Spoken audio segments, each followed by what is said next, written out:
Good morning and welcome to the opening ceremony of Digital Jamaica's first annual Youth Summit under the theme The Future of Work, How Digitization Affects Employment.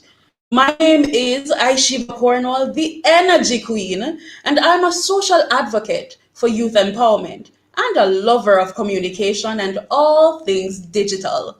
I am a second year integrated marketing communication student at the University of the West Indies, and I am delighted and excited to be your host this morning.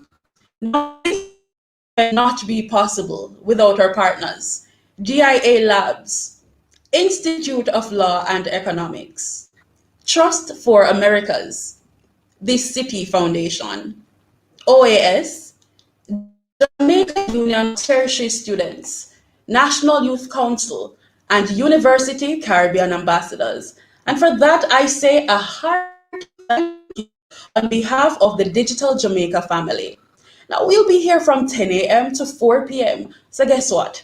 Tell a friend to tell another friend to join us. And who knows, you may be one of the 1,000 persons who will get the opportunity to unlock free delivery from Hugo, Jamaica. And all you have to do is use the summit code DJYS21. I'm going to say that again, DJYS21 at the checkout. But guess what? That is not all. We will also be doing some fantastic giveaways courtesy of our sponsors, DIA Labs and Institute of Law and Economics. In addition to that, we'd also like to thank Quantum Concepts for giving us a summit discount on all items. This summit will take place over 2 days. This incredible summit will take place over what? 2 days, from Thursday, November 18th to tomorrow, Friday, November 19th, 2021. Now, people, our event is fully online. And so we really want you to share with us all the things that you learned throughout the day. And you're going to do it by using these hashtags. Now, I want you to get a book, get your pen or your pencil, get your phone, and write these down because we really want you to share with us online. Hashtag DJYS21. Hashtag Future of Work Summit. Hashtag Youth Summit 2021. Hashtag Youth Month Jamaica, and hashtag DIA Summit 2021. Now, how are you feeling about this event? I mean, what do you expect to learn? I know that you're from different platforms, but I'd love for you to comment. Let us know how you're feeling. Let us know what you expect to learn because we really want to hear from you. I want you to understand that this event is a big deal. This summit is an official Youth Month activity under the Ministry of Education, Youth and Information here in Jamaica. And on that note, here to greet you and tell you about the summit is none other than the founder of Digital Jamaica and organizer of this summit, Kadia Francis. So I'd love to invite Kadia to our virtual stage right now for us to hear a little bit more about our summit.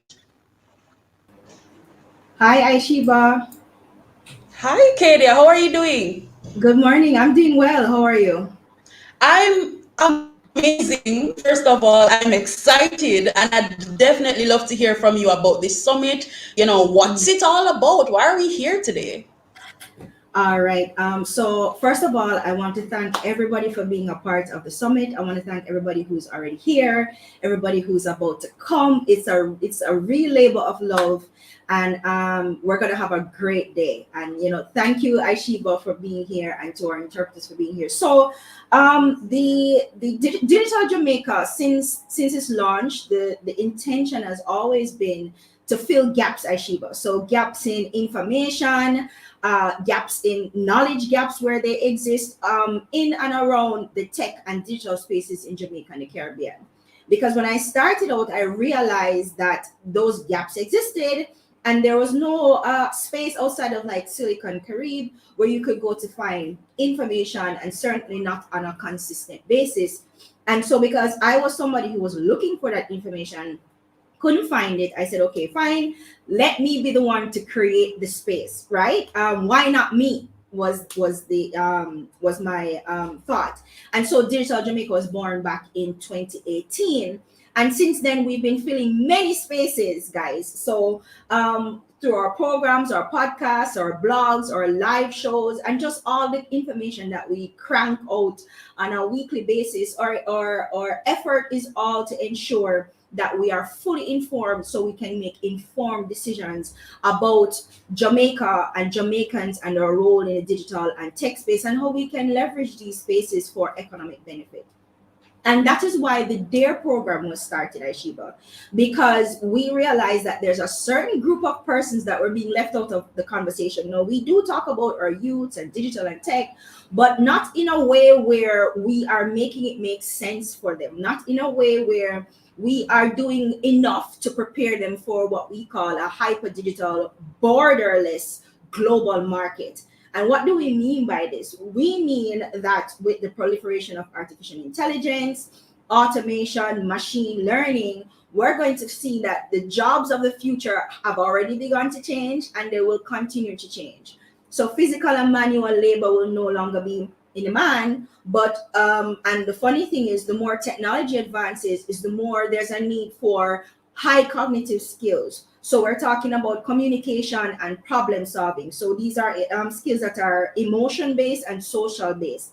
And so I wanted to make sure that we at Digital Jamaica, we are doing our part to make sure that our young people are ready, they're marketable, and they're visible in this space, because they're not only competing now in a small labor market, which is the Jamaican market, or even a regional market, but they're now competing in a global market, and they have to be attractive to that global market. And that's what this summit is about. That's what the DARE program is about. We are partnering with public, private sector groups, and interest-based groups to make sure that our young people are being provided with mentorship, internship, and training opportunities, so they can get the exposure, the experience, and the access to the networks that they need to be able to, again, be marketable in a future space, and to be able to survive and thrive in a highly technical or technological world. And that's what the DARE program is about. So I am so happy for everybody who would have come on board, who would have seen the vision, and who said yes almost immediately. And I'm particularly grateful to DIA Labs, City Foundation, OAS, the Institute of Law and Economics, and the Ministry of Education for also seeing the vision and coming on board and working with us to launch this youth summit, which is the first iteration, the first activity under the DARE initiative, and subsequent activities that will be taking place. So guys, make sure you're following us at dare.jamaica on Twitter and Instagram to see all the updates. Our internship program is now open. We have 25 paid internship spots available to persons. Please to go and visit to see how you can apply for one of these positions. And yeah, let's just get our young people ready for the future of work. Thank you so much, guys. Thank you so much for being here, and have a great time. Aishiba, over to Thank you. you so much for that, Kadia. That was Kadia Francis, the founder of Digital Jamaica and organizer for this youth summit. Now, before I continue, I want to tell you this is an online event, I told you before, and we definitely want to hear from you. We want to hear what you're learning. We want to know your takeaway from today's event. And so I'm urging you to use the hashtags for today's summit. And I'm going to say it one more time so that you can catch it. So write it down, put it on your notepad, on your phone, and let's just try to share what we're learning throughout the summit today. So the hashtags for today are hashtag DJYS21, hashtag Future of Work Summit, hashtag Youth Summit 2021, hashtag Youth Month Jamaica, hashtag DIA Summit 2021. Hope you got that. Can't wait to see what you guys are tweeting and Facebooking and everything in. Can't wait to see it. So I will now invite to our virtual stage Miss Eva Lewis. She is the City Country Officer, CCO, of City Jamaica, as well as corporate bank head, responsible for overall governance of the franchise, as well as client management and profitability. Eva holds several memberships to organizations such as the Women's Leadership Initiative in Jamaica, where she chairs the Mentorship Committee, the International Women's Forum, IWF of Jamaica, and the American Chamber of Commerce of Jamaica. Miss Lewis, the virtual stage is yours. Good All right. morning. Good morning, Miss Good Lewis. morning. Welcome. Thank you so much. Can I be heard properly? Is everybody hearing me?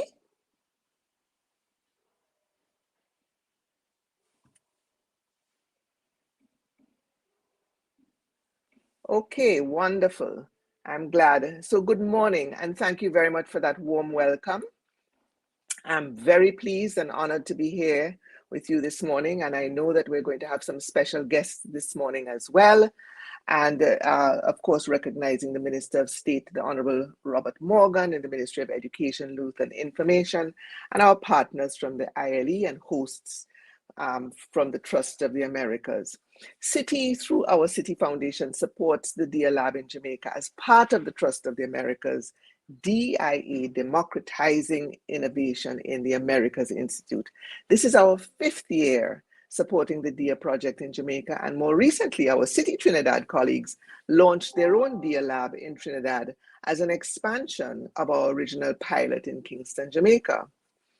We are so proud to be associated with this collaboration because City Foundation invests in youth through the support of programs that provide employment, entrepreneurship, training, mentoring, coaching, and access to professional networks across the scale and scope of the market. Programs that help youth build 21st century workforce skills to enter the job market.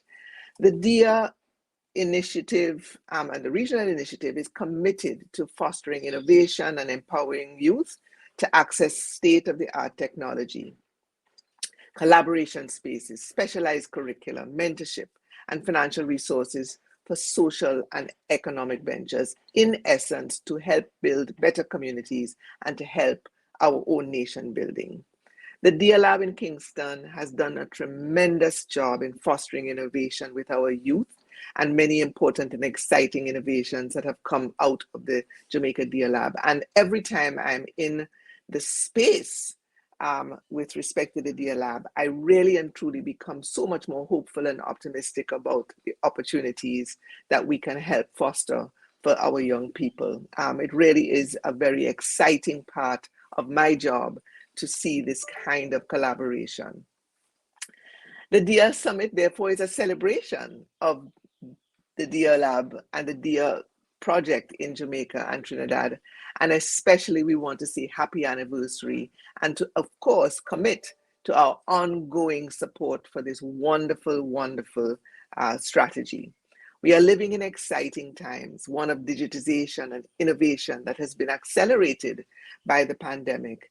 And as our young adults find their own perspective on what the future will be, it's our obligation to support that effort and that kind of evolution.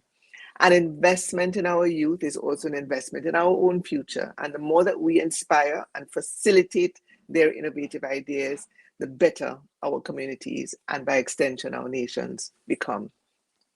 Over the next 3 days, we're going to have a comprehensive agenda comprised of interesting topics, expert speakers lined up, and I've looked through some of the agenda items over the next 2 days, and I wish I had just taken 2 days off because I'm just fascinated by the kind of topics that are going to be explored and the opportunities for growth for our young people that I know are going to come out of this kind of summit.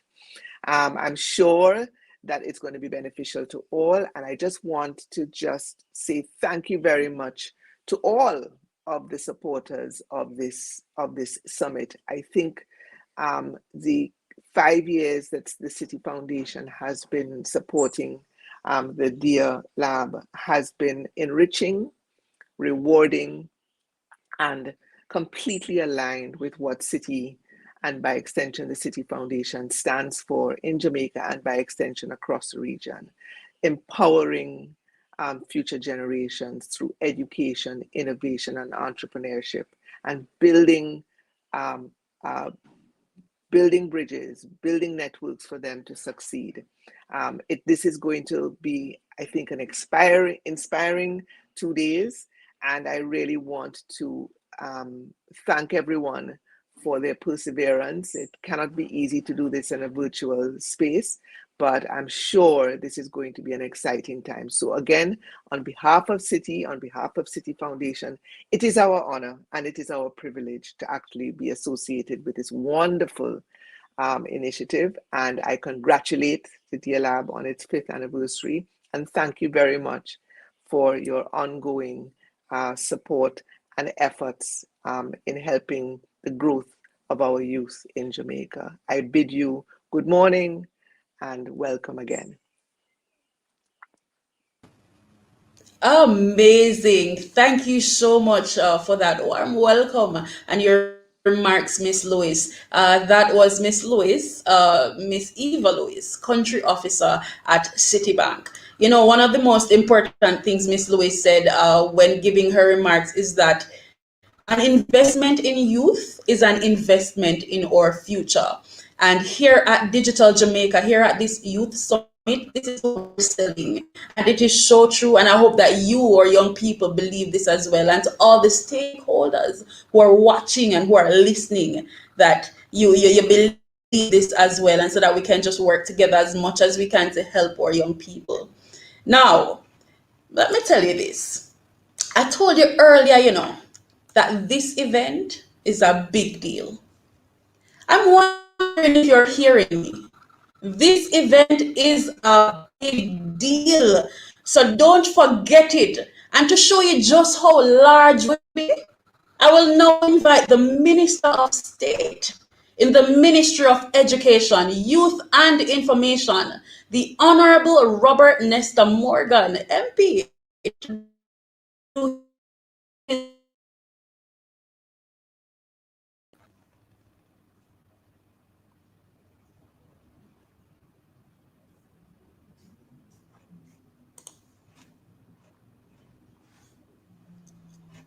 All right. I hope everyone is able to hear me.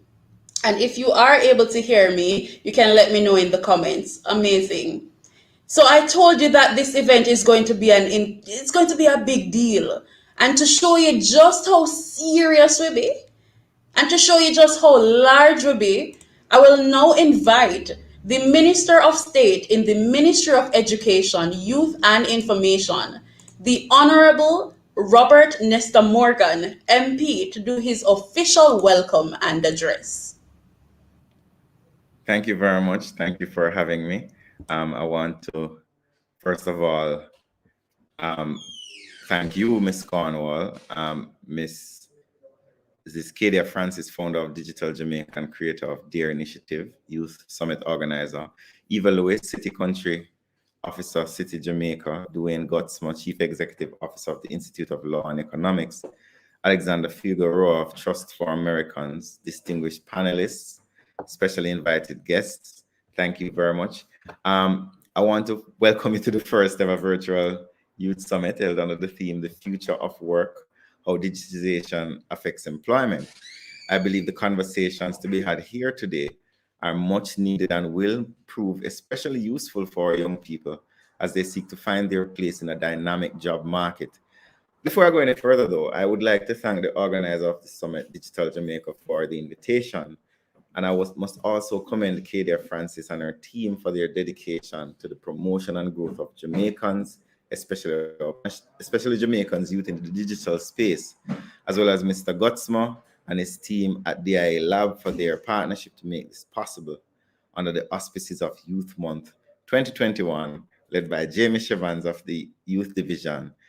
And also, I would like to thank the Trust for the Americas, the Organization of American States, and the City Foundation for their continued efforts in providing opportunities for our young innovators and entrepreneurs to research, develop, and implement their ideas. The fact is, throughout history, people have always been dependent on technology. And of course, technology prior eras differs in shape, size, and form from what we have today. It was certainly during that time something to marvel at first. We used water and steam to mechanize production, and then we used electricity to create mass production, after which we used electricity and electronics and information technology to automate production. So the concept of using what is available to make our lives easier while trying to make it better has existed for a long time and continues to exist. It makes sense then that the fourth industrial revolution, also known as Industry 4.0, is upon us. The integration of digital, biological, and physical worlds, as well as the increasing use of new technologies such as artificial intelligence, the Internet of Things, and robotics, among others, is evidence of that. This digital transformation is a natural response to the rapid changes produced by the advancement in digital technologies and their pervasiveness across all sectors of society. Against this background of the ongoing COVID-19 pandemic, we've been forced to make use of digital technologies across all sectors to remain functional. The workplace in particular has seen substantial development and will continue to. Not long ago, though, working without a smartphone or internet access was commonplace. Now it would be thought of as absurd to not have them. Similarly, an employee in 2021 differs to a great extent from an employee in 2020. The abundance of new technologies dictate that digital literacy is a necessity in order for us to have a skilled labor force upon which we can rely. It is important, too, that we remain ready as new opportunities are created. There's an assumption, though, with the wide possession of devices such as smartphones, tablets, and personal computers, that a significant proportion of our population, especially our youth, are digitally literate. However, being able to browse the internet, check emails, access social media, and shop online does not automatically mean an individual is digitally literate. When digital literacy exists, individuals possess the tools, skills, and attitude to harness all the opportunities to navigate the technology. It is important no more than ever that people from all walks of life, especially our youth, become digitally literate so that they can remain competitive in consideration of the growing demands of the labor market and the new digital economy. And this urgency continues to be amplified by the disruption of the ongoing COVID-19 pandemic. To this end, the Broadcasting Commission of Jamaica, in collaboration with the United Nations Educational, Scientific, and Cultural Organization, UNESCO, is to establish a digital literacy skills framework for Jamaica. It will aid the development of digital literacy in an era of the fourth revolution as a regulatory tool for the protection of vulnerable citizens and generate data to support digital literacy benchmarking across countries with similar goals. On completion of the implementation of the framework, the Broadcasting Commission of Jamaica will also make policy recommendations in relation to education, training, employment, digital safety, and media literacy. Additionally, digital literacy courses and programs that our young people can take advantage of are beginning to emerge. The digital transformation currently taking place will continue well into the future, and it is incumbent on us to ensure that we innovate and equip ourselves with the digital tools necessary to thrive during this period. Against this backdrop of the implications of the future of work and how it will impact our youth, I once again commend this initiative, and I sincerely hope that each of you will leave this virtual summit with an advantage. Once again, thank you, Ms. Cornwall, Ms. Francis, Ms. Lewis, all the persons, Mr. Gutsmore, and others, for inviting me and for being a part of this very important virtual summit. The future of work is a conversation that we need to have, especially in relation to the current challenges in the education system, where many of our young people have been disconnected from education, and many of them will have challenges in the future finding sustainable, profitable jobs in order to protect and take care of their families. The youth of the nation are the ones who are going to have to lead the transformation of our society post-COVID. And this is why we say for this Youth Month that youth must evolve, not just in their actions, but also in their thinking and their general outlook of their place within the society. So once again, thank you very much for having me. I really appreciate the invitation, and I know that you will be having a very successful summit.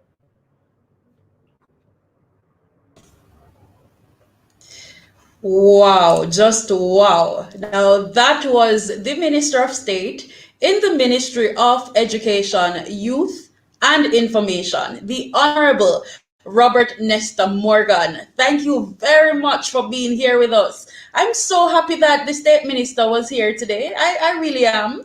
And he said something that was very interesting, very important at that. The future of work is a conversation that needs to be had. And guess what? We're having that conversation today. So if you haven't already, go and tell your friend to log on right now because you do not want to miss what we have coming up for you today. So as we draw a little closer to the exciting panel discussions and fireside chats, we will now invite DIA Lab Jamaica's Dwayne Gutzma to deliver the closing remarks. Now, Dwayne Gutzma is the Chief Executive Officer at the Institute of Law and Economics with direct responsibilities for the Business Entrepreneurial Empowerment Program, BEEP, and the DIA Urban Lab for Youth Innovation Project. Mr. Gutzma, the virtual stage is yours.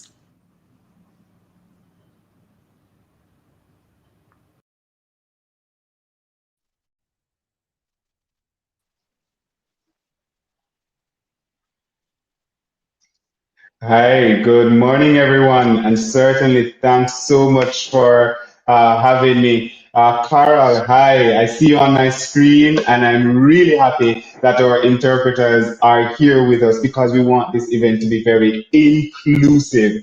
It is a part of Youth Month, and as you can see, I have on the official Youth Month shirt, and the theme is Evolve. And so that's what we tried to do here at the Dia Lab, Evolve.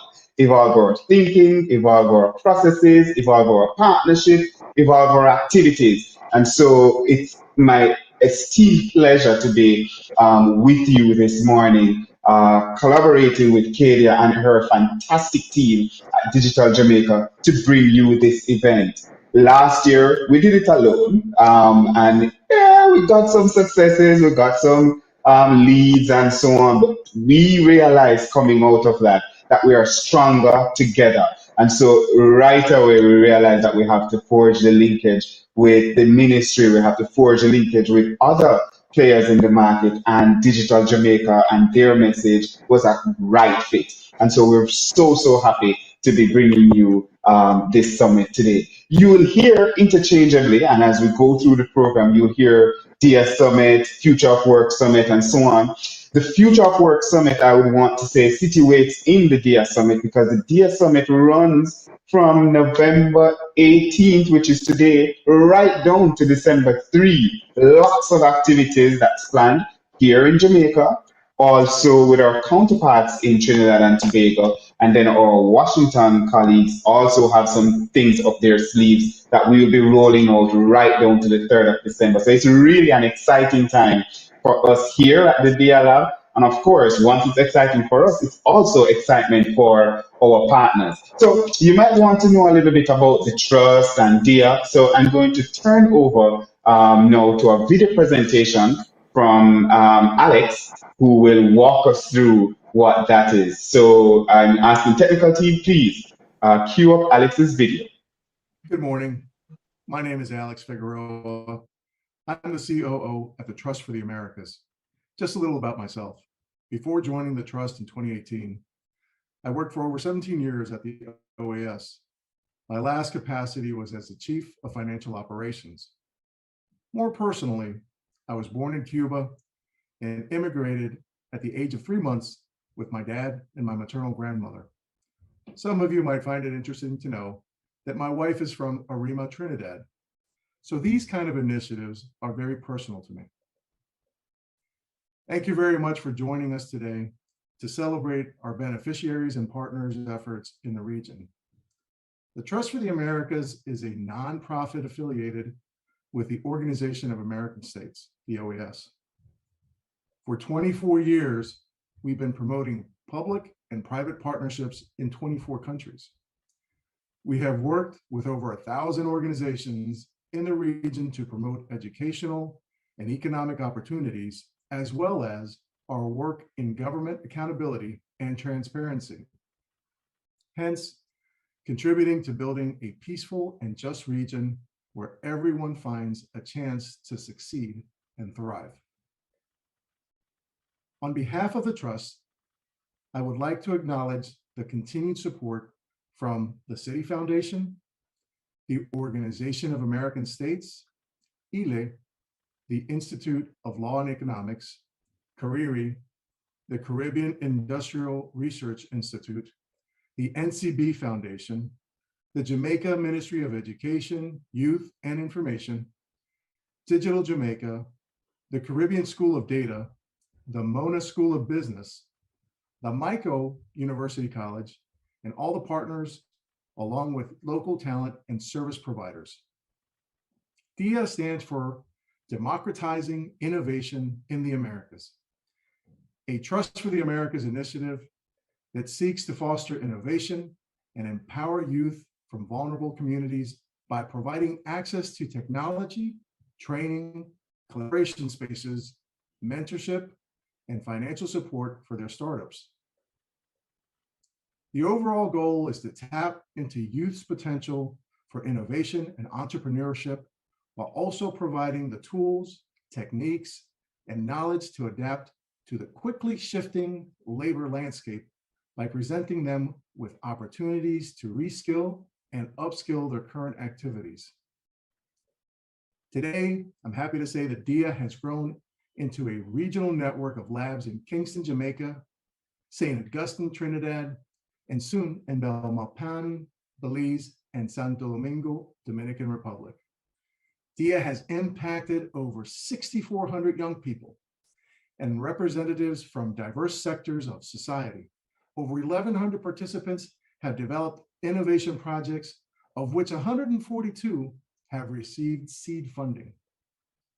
As our network grows, we will continue improving people's living condition and developing entrepreneurship to benefit their communities. This year's DIA Summit serves as an opportunity to celebrate the joint endeavor that started back in 2016 when we launched the first DIA Urban Lab for Youth Innovation in Jamaica. We look forward to having young people involved, participating, and working together to shape the type of community, country, and region that we want to live in. A heartfelt thanks from the team at the Trust for the Americas to everyone who's making this event possible.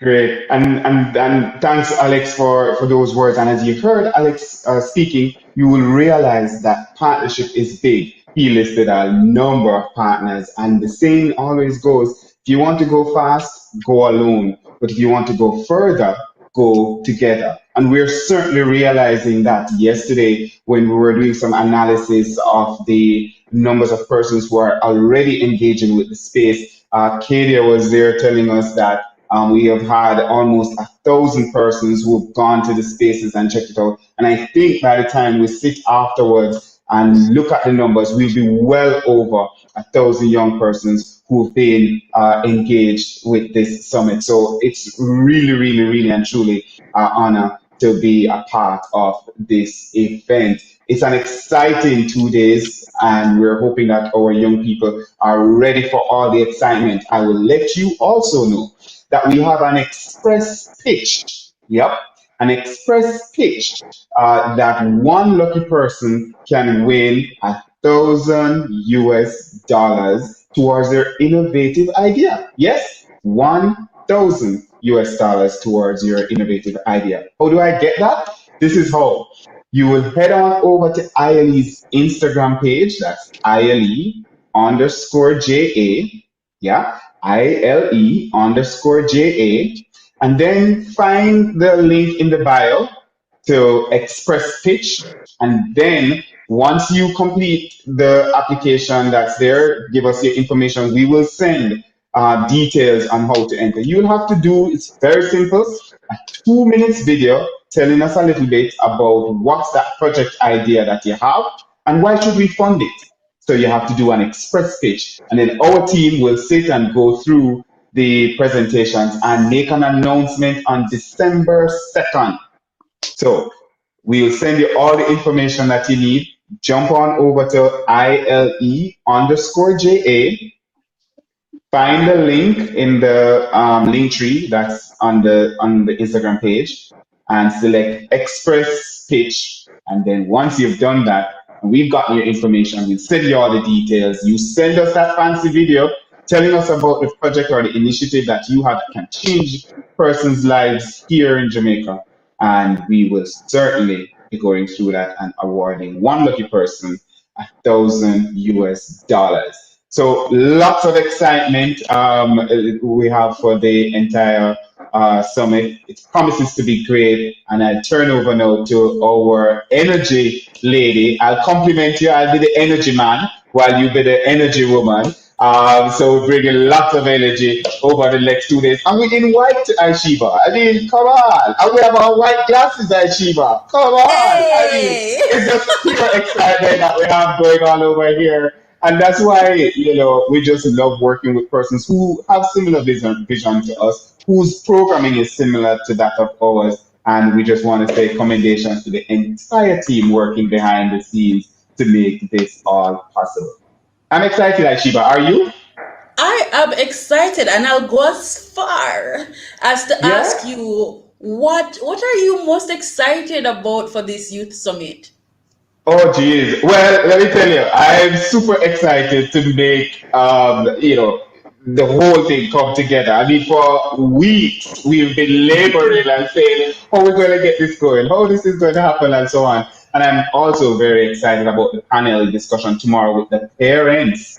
That's a big one because Aishiba, our young people want to get into digital this and they want to get into digital that. But how do you go home and tell mommy that, hey mommy, I want to be a social media guru? I mean, mommy is like you're crazy, you need to be a lawyer. Sort of thing. So how is it that we broach those conversations with our young people? And even though at the Dear Lab we interact a lot with young people, we also have to interact with their parents as well because they might be on a trajectory, they might be on a path, but then the parents are saying, nah, this might not be for it, and so on. So that conversation, I'm looking forward to it tomorrow to hear on the strategies that we can use to have those conversations with the parents. What about you, Aishiba? You can't just throw it on me and leave it. So Wow. what's yours? To be honest, I'm not even going to spoil it for the individuals who are watching, but there will be a youngster coming on today, and I I'm know who really that excited. is. I know who I that know is I know who that too. is. Exciting, I'm really exciting, excited to exciting. hear from this individual. Yeah, It will be yeah. empowering and motivating, inspiring to Mhm. all our young people who are watching. Yeah. And then we have only for giveaways in Aishiva. I mean, I think you mentioned, but you never quite mentioned. I don't know if I can win or any other team members that I have can win. Production But I team. know there are lots of giveaways. I know that there are lots of giveaways. That's littered inside of the whole thing. And I want to make a big plug here that the team was very careful with the giveaways. You go to some events and then giving you this and then giving you that, and people are excited. But these are actual gifts that young persons can use to embrace the future of work. I mean, so if you're talking about future of work, then you're going to be doing it remotely. Right now, I could do with one of your ring light prizes. oops, I just gave away one of the prizes. Oops. Well, that means they have to stay for the entire session to see if they can possibly win that. For And I'm sure, pretty for sure it's sure. something that our young people would love and appreciate to I win do for think so too. today. I do think And so too. I do by think the so. way, Dwayne, it's only participants can win something. Ay, ay, ay. That's fine. That's fine. You and I will talk off the air to see what we can work out for both of it. Yeah. Definitely, it was amazing talking with you today, No, my Dwayne. absolute pleasure. All right. See you at the end of the Amazing. day, guys. Take care. See you later on. That was Dwayne Gutzmer, the Chief Education Executive Officer at the Institute of Law and Economics, with direct responsibilities for the Business Entrepreneurial Empowerment Program and the DIA Urban Lab for Youth Innovation Project. Guess what? Giveaways. It is giveaways time. So we'll be right back. We'll come back with some giveaways just for you.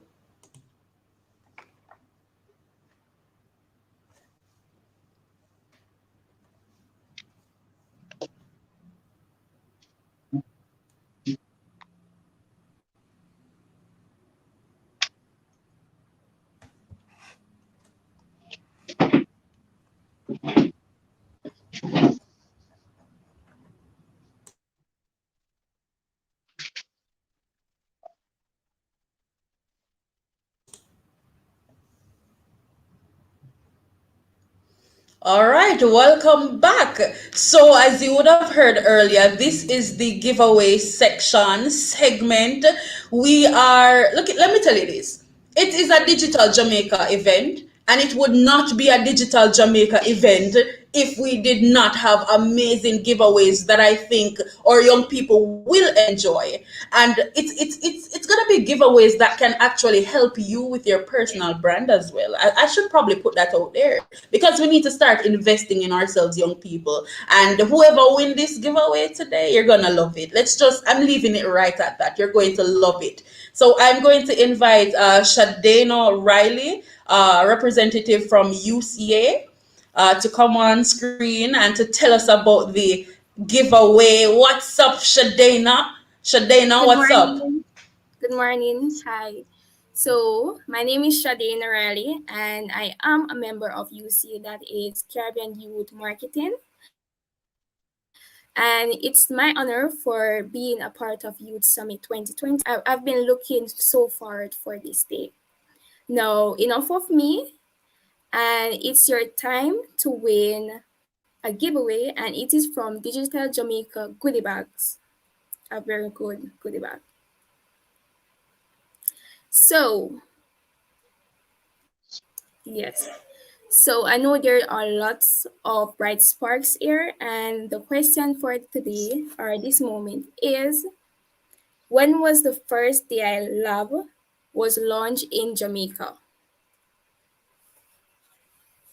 You can respond by a chat in the comment section.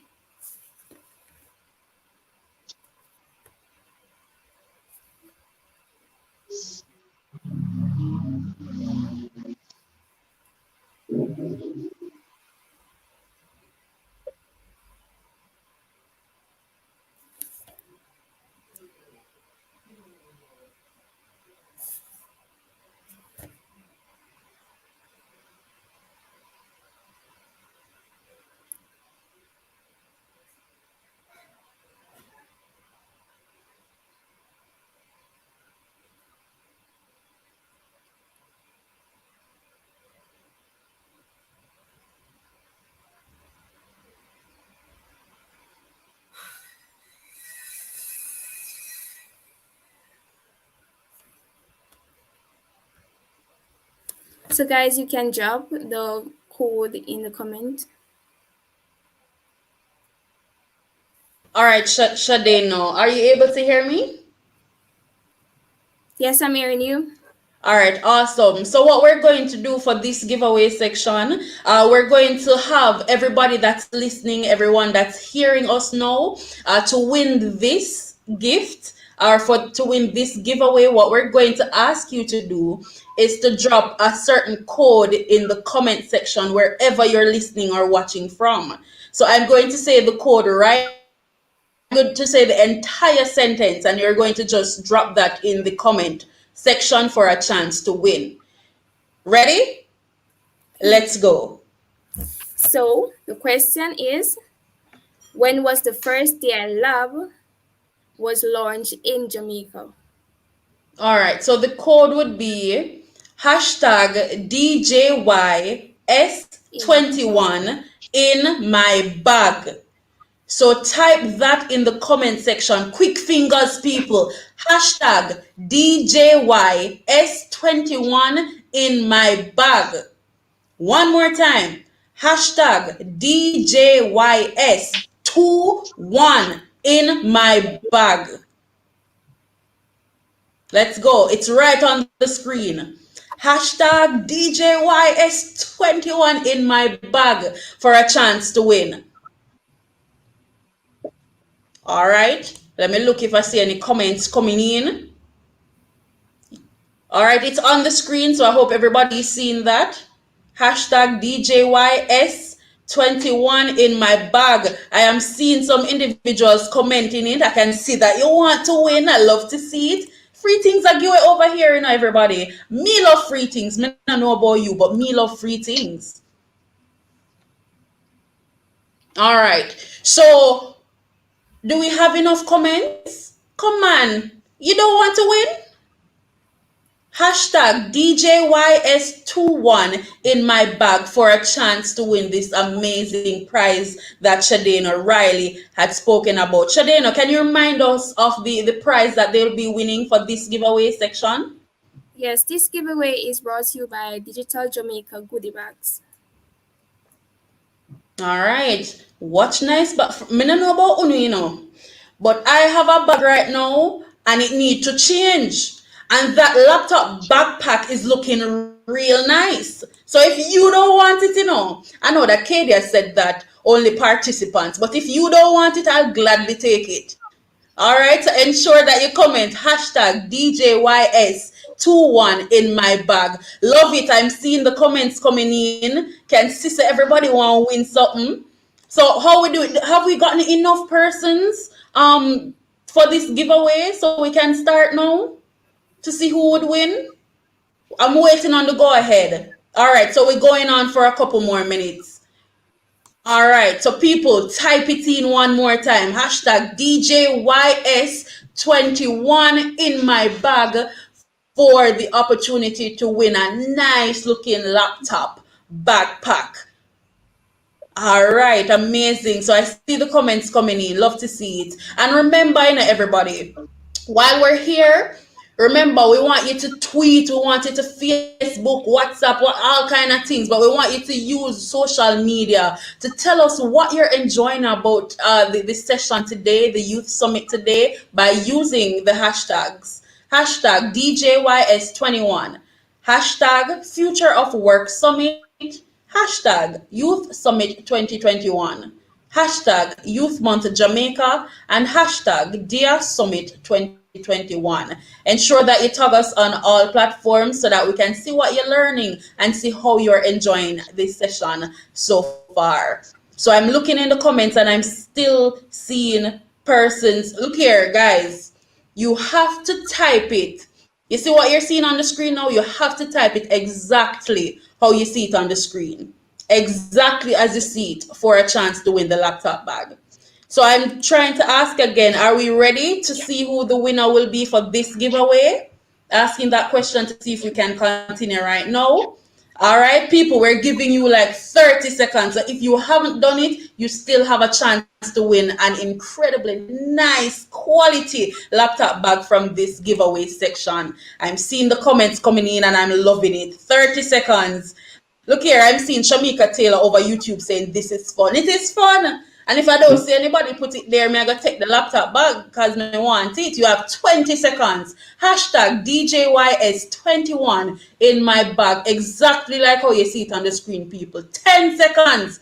I giving you the countdown, you know. Yes, me see all of the comment them coming in and I'm loving it. All right. 10 seconds. See comments still coming in. All right. And do not repeat, guys. Do not repeat. One comment is quite enough. All right, we have 5 seconds. 5 seconds. Hashtag DJYS21 in my bag. Awesome. All right, so I think our 5 seconds is up now. So we're going to see. All right, we're ready. All right, we're ready. Let's see who the winner is. Let's see who the winner is. I'm nervous. I'm nervous. Whoa! Velton Gooden Jr., you are the winner of the Digital Jamaica's good bag. You get a nice laptop bag, you know. Let me tell you this, Velton, anywhere you are in the comment section, please comment right now. Let me hear. Please and thank you. Let me see. Congratulations, Velton. You have a nice piece of bag. Congratulations on that. So Shadena, thank you so much for coming on and for helping me throughout this giveaway section. All right, amazing. So that was our first giveaway, courtesy of Digital Jamaica. It was amazing. Velton, look here, congratulations. You get a nice piece of bag. But guess what? The time has come, people. Yeah, the time has come. The time is now. So I want every single person. I always say this. Whenever I go to a Digital Jamaica event, I have to have my book. Me not lie. I have to have my book and I have to have my pen because every time I come to a Digital Jamaica event, I know I'm about to be schooled and educated. And I dare say to you, we are about to evolve. We are about to evolve throughout this whole summit. So what, it's just a reminder, by the way, to share your experience and all of that you've learned from Digital Jamaica's Youth Summit as we go through the day. We're going to be here for a while, people. We're going to be here we're here from 10 to 4 p.m. So what we'd love for you to do is to just communicate with us, tag us, at us, and if you're going to be using hashtags, ensure that you're using these hashtags. Hashtag DJYS21, that's 21, hashtag Future of Work Summit, hashtag Youth Summit 2021, hashtag Youth Month Jamaica, and hashtag Dia Summit 2021. I'm really excited for the panel discussions that are coming up. It's going to be an amazing discussion with everybody that we have. It's Digital Jamaica event, people. It's going to be of quality. We have amazing speakers and I can't wait to hear from them. I am looking over the comment section actually and I'm seeing Velton Gooden Jr. saying, let's go. I forgot picking up on socials today, but of course. And Velton, while you're doing that, please use the hashtags. Hashtag DJS21, hashtag Future of Work Summit, hashtag Youth Summit 2021, hashtag Youth Month Jamaica, and hashtag Dia Summit 2021. Amazing. So people, as I said, we're getting right into it. The time has come. We're actually going to jump right into our first panel discussion for today. And the first panel is actually entitled The Evolution of Work and the Digital Future of Caribbean Labor Markets. And this is going to be moderated by the one and only Tamika Campbell, who is the head of project management at UCA Jamaica Limited. Hi, Tamika. How are you doing? You're muted, Tamika. Not hearing you. How are you doing? Hi, sorry. Hi, Ashiba. I'm great. How are you? I am excellent. I'm happy. I'm excited about this panel discussion. How about you? I am super excited. I can't wait to hear what the speakers will have to say. All right, I'm going to put you on the spot like how I put Dwayne on the spot not too long ago. What are you excited about mostly? Like, what are you waiting for, honestly, through this specific panel discussion? Okay, well, I'm really excited to hear how they think young people should advance technology wise, right? I'm really Right. excited to hear what they think these young students should do to advance themselves in these times. All right, thank you so much for that. And as I said earlier, the first panel is titled The Evolution of Work and the Digital Future of Caribbean Labor Markets. And it's going to be moderated by the one and only Tamika Campbell. Tamika, the floor is yours. Thank you, Ashiba.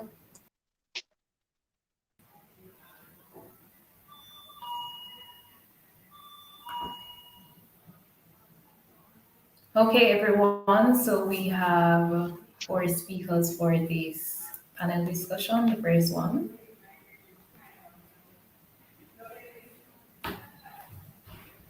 they'll be up shortly. I hope you guys have been enjoying the discussion so far. We have many more giveaways come up. It's gonna be very exciting. Okay, so our first panel will be Stacey Hines. She is the president at the Jamaica's Technology and Digital Alliance. She's also the chairman of two high impact companies and the director of tech innovation startup. Hi, Stacey. Hi, She is morning, a Tamika. morning. She is a transformation strategist, which means she helps businesses and individuals really put plans into action to achieve their best lives. Okay, and next we have Zaya Payton, which is the consulting leader at PwC Trinidad and Tobago. That is the largest consulting practice in the entire country, and she has years of experience advising the public and private sector on all areas of institutional strengthening and organization development. Hi, Zaya. Hello. Hi, Tamika. Hi, everyone. Okay. Next, we have Michael Clare, entrepreneur, founder, and CEO of Lone Cirrus Limited.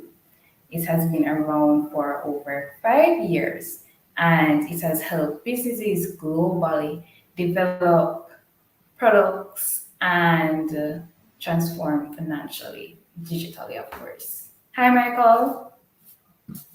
Good morning, Tamika. Good morning, everybody. Good to see you all.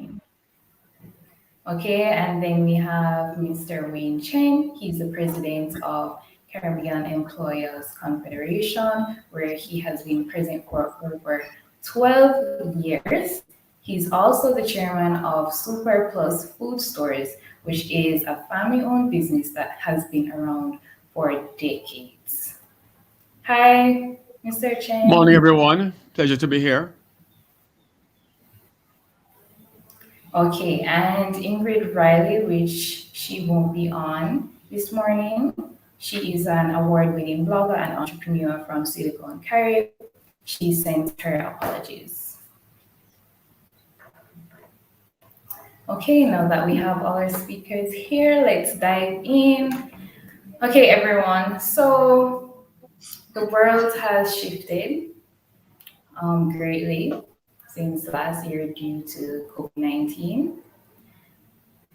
What would you say, how has technology actually affected the world of work in 2021, and how do you see it transforming later on? Stacey, would you like to go first? Sure. I'm happy to weigh in first on that. Well, I think one of the things that's been interesting about the tech space is how many technology opportunities have opened up. So I think the pandemic was certainly a gift in the way of, at least from a techie's perspective, in the way of accelerating a lot of plans that have taken a long time to to really gain any kind of velocity. I think a lot of companies were complacent and maybe having a bit of apathy towards digital transformation. And what the pandemic did was it created that accelerant to get persons facing the reality that tech isn't something that sits in a back office. It really needs to be an active aspect of everybody's business. It's an active aspect of everybody's life. And as such, we really want to find ourselves in a position that we are gaining competitive advantage and even in some instances creating differentiation for our businesses through technology. What has happened as a result of that, however, which is great news for the future of work, is that there are just tons of opportunities now from entry level all the way up to C-suite for in the space of technology and all things related to tech. And in essence, in some areas, like in the US, for example, they're experiencing what is being called the Great Resignation, because you have a lot of persons who are finding other opportunities that may better suit their skill set or their desire. There's a lot of benefits now that people are demanding. They want to have remote work. They want to have flexi hours. They want to be maybe rewarded for innovations that they bring into companies. And so you find that the competition across organizations to actually have not just tech talent, but any tech talent has made persons more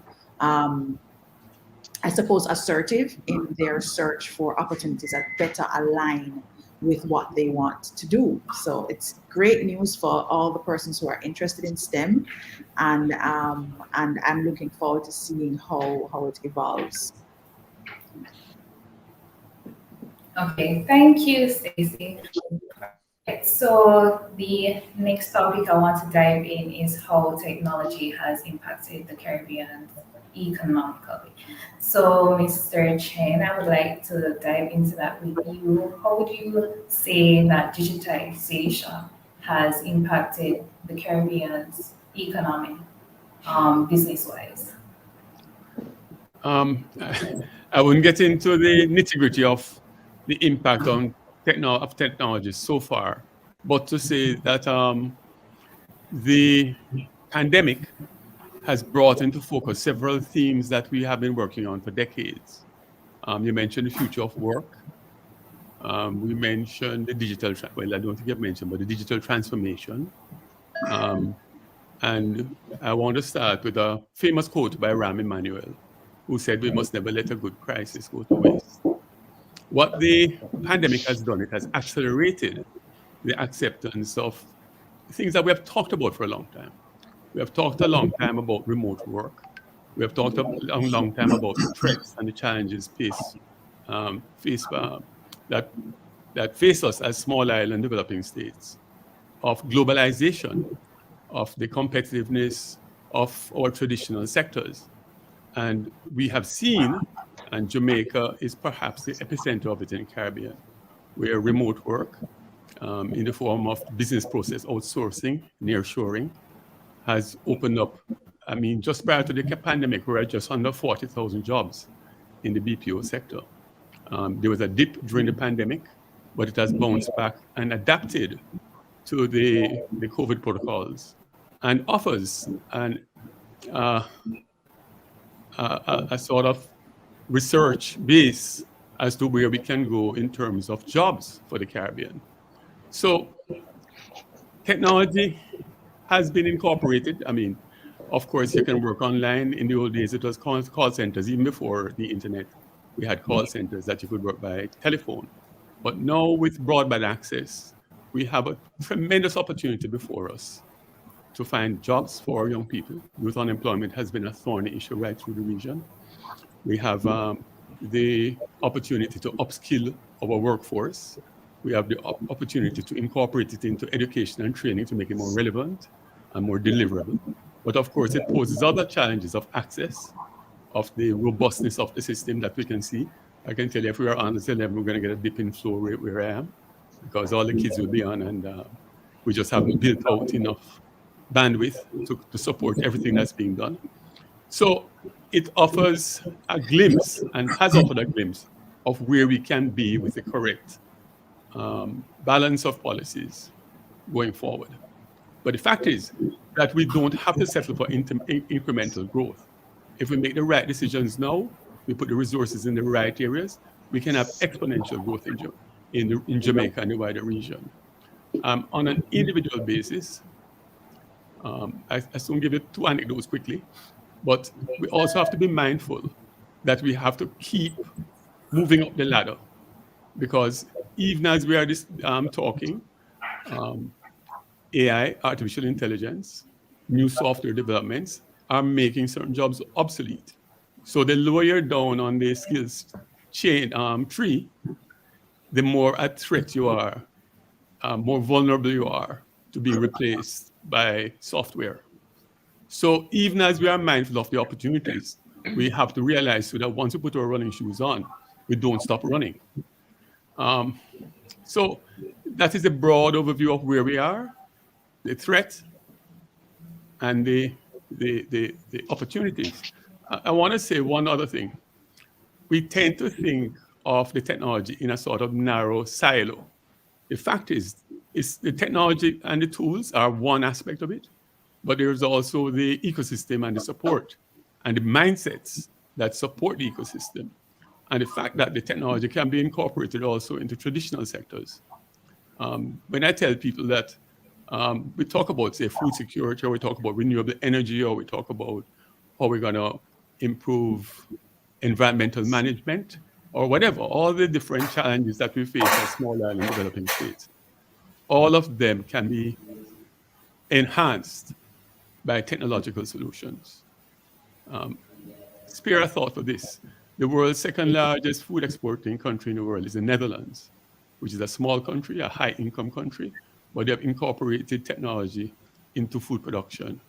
So the image in what we call one of our most traditional sectors, of a farmer with a hoe and a machete and a small tractor, we can disabuse our minds of that in the future if we are going to make agriculture efficient.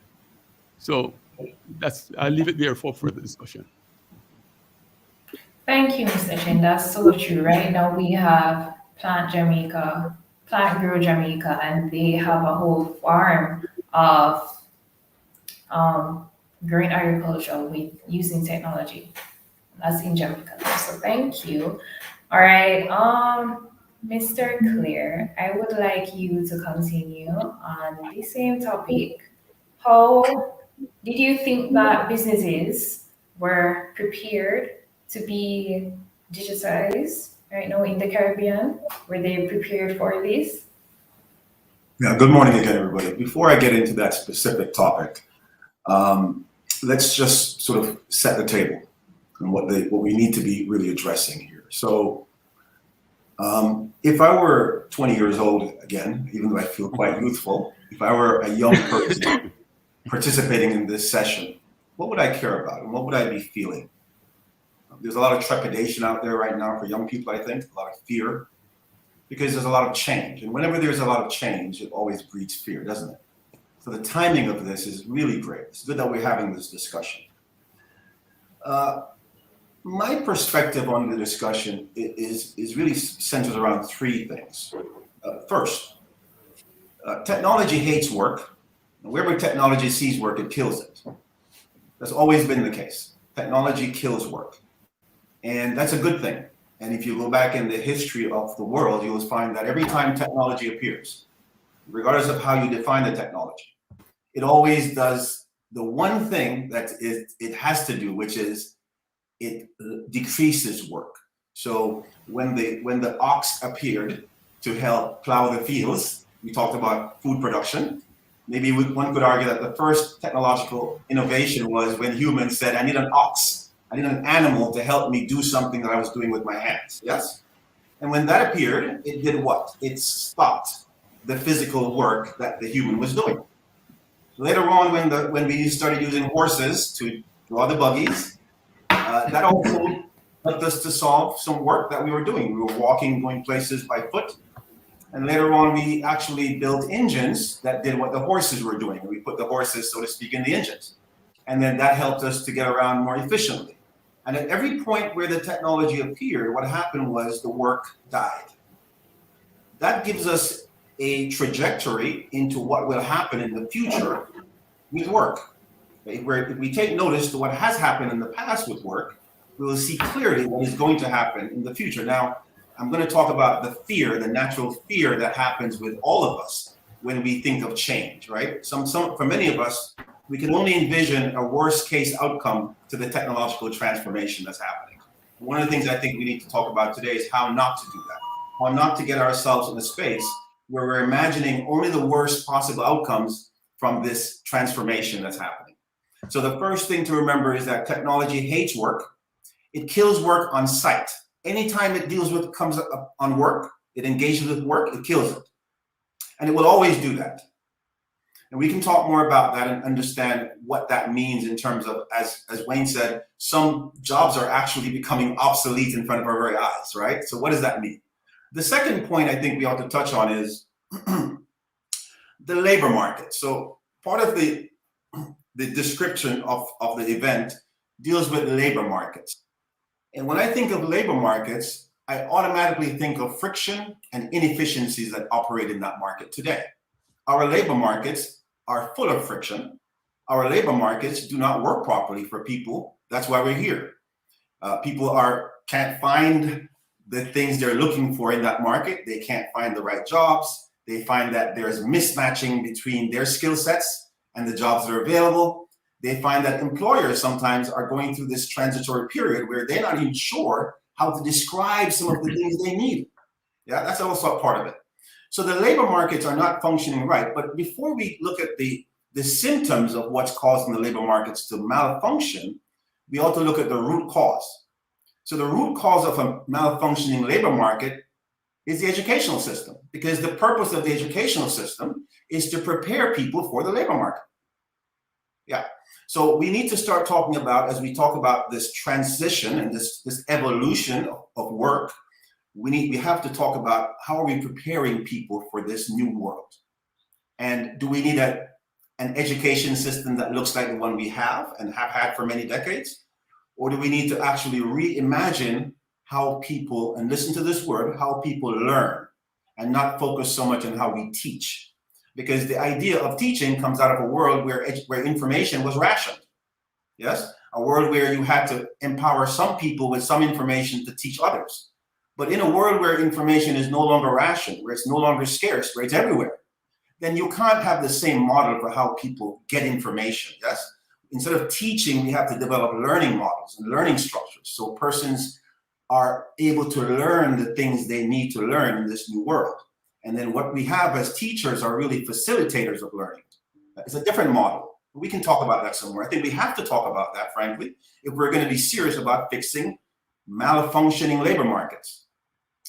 Finally, if we're going to really have a robust discussion that's going to benefit young people here, then we have to put on some different thinking caps, different caps altogether. The prism through which we look at all these things cannot be simply based on the past and what we're doing today. Because if that worked, we wouldn't be here. If the past and what we're doing today worked, we wouldn't be here today. So obviously what's happening today is so tectonic. The shifts that are happening in the workforce and with work is more than just the gig economy. It's very fundamental. And so we have to come up with a different frame of reference to even discuss it. When we talk about imagining a world, for example, where machines are doing most of the physical work that we have come to know, whether it's in agriculture, whether it's in the corporate world, whether it's in manufacturing, where automation and robotics are taking over, regardless of where it is, if we're going to really seriously talk about what the future looks like, then we have to think differently about it. We can't use as a frame of reference what we did in 1960 and what we've been doing in 1970. That won't work. So I'd like to make sure that as we go through the morning and start fleshing out some of these issues, that we're really allowing ourselves and empowering ourselves to really be futurists, to think over the horizon, to see things that may not even exist today. Yeah. And that's going to require a lot of courage. It's going to require that we don't, and this is key, it's going to require that we don't imagine the worst case outcomes. if we keep imagining the worst case outcomes, we won't make any progress, right?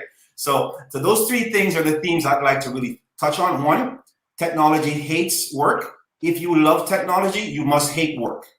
Yeah. Number two, labor markets are full of friction and they're broken. If we're going to fix them, we have to deal with education. And thirdly, if we're going to have a really serious discussion about all these matters, we've got to just challenge ourselves to really open up our minds and think entirely differently about the issues. Thank you very much, Tamika. Thank you so much, Mr. Clear, for that very informative session. All right, so I still want to continue with that, the readiness on digitization in the Caribbean. Hi, Zia. I know that PwC did a study on it, so I would love to hear your expertise on this topic and how would you say the employees of Caribbean businesses, how were they able to upskill workers?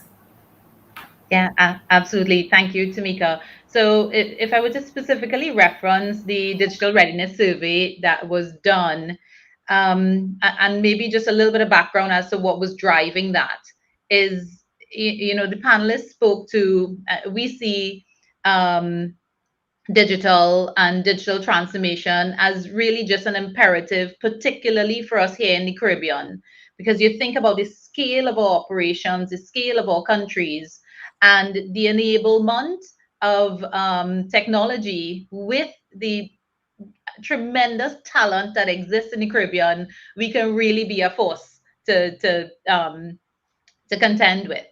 So what we found as we work with many clients around where they are in their digital journey is that they're on a wide spectrum. You have organizations, and this is sort of, of course, COVID, fully agree with the panelist. Stacey spoke to it, the catalyst and the propelling of digital due to COVID-19, that we saw organizations a year or more ago, pre-COVID-19, talking about digital transformation. Lots of talk, lots of plans on paper. Push forward a year later, plans all of a sudden got implemented really quickly. And again, it speaks to the power of our Caribbean people and the talent that we have. When we need to get something done, we do. And you saw plans move into action, and we see organizations, some may have taken longer than others to adapt quickly to the remote working, etc. But everybody got on board, and we are seeing a significant movement in acceptance of digital readiness and investments in digital projects. So one statistic on the digital readiness survey, most organizations, about 80% of them, felt that they were investing heavily in digital. 72%, however, felt that they were behind on upskilling programs. So to answer your second part of your question around the readiness of our people and what are we doing to make sure that our people are at the fore in digital transformation. At PwC, we like to talk, what we have framed in our strategy and we roll out for clients is a human-led, tech-powered strategy. Technology cannot operate on its own. The humans need to decide how you want to use that technology and what do you want to use it for. And I really see it as a really exciting time for young people, because the skills that got us to where we are now, and I tell you, I've been with PwC for 25 years. When I first joined, I used to walk around with my big what we call a dossier with all my paper files. I used to have lots of different colored pens. If you had a big fancy calculator, that was, really fantastic. It was, I forgot the exact year that we invested in everyone. You moved to laptops. You weren't using your paper anymore. And it almost happened overnight that everybody was given a laptop. You had to do your files and your notes in the laptop. And every couple of years, you just saw new changes and new movements. And I think it's what, young people love change. I think many of them like to embrace change and be a catalyst for change. I know there are many Caribbean examples, but of course, a global one that we all familiar with, Greta Thunberg, in the movement that she's driving and pushing around environmental changes. Similarly, in the technology space, young people have an opportunity to drive that change and to be that change within their organizations. The skills that we need, and I know Wayne Chen spoke to that. The skills that you need are changing. You are going to have to become far more critical in thinking. So if you have basic skills that could be replaced, as Michael said, by technology, you really need to think about what value are you adding in your jobs. Are you thinking more broadly? Don't think about your jobs in a silo. If you're given one task, think about how it fits in the bigger picture. Be part of the bigger picture and be part of something that adds value, and you'll be on a path for success. So I'll pause there, Tamika. Thank you so much. That was really informative. Now we know how we should think differently and how we should approach the labor markets. All right, thank you. So, Stacey, what do you think is the role of the government in ensuring future employability? The truth is that the role of government is really to be an enabler, right? And to provide access so that society can create and build. That comes through strategic leadership and also having kind of a clear vision for what that future looks like. So what I believe that we want to be able to see very clearly from our government is certainly that vision. I know that we had a vision 2030, which is put forward, I think, by the PIOJ. However, we really haven't seen communication around the outcomes of that movement and how we are adjusting those outcomes, that vision based on the pandemic. And so my charge to government, which has been evident through articles I write weekly in the Digital Life. So every week there's an editorial that I put forward that is basically speaking to our country becoming a digital society, or and the empowerment and support that we need. And I'm always calling and asking for visibility around that vision. I think it's really important for us to be able to have that transparency, because it impacts and affects all of us. And I think where we've seen that transparency, a lot of the countries that Jamaica uses as examples are countries that have a different type of approach to sharing visions and to rolling out strategies. So we often look to Singapore, that's a different governmental structure. We often look to Estonia. They have a different approach to how they actually share the strategy and the different types of infrastructure that are in place to support getting to that strategy. So my thing is, okay, well, based on who we are at this point, what is the vision? Now that we've seen such significant changes take place, how does each sector, and I'm talking about the higher level sector, public, private, academia, how do each of us participate in the strategy that is going to take us towards this vision? Because I don't believe that government is responsible for everything. And I think that conversation has to shift. There are quite a few persons within our society that believes that government is to not only enable, but also to implement, and that's really not their role. But I think we need to shift from that very relaxed view or that passive view of government says and then we do, or depending on what's popular or what PR campaign is being run, that's what is, the conversation, that's what conversation is around.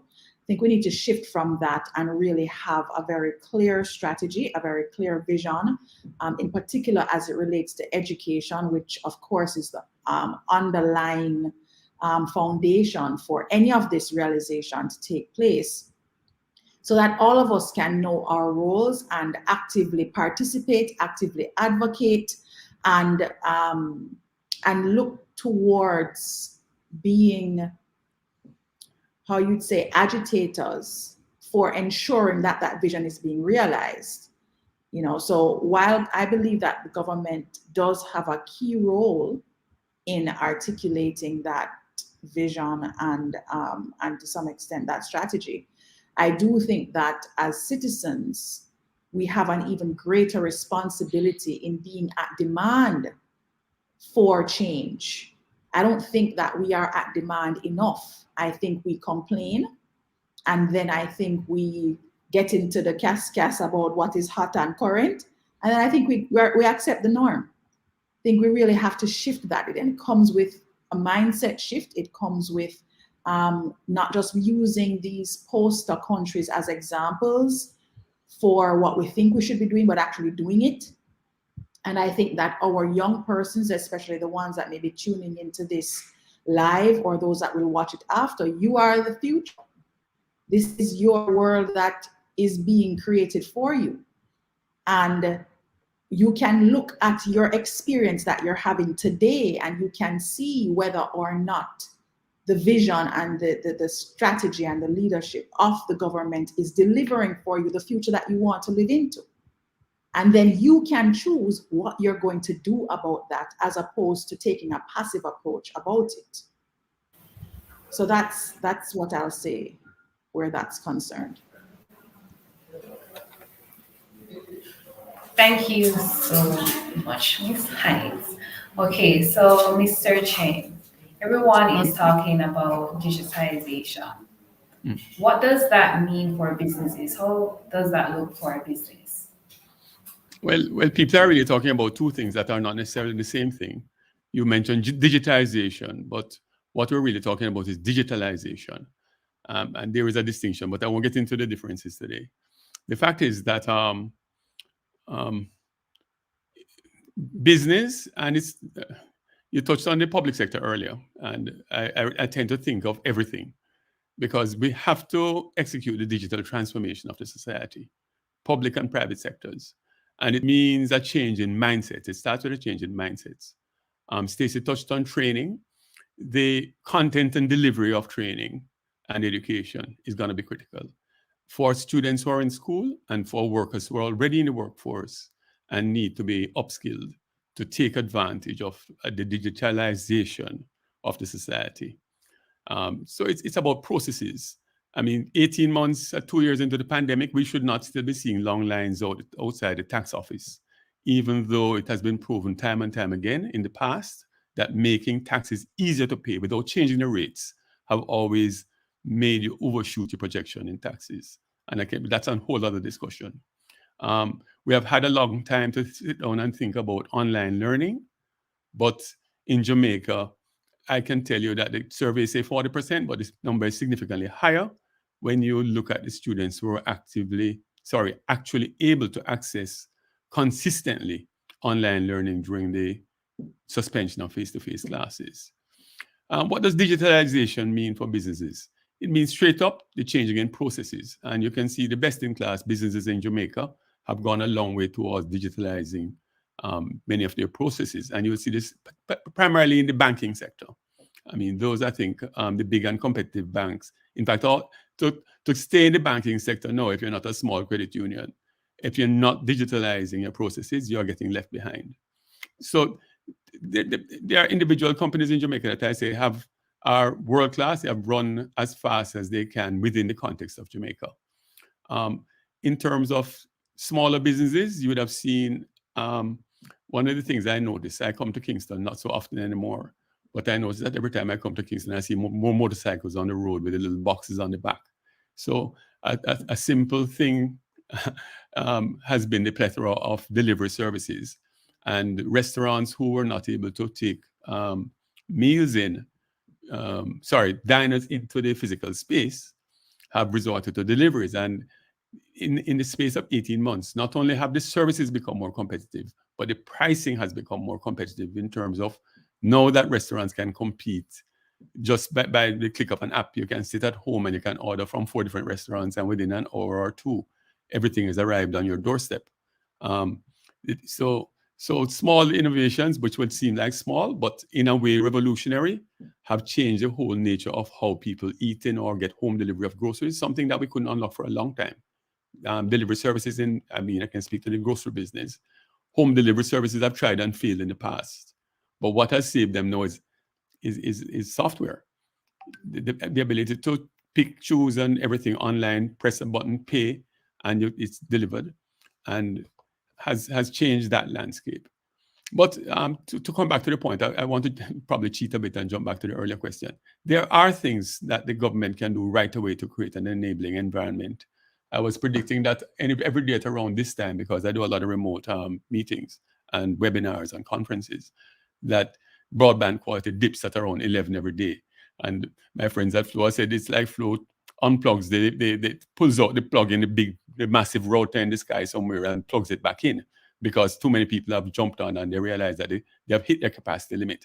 Whatever it is, the government is embarking on it, not as fast as I would like, is they have to improve, 1, the capacity, and 2, the access, because you also run the risk of widening, and when you say creating, widening the digital divide, which will have its own social dynamic and economic dynamic if we are not mindful.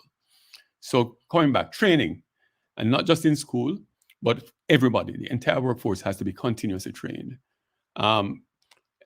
If I was to use a word, it has to be adaptable. Everybody has to be adaptable, because nobody can predict the future. The only thing we can predict is that the pace of change will continue to accelerate. So our capacity to change and to find opportunities will also have to be enhanced. That will mean critical thinking. That will mean the attitudes of being aggressive, lifelong learning. I mean, the World Economic Forum has done all the global surveys, so I don't need to recount the list of 10 or 12 skills for the future of work. But policymakers have to refocus on education. You're going to hear the cry, there's no money, but the fact is that employers in Jamaica have, through their heart deductions, put $100 billion cash pile somewhere that has to be now used to train and retrain. The delivery of content, we have tested it in online learning.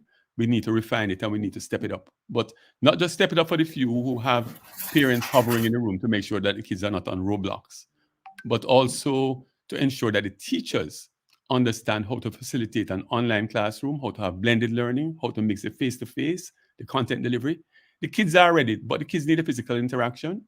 And I can give you 100 reasons why the kids are tech ready. We have failed the children. Let me just start right there. So the whole nature of teacher training, teachers have to go back to school. There's no if and but about it. I don't mean they have to go back up to Shortwood or down to Michael. What they need to do is get back online and learn how to use the online tools based on the experience of real life that we have done before, and bring their kids up to speed. Businesses are doing it because we are teaching. I mean, my parents are 88 and 91. When they got the first iPads, everybody said, no, they're too old to use iPads. My dad plays dominoes on the iPad. He surfs the net on the iPad. He's 91 years old. You're never too old to learn. But we have to adopt the mindset that we can do it. So it's a mindset change. Digital transformation, 18 months after the pandemic and long lines outside the tax offices, crazy. The fact that we don't have all medical records on digital, that we're still issuing paper cards for COVID, for your COVID vaccine, crazy. The Bahamas did it in a month and we are still talking about it for the next 3 months. Crazy. There are just too many opportunities out there that can be done right away, but we have to change our mindset. And the biggest change has to be a mindset change. Okay. Thank you, Mr. Chen. Mr. Clear, quickly, I would like to speak to you about the labor markets in the Caribbean. Do you think that they are primed or skilled enough for jobs of the future? Well, no, evidently they're not. And I'm not so sure they will be anytime soon, because, so I want to use Wayne's 91-year-old, was it your dad, Wayne? I want to use him as an example. So Wayne's dad models what needs to happen. You see, back in the 70s, I'm old enough to remember when we had a program called Jamal. We were teaching people in Jamaica to read and write, because we had a high illiteracy rate. You know what happened? We had to give a 50 or 60-year-old man in rural Jamaica a reason to understand why it was valuable to go learn to read and write. We couldn't force the person to do it. You couldn't drag them to the place to do the test. They had to understand the inherent value in doing so. And I think it's the same thing that we have to kind of wrap our heads around, right? So when I said earlier that we're moving out of the teaching world, Wayne's dad is an example. Nobody taught him to use an iPad. He learned, he had curiosity. He wanted to understand how this thing could be valuable to his life. And that's what we have to help young people to understand, is that, yes, you need to go learn Google, not just the search bar, the entire suite of products that Google has. Same with Microsoft. Go learn them, they're free. There's 1 million people on YouTube teaching you how to use Excel, at least 1 million. And they're better than all the teachers who are going to go and learn how to use Excel to teach it to you in 5 years. Think about it. Like we have to think differently about how we learn. And we have to now not teach people, we have to create structures and incentives and informational programs to help young people understand why it's super valuable to learn these skills. It's not that the things you learn in school aren't valuable. I'm not saying that learning your ABCs weren't valuable. Of course it is. I'm not saying learning basic arithmetic isn't valuable. Of course it is. But what I am saying is that the things that employers are going to ask for, and the things, and this is important, the things that you yourself, regardless of any employer, because I don't actually think it's going to be an employer world. I think it's going to be more aligned with the world that we see emerging, where we're doing many things. Right? You might be doing 3, 4 different things. And maybe they're not even jobs in the traditional sense. They're just things you do. Some of them you're doing for personal fulfillment. Some you're doing for livelihood. Some you're doing because it's a way for you to give back to the community. But just a bunch of things that we will do. Right now, and for the past 100 years, we have focused work around only doing the thing that allows us to live. Only doing the things that allow us to earn money. But I think if you speak to young people today, they'll tell you that earning money is important, very important, but it's not the only thing that's important to them anymore. Am I correct? Yeah, earning money is not the main thing. And we all grew up in an environment where that was everything for us. You know, you had your life planned out, you had a career planned out, you're going to work at the same company for 50 years and retire, and you buy your house and you live in there and you sit on the porch and you die. That doesn't work for young people anymore. So people want fulfillment. And so how are they going to get it in an educational system that's still teaching them the old way? So the labor markets won't function properly in the Caribbean or anywhere else for that matter until the way we are actually preparing people for that market changes. Yeah. And so the Caribbean, though, I want to end on a positive note. The Caribbean, I think, has a unique opportunity to lead in this area. Now, Stacey said some things earlier, which I fully agree with, but I think it even needs to go further. Look, if you're trying to lift, you don't want to have an anchor. And we have things that are anchoring us as a country and preventing us from lifting. So what do I mean by that? As long as we think agriculture is the way forward and tourism is the way out, and all these things that we have believed in the last 100 years, which have made a lot of economic value, but they're not going to be the future of our country. They just won't. And young people know this instinctively. Like, hey, you speak to a 20-year-old, no 20-year-old believes that agriculture is going to be how Jamaica, becomes a great country in the next 50 years. Nobody does. Nobody believes it's going to be on the backs of tourism. So I believe that we have something that the world envies, which is our people. The world has always envied Jamaicans. We're industrious, we're super smart. Anywhere in the world we go, we make a huge difference. And with deference, and I'm sorry for people who are not Jamaican, but that's Jamaican, that's Trinidadian, that's the Caribbean region as a whole, have really dynamic resources, human resources. And we need to start actually investing in the people so that young people can start building software. Like, it doesn't take a lot of energy to build software, so we can't blame it on energy prices anymore. It's not like building a factory. So why aren't we investing in people building software in Jamaica, or in Trinidad, or in the Bahamas, or in Barbados? Why can't, as a block of countries, why can't we be a software producing and a software engineering powerhouse? I think that's the future of our region. I really do. And I think that we need leaders. Stacey mentioned leadership. We need leaders who understand this. And I understand that there are many in leadership who don't, but they need to surround themselves with people who do, so that we can actually begin to make massive leaps and bounds forward. Okay. we cannot do this incrementally. Thank you. Thank you, Mr. Clay. All right, last question, Ms. Payton. So, should Caribbean employers be doing more to train staff? And if so, what does that more look like? Yeah. And Tamika, I just want to make sure I'm checking time on my response, right? Is there time for open Q&A as well on this session, or do I leave time for the audience? I Yes, just want to make sure. Okay, so that'll be everyone, great. you can drop your questions right now Sure. while Okay, Ms. good. Payton answers. Yeah, just want to make sure I give enough time to hear from our audience. But are they doing enough? And what we recognize is that organizations know and feel that they're not doing enough. They know that the pace at which technology is impacting their businesses, impacting the wider world is moving at a great pace. And you're really trying to shift a really big vessel, right? If in the shipping industry, you have these massive ships that need to turn, and there's a lot of orchestration to get these organizations to shift. So it's organizations are now finding themselves needing to really rethink the way that they operate in order to become more agile, in order to allow for that shifting of upskilling their staff and operating in a different way. Because there's one thing to think about the skills that you need to one hire and also train and develop in your staff, but then how do you embed that in the process? How does that in fact change the way that you operate, the way that you deliver to your customers? So it's really thinking about it quite broadly. And so organizations, I think, are all within the Caribbean are all bought on to the fact that upskilling is an imperative. They need to upskill every single person in technology in one way or the other. It's not for IT, and it's not just for those tech savvy folks, but everyone to be able to embrace technology in some way. But then weaving that through the organization and changing a culture that may have manifested for a long time, it's not an easy task. And while we have a lot of catalysts pushing us forward, collaboration like this and working together and learning some of the successes others have had, I think is what will continue to push us along in the Caribbean, recognizing in some instances it's not easy.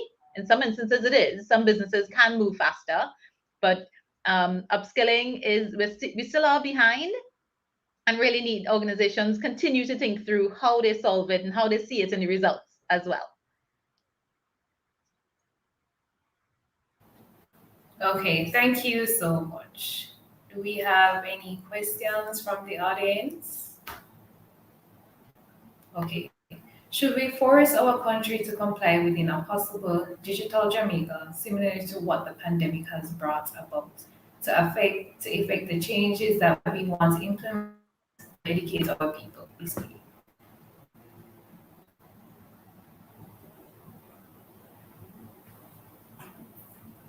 Do you have a preferred responder? Or someone you want to respond to? Okay, well, I'll just, since I'm off mute, I don't believe in forcing people to do things. I'm a staunch libertarian. I believe in personal freedoms. So the force word doesn't sit too well with me. However, I understand the spirit of the question, which is we have gone through the pandemic, and the pandemic has shown us that a new consciousness can emerge. We have a new consciousness around many things that before the pandemic we couldn't even fathom. I remember before the pandemic, people saying, being mystified that why would you want to work from home? And then in the pandemic, people said, hey, please go work from home. So I understand that the notion that some good things came out of the pandemic, and we would want those things to continue.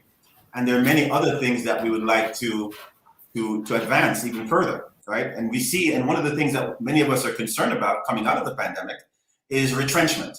That we're going to go back to the way, in many instances, to the way it used to be. So I get that. The best way I think to advance those best practices is by incentivizations.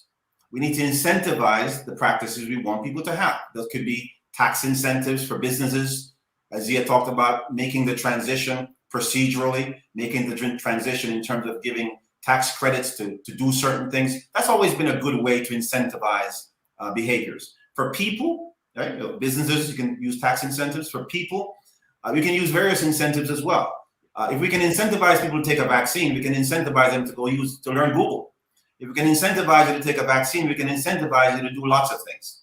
We just need to put some brain power behind it and think about ways that we can get the people of Jamaica, people of Trinidad, people of Barbados, wherever, to actually start embracing technology more. One of the places that we have to get serious is actually start, teaching the right things in school, the right curriculum.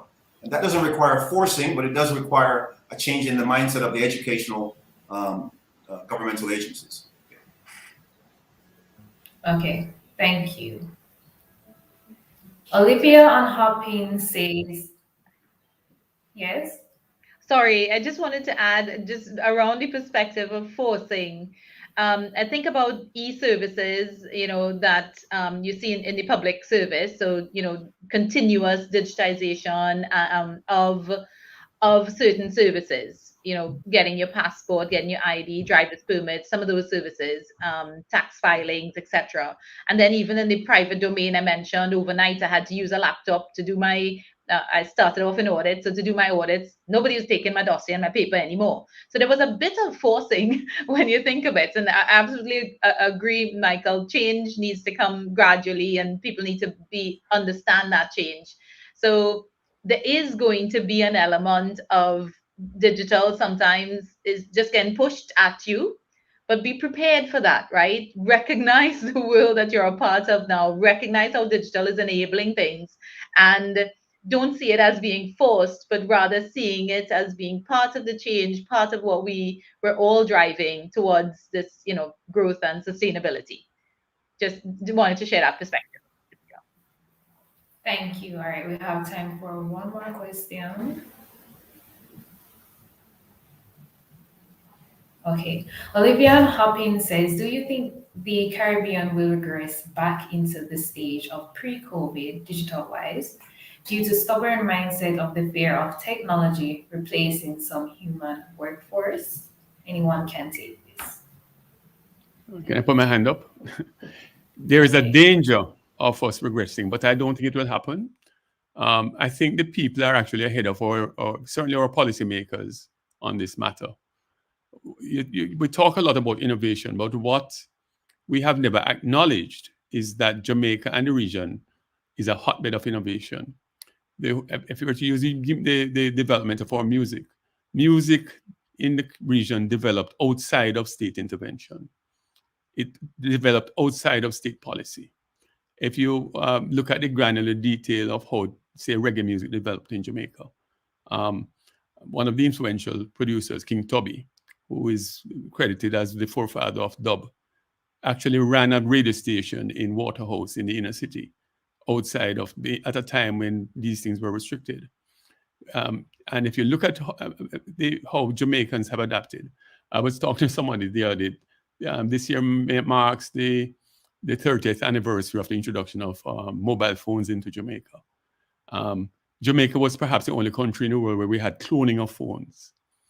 Before phones, we had something known as an ICAS number. Some of you would be too young to remember the ICAS number. But the bypassing of the system to make international calls led to Jamaica being the only country in the world that required a special code to access your phone to make an international call. I hate to bring this one up, but the mushrooming of scamming in Jamaica and online scamming in the first fallout of the BPO sector, Jamaicans refine this. And what I'm saying is, Jamaicans are innovative and policymakers have not kept up with the spirit of innovation among our people. It's for the policymakers. I think Michael touched on the labor market. Our labor market laws are still struggling to keep up with a labor market of today, much less to design for a gig economy. I have been pushing for a long time, just to use an example, to move away from heavy payroll taxes and so on, and just move towards a robust social safety net that is universal to make the cost of formalizing employment a lot cheaper. I mean, the burdens on formal employment, that's another whole discussion that we can have. But to create labor market flexibility, to create at the same time the social safety net, but to also create the ability for Jamaicans to access work anywhere in the world without sacrificing formality or sacrificing future benefits, whether health benefits, pension benefits, or even unemployment benefits. We haven't had that discussion yet. We're still trying to figure out how to deal with the present and the past and not how to deal with the future. But regardless of what policies are made, and perhaps it's a reflection of the high degree of informality in the country. It's not that people are wicked or love illegality. People stay in the informal sector because that is where they can innovate and grow. And the policymakers can make policy, but as John Lennon famously said, life is really what happens while you're busy making other plans. We will continue to do what we do. It's just that we don't want the government and the policymakers to be an anchor, to use Michael's analogy. We want to ensure that government plays its true role, which is as facilitator, whether it is in education and training, whether it's in labor market regulation, whether it is in the suitable investments to ensure that the broadband capacity is there to enable the future of work. Oh, thank you so much. We can have one more question before we go. Roxanne Hopping says, what advice would you give youths going out into the technology-saturated job market? I'd love to weigh in on that one. First of all, Roxanne, I'll say to you that the technology market is not saturated, and I don't foresee it being saturated for a while. So that's kind of going back to one of the things that Michael said much earlier in the conversation. We really have to step into this space of limitless thinking, possibility thinking, opportunity thinking, because that's what technology is all about, right? Technology is the future, but the future is actually right now. And so what we have to really lean into is the fact that there are opportunities that exist already. When you think about things that the youths have as option, one option, first of all, is to become a member of an alliance like the Jamaica Technology and Digital Alliance. Start to associate yourselves and network with persons who have internship opportunities available, access to apprenticeship opportunities that you have available, and these opportunities are available right now. Also, stay on top of what is happening in the market, both locally and globally.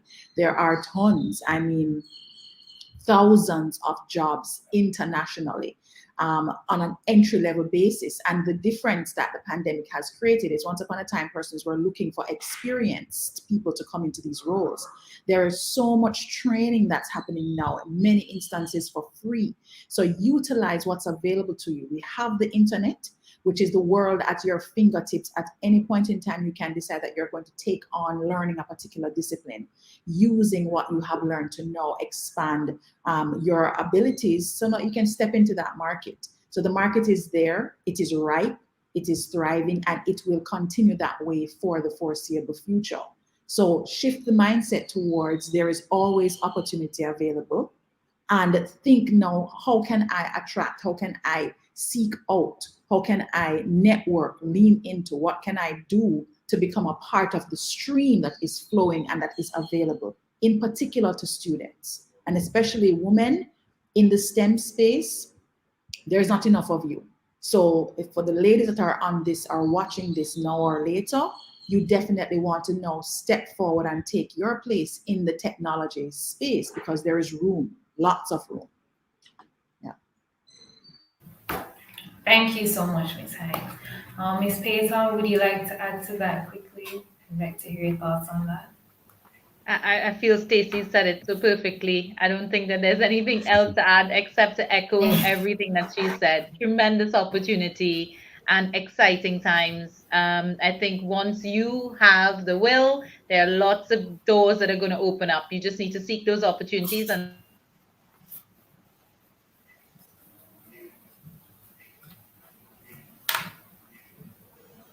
That's what Wayne was talking about The earlier. 11 o'clock. The 11 o'clock dip. Oh, we have to Okay, I would like to thank you all. All right, we're going to wrap up right now.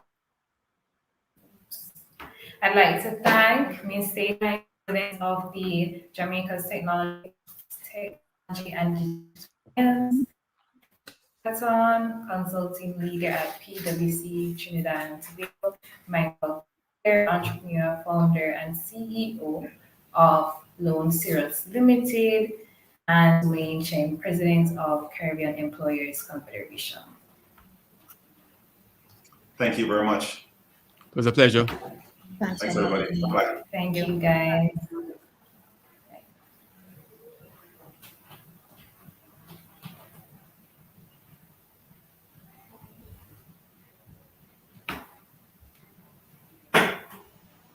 So I hope you guys enjoyed that very interesting panel discussion. I hope you learned a lot because I sure did.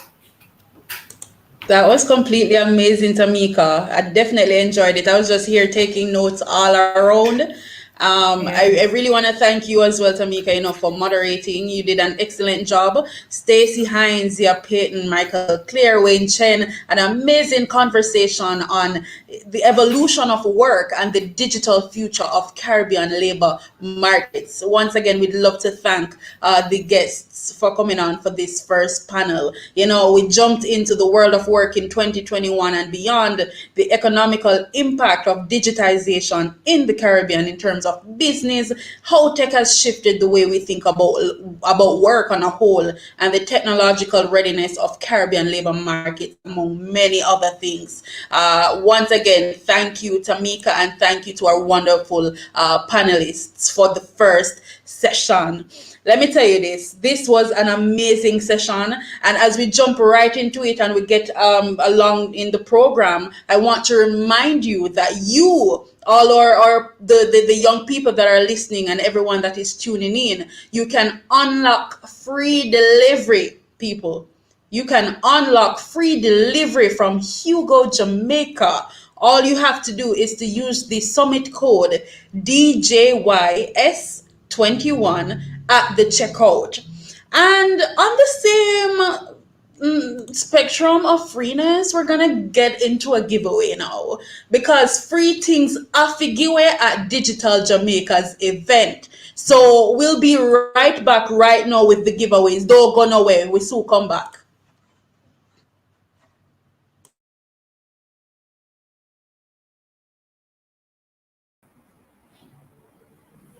And so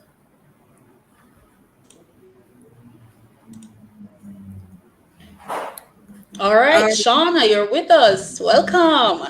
Hi, good morning, everyone. Good morning from Jamaica. I hope everybody's enjoying the session so far. And I'm here with a giveaway. So freeness of a giveaway. So let's go.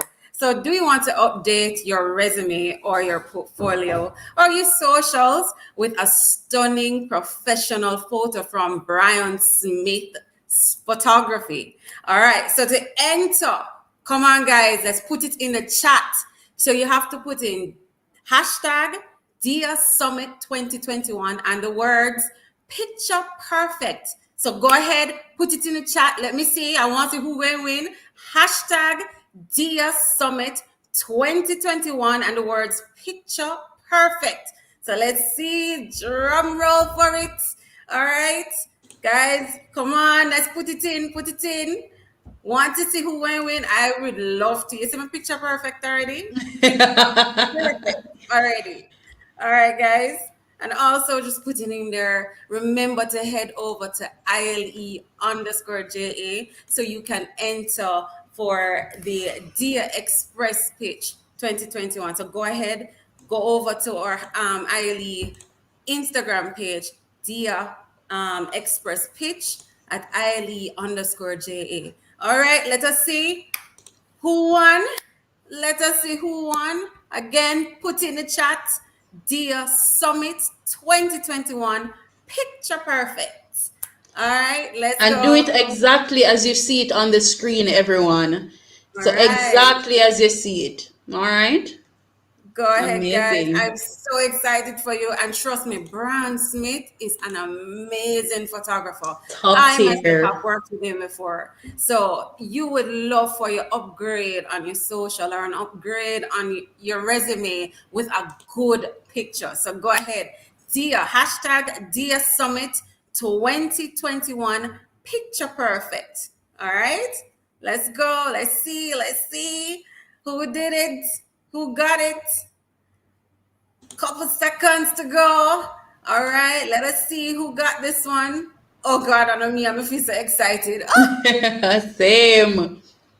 Same Dear, over here. Dear Summit 2021, picture perfect. Let's see who got pictures. Couple seconds more, having it going. All right. I see the responses going in. See the responses going in. All right, let's go.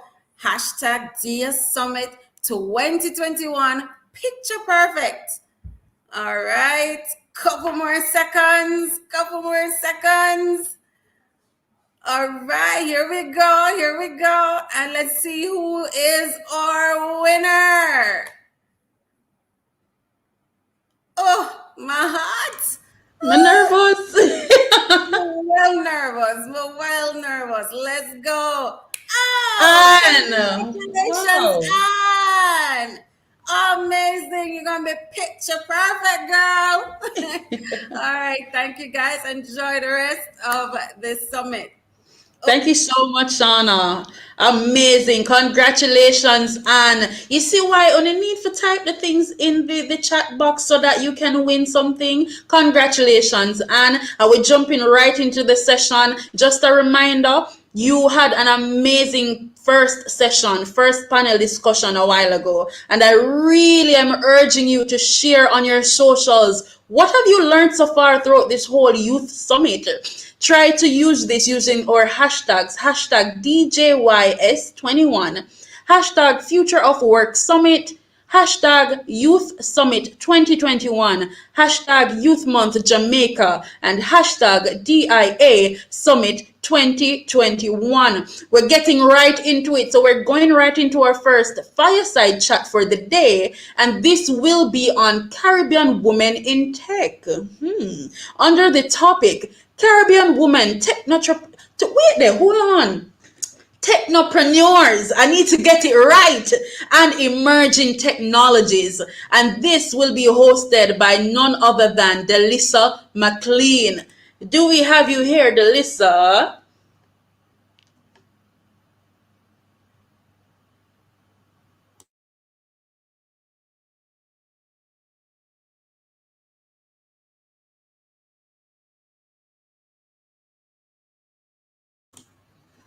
All right, so we'll be welcoming Delissa on screen in a bit.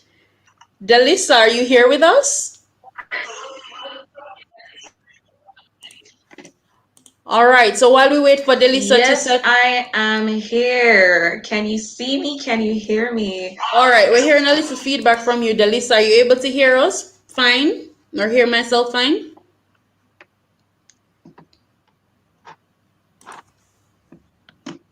Hello, everybody. All right, welcome, Delissa. Thank you so much for coming on. We are just going to jump right into the session, so I'm going to give the stage to you so that you can go ahead and talk about the overall topic of Caribbean women in tech. The virtual stage is yours.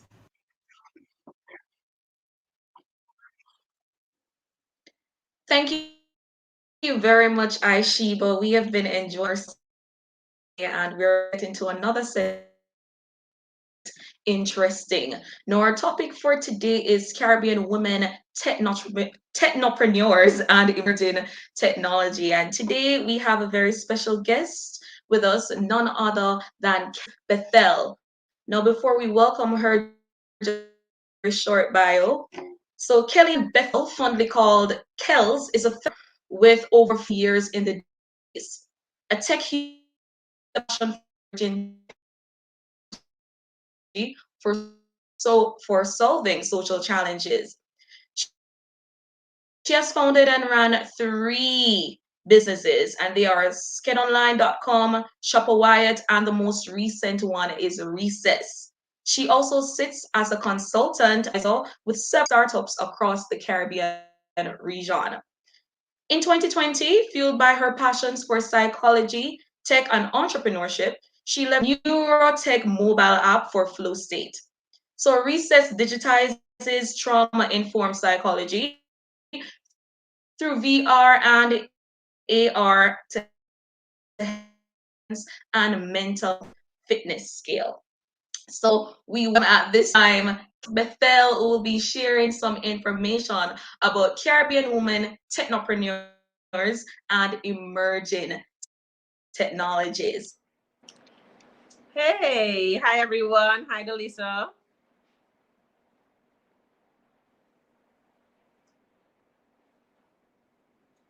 Hi, hi.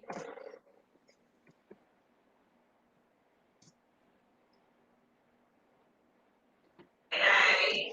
Oh, hello. Such a pleasure to have you this morning. Nice to be here.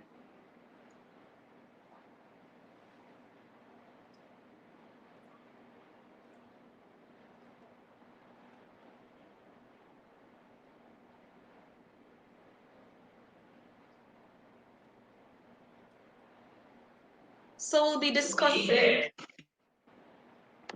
Yes. It kind of breaks up a bit.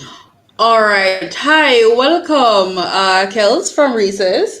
Hi. Thank you so much for jumping on so early with us so that we can get into our fireside chat. But we are going to go to a break and we'll be right back in just a bit. Thank you so much for jumping on. I'm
All right, amazing. So we're just going to jump right into it. Welcome again, Kels. We really appreciate you being here and being here so early at that. Kels Bethel is a tech entrepreneur and founder at Recess. How are you doing? How are you feeling about this session? You're muted, Kels. All right. Yeah, I'm feeling pretty good, excited to be here and to share. So, yeah, pretty excited. All right, amazing. We're actually going to jump right into it. So I'd love to know from you. So the topic overall is Caribbean women, technopreneurs. I have to get it right there, and emerging technologies. So one of my first questions for you is how important is visibility and representation for Black and Caribbean women in tech? Yeah, I think that visibility is super important because, traditionally in tech, we watch so much of Western media. When we think about tech initially, we think about Elon Musk, we think about Mark Zuckerberg, we think about Jeff Bezos. And, as a Black woman being from the Caribbean, there's sort of immediately that barrier to entry. It doesn't feel like it resonates with you. So I think, it's so important for us to have more Black women, have more Caribbean people also in the tech space so that young people coming up could see I could do it too. It's about creating role models, having visibility so that, everybody, all the youths here and everyone on this platform could see that, yeah, look, somebody that's like me is also in technology and just reducing the barriers by visibility. I love that. I actually appreciated that you say that. A lot of times, as young Black women, we don't see much representation at all, especially in the tech field. And I don't think people think how important representation is and how important it is to see somebody who looks like you, somebody who sounds like you, somebody who live in the same space as you, able to do amazing things, especially in the tech world. So I know you touched a little on visibility and representation for Black and Caribbean women in tech and how important it is. But why is it important for women to be integral in the development of emerging technologies and specifically as it relates to experiential tech in the Caribbean? Yeah, the thing about this in the Caribbean, a lot of the women are like heads of households and decision makers in the households and number one consumers actually within our environment specifically. And so, immediately, traditionally, a lot of entrepreneurs, very male dominated, but really and truly, the buyers and the consumers of a lot of the product are really women. So I think having that female perspective that actually resonates with the market is important. It's important to have a diverse board, a diverse, even executives, but also in the entrepreneurial space because women have a unique perspective, essentially. And I think it's important to continue to bridge that gap so that women are able to speak our language and, we are consumers.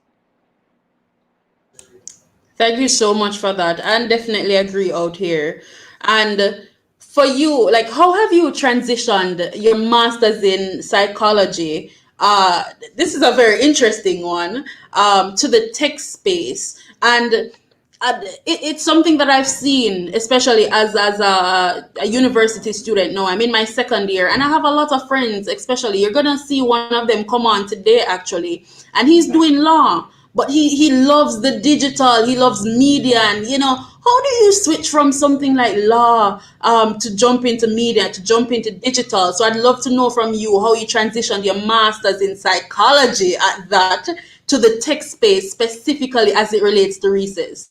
Yeah, the great thing about tech is that tech is a conduit for anything, right? So really, you could use tech to enable your business. You could use technology to enable your passion. So like your friend, if he's into law, he could merge technology with his passion and his education with law, right? But for me specifically, I I had my first startup was before I did my master's, and I did my master's in psychology.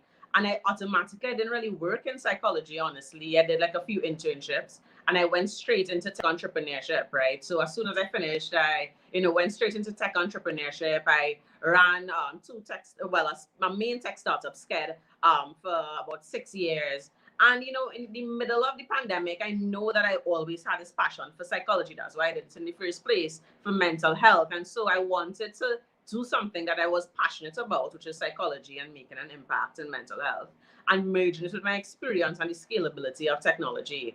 And that's really where that marriage is. And I feel for a lot of young persons, as you're saying, like your friend, it's a similar thing where they may be doing different types of studies. But the good thing and the great things about technology is really just a platform, it's really just a conduit. So we could use the technology to help us to leverage, to grow, to build new and interesting things within the fields that we're passionate about and we're interested in. So it's not even separate, it's really and truly we could use it. I was muted for a second. I want to ask a follow-up question in a sense. You had said that you started a business before Recess. How did that go? Is it still going on? Yeah, so before recess, I started a startup called skedonline.com, and at the time it was like an appointment management solution for small businesses, for small service providers, and that sort of grew into a web building platform for service providers who have appointment businesses. And yeah, that was a journey. You know, I learned a lot of lessons during that time, but that was my first, I would say, major tech business that I started, and that's what I was been running for the last 6 years. And it's still running, actually. It's still running.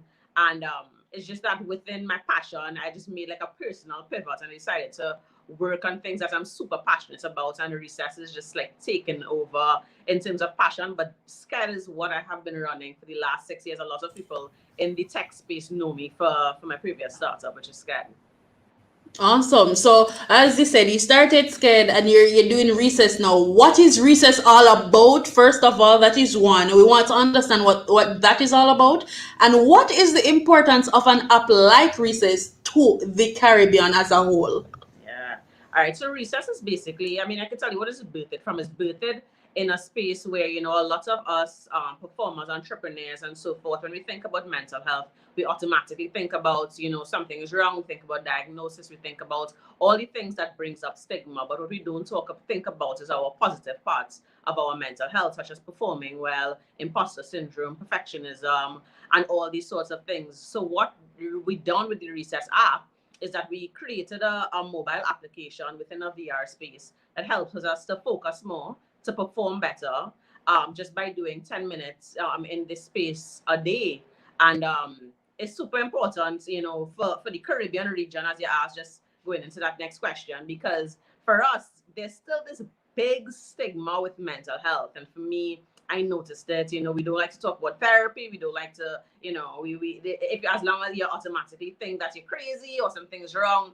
And for me, the personal mandate within the Caribbean region for recess is to just move that needle along, you know, for us to have more conversations about mental health and be less triggered by thinking about something is wrong, but also our mental health is, we could do better, you know, and that is really just what recess is about, starting that conversation about we could do better and then moving that needle along, so that we could actually start to talk more about mental health and to address our mental health as a region. I'm actually really appreciative of an app like this. I didn't even know about this, by the way. And I'm the type of person, and I know a lot of young people who are tuning in right now use a lot of apps like this, but we don't use Caribbean made apps like this, or we don't know that they exist. So to know that something like Recess is here and it's used to help where your mental health is concerned is beyond amazing. So big up yourself with that, Kels. Really love that. One of the most one of the most important question I want to ask you specifically. This is for you, and I want you to give me the most candid response ever. Are we investing enough in tech in the Caribbean? That's the first part of the question. So are we investing enough in tech in the Caribbean? And what's the best approach to ensure that we are not left behind? Yeah, I mean, no, I think that's the answer. I don't think we're investing enough.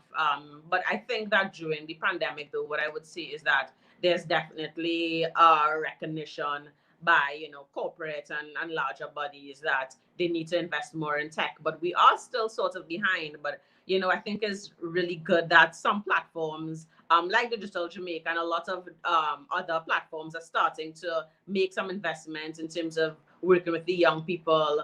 But I think we still have a long way to go. But I think that with a lot of platform builders, we are getting there. Awesome. Thank you so much for that response. And I want to know from you as well, how can we encourage young people to explore the world of tech on a more substantive level? Yeah, I honestly think that things similar to this and other things, you know, having hackathons, having things specifically targeting to, you know, the universities and the youth and the secondary schools is really about creating more opportunity to explore. I think that innovation and technology and exploration, it needs to be in a space where young people could feel comfortable to just explore without really thinking about, getting a job directly is really an exploratory process. So I think creating platforms where young people could explore their interest in the area is what is needed. And I think that a lot of people starting to, build platforms around this. And I think as we continue to build that out, we will see a bigger transition to more people into the tech field in the Caribbean. All right, thank you so much for that. So our time is actually winding down. We're gonna ask the last question, but I'm gonna put it into two parts because I really want to hear both answers. So it's two questions into one. Going on. So ready. What advice would you have given to your younger self when you were just starting out in tech? That you would now give to women entering the tech space. In addition to that, I'd love to know from you which Caribbean woman or person in tech you admire the most, and why. Yeah, so I would say in terms for my younger self, I would say find a mentor, like connect to the right people, connect to the right networks. Maybe if you're interested in tech but you don't know a bunch of people immediately, find a space where you can explore. Find a space with mentors, with friends, with new people that you could connect and sort of, explore that interest. That's the biggest thing that I would say for a young person. And the next question regarding the woman in tech that I admire, I would say that they have a few, but I would say like three people that I really admire would be, well, Ingrid Riley. She's like a big platform builder, so big up Ingrid. Super important in terms of carrying this conversation and building our ecosystem within the Caribbean. I would say Monique Powell from Quick Plate, again, super powerful tech entrepreneur, just like myself. Look up to her and her passion for building her business and what she's be able to do over the last few years. And then the last person I'd say that I've been looking at is Anya Young. She's from Trinidad, like me, and she's really invested in sort of this creator tech space. And she's doing some really interesting things in terms of fashion, NFTs, and fashion tech. And I think that is super interesting to have also such creative people doing real things in the creator tech economy. And yeah, I think those three people I can't mention one, but I will mention those three. All right, thank you so much. I really appreciate you coming on. Kels Bethel, tech entrepreneur and founder of Recess. We really, really appreciate you. Continue being that amazing woman and, continue being that person that young Black women living in the Caribbean can look up to so that them know, say, yes, we can also do this and we can do amazing things in the tech field. Thank you so much for being here with us, Kels, and I really hope that you have a wonderful rest of the day. You too. Thanks for having me. You're most welcome. Amazing. Kels Bethel, tech entrepreneur and founder of Recess. Amazing conversation right there about Caribbean women in tech, Caribbean women technopreneurs and emerging technologies. As we head into the next section or the giveaway, before we even move on, I would like to clarify that Michael Clear's company is actually Lone Cirrus Limited, which is a tech/software company. All right, so Lone Cirrus Limited, which is a tech and software company, that is from Michael Clear. All right, so we're just jumping right into the giveaway section, and actually we're gonna come back right after this with that. So just gear up for the giveaway section coming up.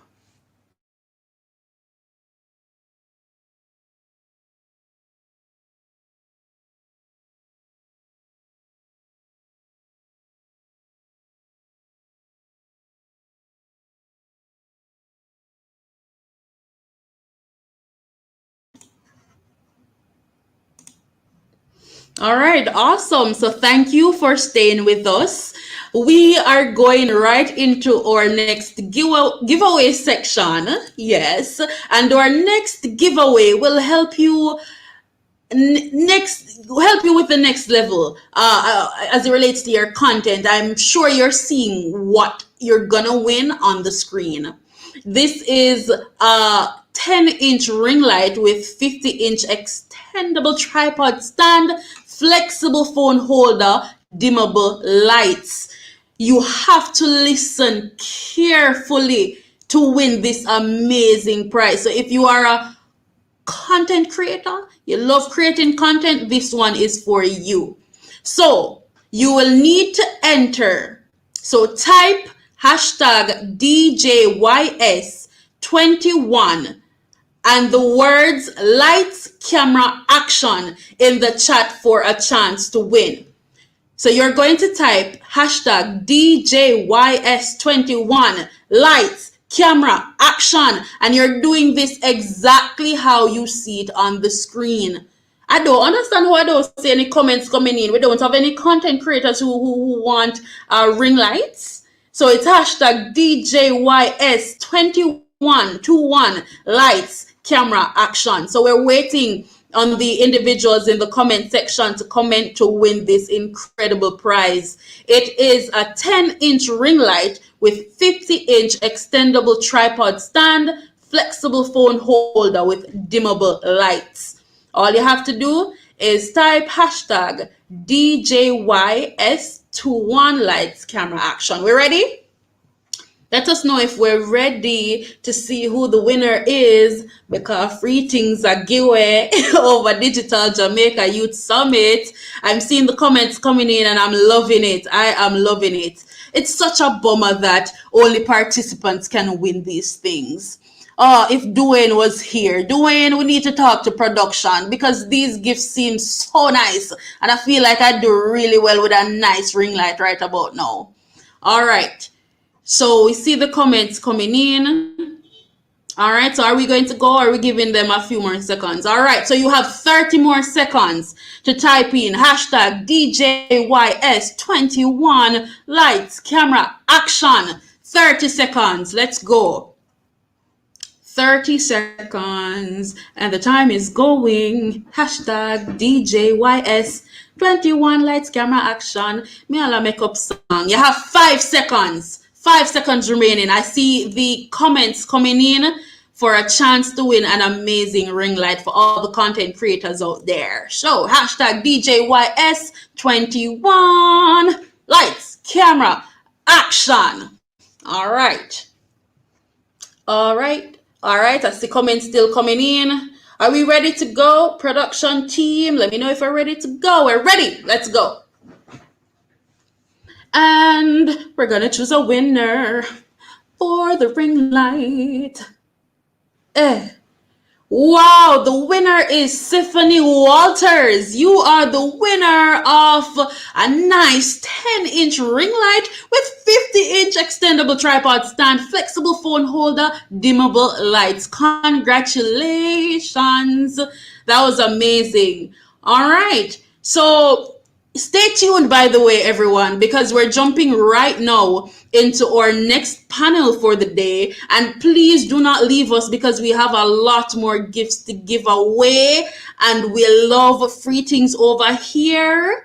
So make sure that you stay tuned with us. So it's a second panel for the day. This will be a very interesting conversation as the topic for discussion is career diversity and overcoming geographic limitations. And I will now invite Leanne Smith, media personnel and entrepreneur from UCA Jamaica Limited, on screen with me right now.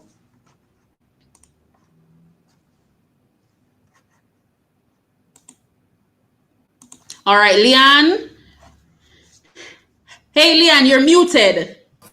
Hi, good day. Hi, how are you doing? I am so well. Thank you guys so much for having me. I'm happy to have you here. We're going to jump into panel 2, which is all about career discovery, career diversity, my apologies, and overcoming geographic limitations. What are you excited about this panel? Beyond excited, because if you don't have a career, then really, how do you find your footing? How do you truly expand yourself as an individual? You know, careers are so integral, and I don't feel like as young people we put enough emphasis on having a career. We probably just, get a look of work, but having a career, truly molding yourself, truly growing as a professional. Very excited, ready. And Leanne, I'm glad you said that you're excited about the career diversity aspect of the panel, because I'm actually excited about the overcoming geographic limitations part, because it should be interesting. But I'm going to hand it over. So the virtual stage is now yours, Leanne. Alrighty, welcome one, welcome all to our second panel for the day. It's about career diversity and overcoming geographic limitations. Thank you very much for having me. On our panel today, we have Leighton Campbell, e-commerce innovator, consultant, and trainer at Mobile Edge. Now, Mr. Campbell, hold on just a second. As I said, he's an e-commerce innovator, consultant, and a trainer.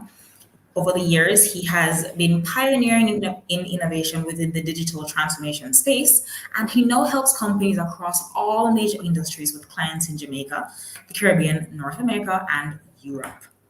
Today, Leighton is considered a thought leader in e-commerce transformation and designs technology solutions for companies big and small. He excels in his field by finding innovative ways to solve mission-critical problems and takes great pride in his work. So welcome, Mr. Leighton Campbell. Hi guys, thanks for having me. Awesome. Next, we have Greg Harrison. Greg Harrison, sorry. Motion designer at Humblebee Studios. So Greg, he has been a professional graphic designer, animator, and motion designer for over a decade, having fallen in love with the art in college. Throughout his career, his work has involved remote collaboration with international teams and conducting of virtual boot camps, which has given him a wealth of experience and in using technology to bridge the geographical divide. Love that. Welcome, Greg.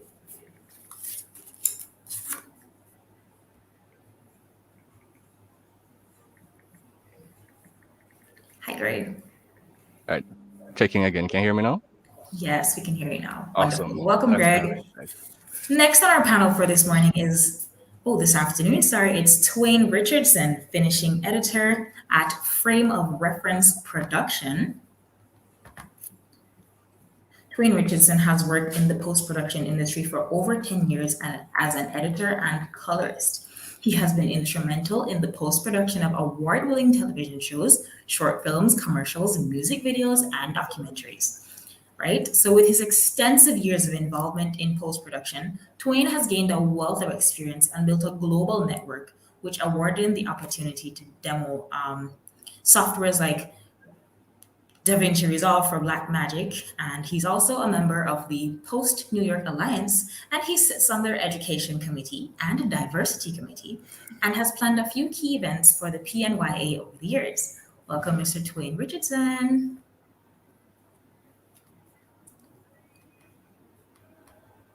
Next week, I don't think I'm seeing Twain. But alrighty, we'll move on the list. Next we have Kalila Reynolds. And she is a media entrepreneur at Kalila Reynolds Media.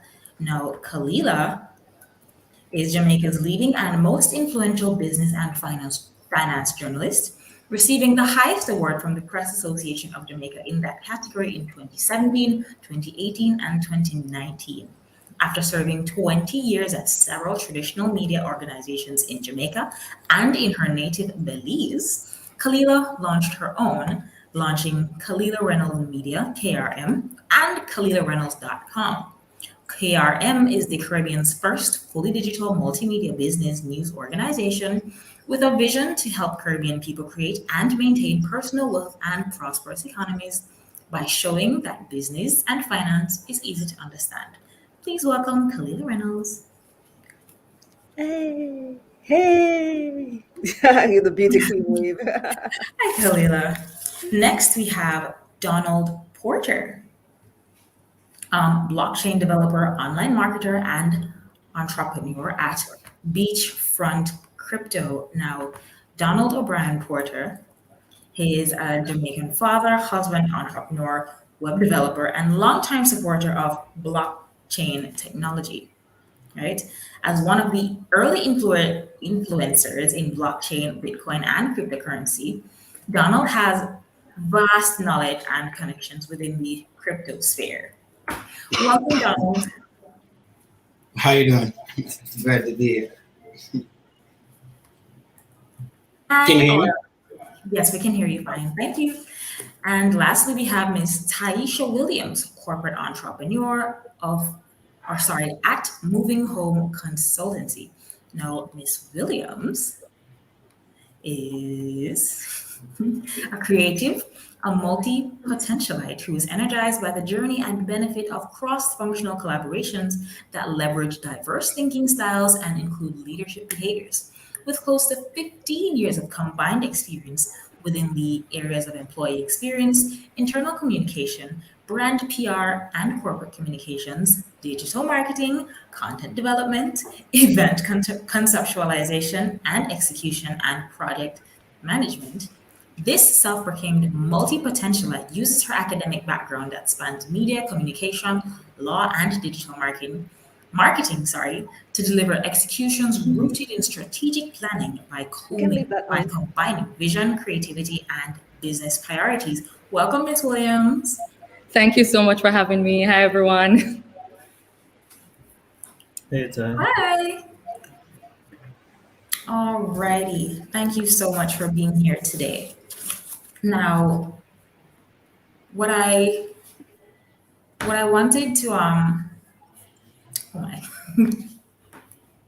sorry. So one of the first things I wanted for us to explore was the unconventional or creative careers in tech or digital. Would anybody like to, kick off our ball game today with that?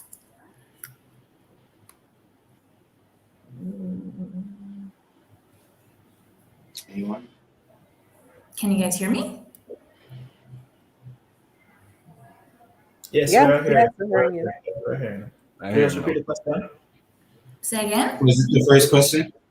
I said I wanted us to firstly explore the unconventional or creative careers that are in tech or digital, the ones that are new, the ones that were possibly unpopular before the pandemic, just the unconventional careers that exist in tech.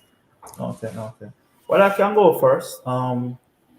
Leighton Campbell here again, e-commerce innovator, coach, and trainer. And I would say that my field specifically is extremely, while it's not new to the global marketplace and what happens globally, it is fairly new to our Jamaican and Caribbean space. And we see where COVID has really fast tracked persons' interest in this space. When I started doing it, e-commerce was almost like a cool word that persons threw around whenever they wanted to seem innovative, sound innovative, or sounded like they were ahead of the curve. I remember when we just started pitching e-commerce, probably in 2015, 2016, thereabout. I had to, I always wanted to specialize deeply in this space, but I had to take jobs that were just regular website gigs, because that's what persons understood. When I told persons about doing business through the internet, they just couldn't understand it. They couldn't grasp it. And even though COVID has really fast tracked the development of e-commerce within the business space, and persons are now talking about going online, a lot of persons still don't understand what it takes to really get online. So you're finding now that many persons have popped up within the last year, claiming to be e-commerce experts. And it's a good thing. It's a good thing because at the end of the day, the space really needs a lot of demystification. However, what is lacking at the moment, I believe, is the experience and training to really develop these skill sets to qualify persons to really lead companies' strategy and so forth in this space. I would say definitely anything in e-commerce is one of those new unconventional spaces. I myself have had to use on-the-job experiences to learn more about this space, but I've been doing it for some time now. So because of that, I have a wealth of knowledge on it. But anything e-commerce, especially, and the funny thing is that e-commerce does drive a lot of other needs. So things like content creation are important. Things like content writing, anything that is related to promoting a product online feeds into e-commerce and many other digital strategies that are required these days. So I would say my industry, e-commerce, is definitely one of those sectors that are here officially now, and it's here to stay, and it's here for the future as well. So let me jump in here and talk about my experience in media. So I come from the world of traditional media, radio, TV, and to a lesser extent, print as well, newspaper, magazine writing. And when I started getting more into digital media a couple of years ago, and I wanted to launch my own show, Taking Stock, you see it on the screen there was a lot of doubt in the industry about doing this digitally and whether sponsors, advertisers would go, whether it could be a legitimate business. When I say a lot of doubt, I mean everybody told me it wouldn't work and that it needed to be on traditional media platforms. But I tried it out anyway, and now 2 years later, I see a lot of people entering the space, trying to do similar things, and we also see where the advertising dollar is migrating to digital platforms. So it can be a legitimate business if you're willing to take the risk at the early stage. So like Leighton, when he started doing it, e-commerce online, there weren't many people doing it, and so once you get in early, it's really good to be able to capitalize off the shift and the digital transformation that's taking place in so many various industries. So true.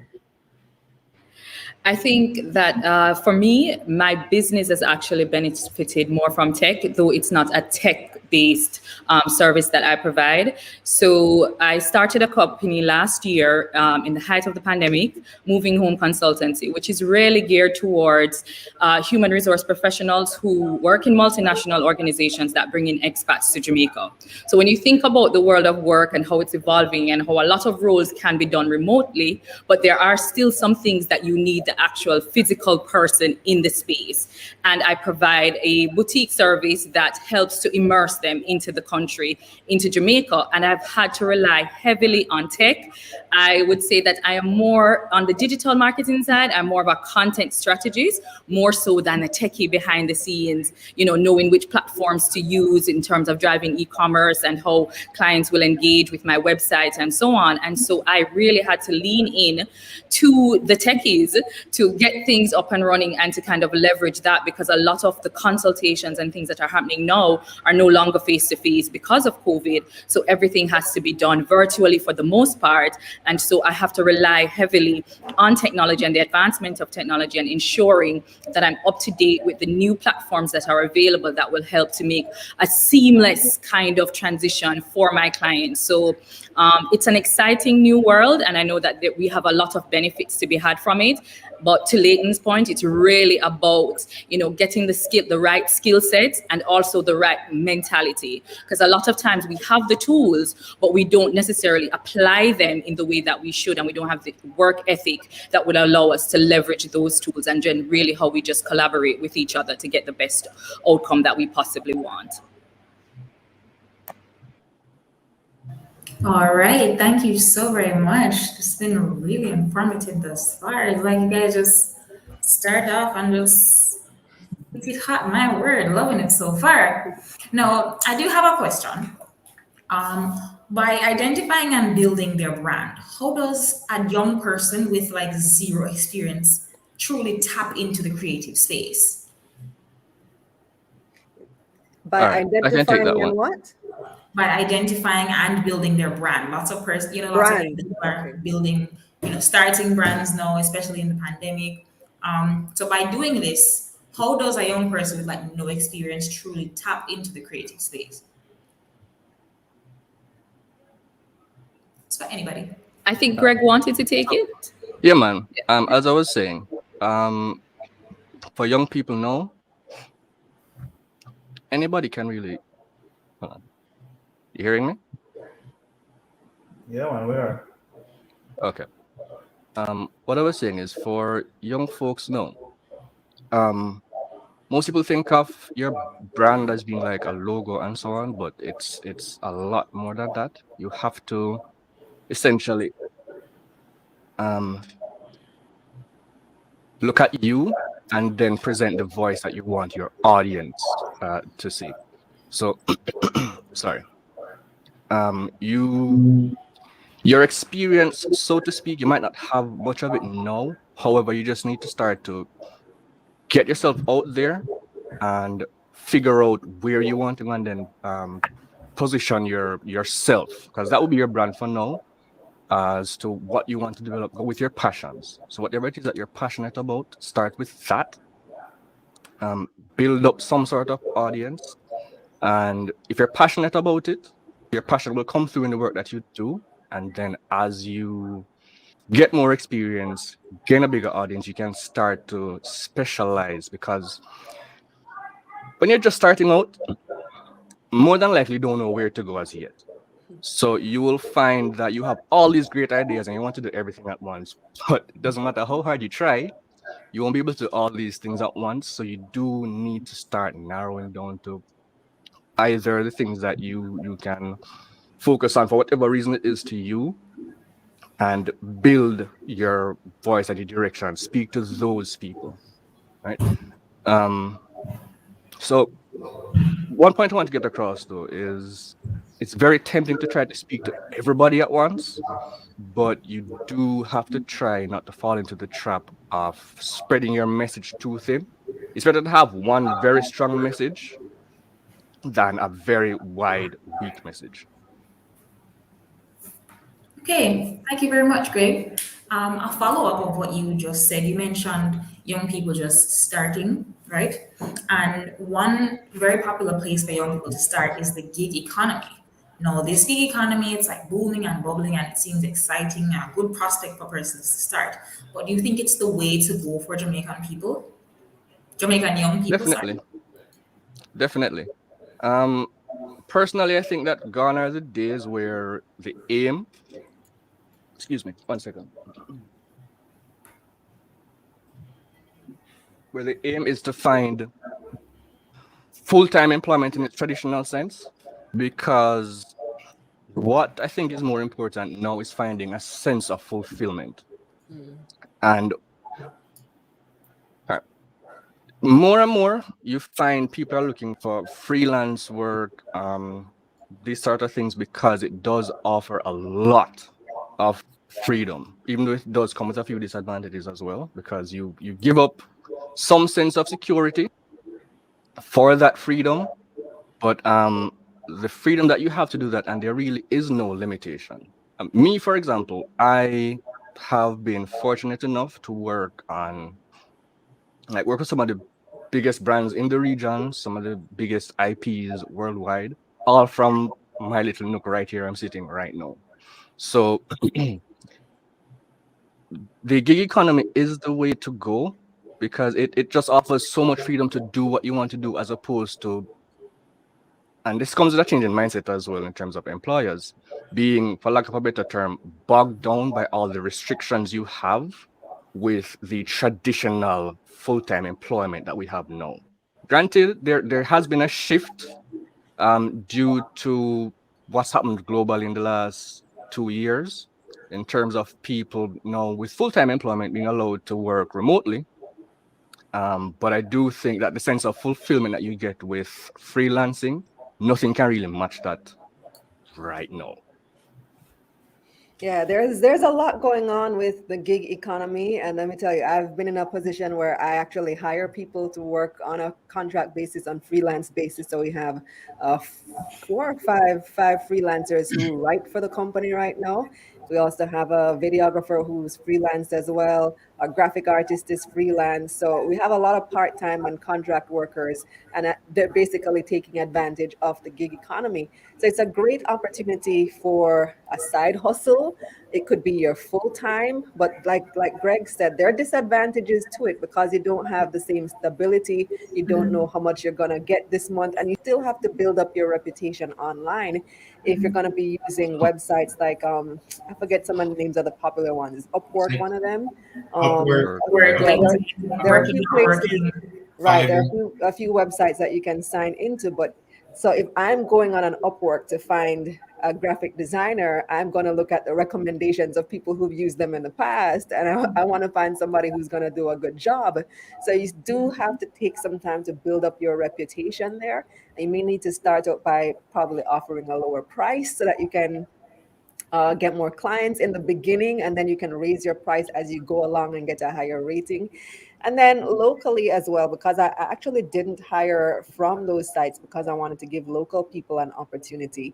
Locally, you have an amazing opportunity to get your brand and your portfolio out there using your own social media, using your Instagram. If you're in graphics or video design or video production, use your Instagram account, use your TikTok to showcase your work, use your LinkedIn to get clients. If you're writing samples, then you need to use the platforms available to you to promote your work so that people can find you a lot more easily, and you build a reputation around the work that you do so that you don't have to worry about the stability part, because work will be coming to you, and eventually you could replace your full-time job with freelance work or make it your own business and set it up in that way.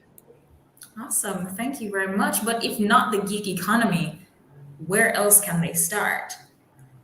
Well, you can look for a traditional full-time job. That's the other thing. So those are the options right now. You start by, hustling online, or you try find a full-time job, or you can do both. You have your full-time job and you have this as your side hustle to start, and eventually as you build your side hustle and it grows and you get more clients, you can do it full-time and transition to that. Alrighty, Well, thank just, you. wait, sorry, just to jump on that for a quick sec. Oh. Okay, sorry, go ahead. No, I was I going was saying, to agree. I'm sorry, I'm speaking over you. All right. I was just going to add to Khalila's point about I would never discount, and I would encourage young people who are just starting out. There is great value in a corporate job. The learning opportunities, the networking opportunities that you get from your corporate job, it's truly invaluable for those young people who decide to go that route. It's always an option, I think, a very secure option. I have the benefit of having a corporate job, as well as my business that I do outside of my corporate job, as well as I benefit from the gig economy. So there are things that I do to tap into my creative side that I want to do that are outside of corporate, and it doesn't necessarily fall in line with the business that I started either, but it's things that I enjoy doing. And so I do those on a freelance basis as well. But I think it's important, and there's work ethic. And this is so important to me because I think a lot of young people, they miss that opportunity to develop that kind of work ethic, that kind of structure and organization, and knowing how to manage your different stakeholders from the corporate world, because everybody wants to be their own boss in the offset. And that again goes back to building your personal brand, because your personal brand is really at the core who you are, what your values are, and then how that translates in the social media space, or if it's traditional media, however you decide to market yourself. But it's really who you are at the core. And for people to have confidence in you that you will deliver, excellence needs to be at the core of what you're doing. You need to be meticulous about the job that you're delivering, being creative. It's better to do than to say you're going to do. And so people have that confidence in you, and that's something that you build up over time. So I would never discount the value of a corporate job while you're also pursuing your personal passions and building that as well. I never loved the term side hustle, but I know it's a popular phrase. I think I will pursue my own business ventures outside of corporate, but it's really important that you really understand who you are at the core, what you're trying to achieve. And so that helps in how you communicate that brand. And as Greg said, you're not trying to be all things to all people. So understanding your niche as well. Alrighty, thank you very much, Taisha. Now, to you, Donald, my question is, are we more empowered by tech or stressed by tech? A bit of both. That's a tough question. Okay. We're empowered. Ultimately, we're empowered. We are allowed to share our voice, our ideas, our creatives, sell products, and transact online based on tech. I mean, tech definitely has brought the world a lot further, especially today's technology than, back in the past.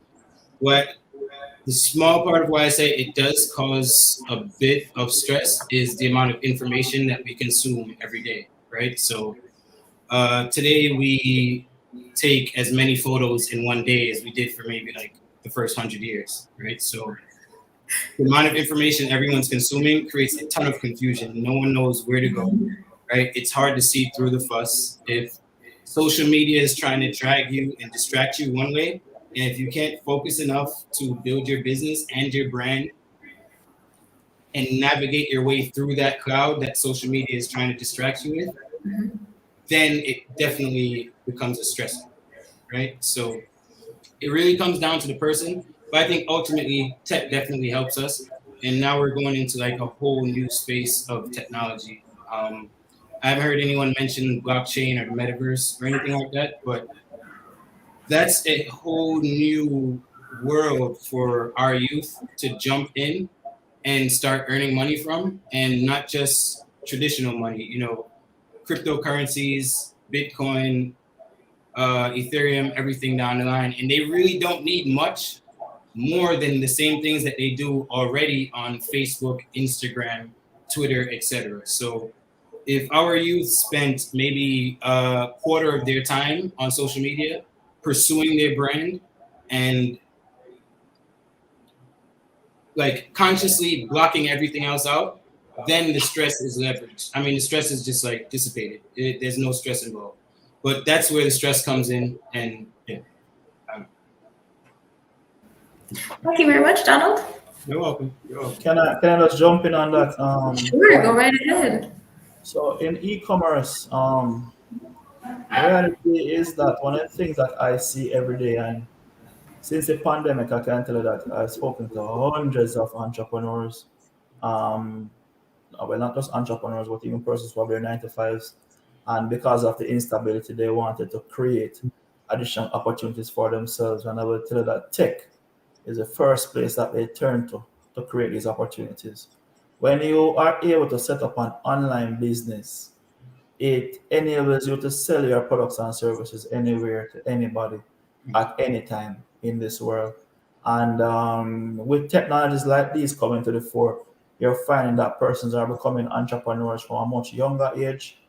It is easier for somebody with a 9 to 5 to start a business, which they can grow into, because by having all of your business online, you don't have to physically run from the office, run to this location to open it up, to start seeing customers and all these things. You're able to set up a business that runs on its own, but provide, because don't get it twisted that you can ever set up a business, leave it and it just runs itself. You still have to provide that type of support, right?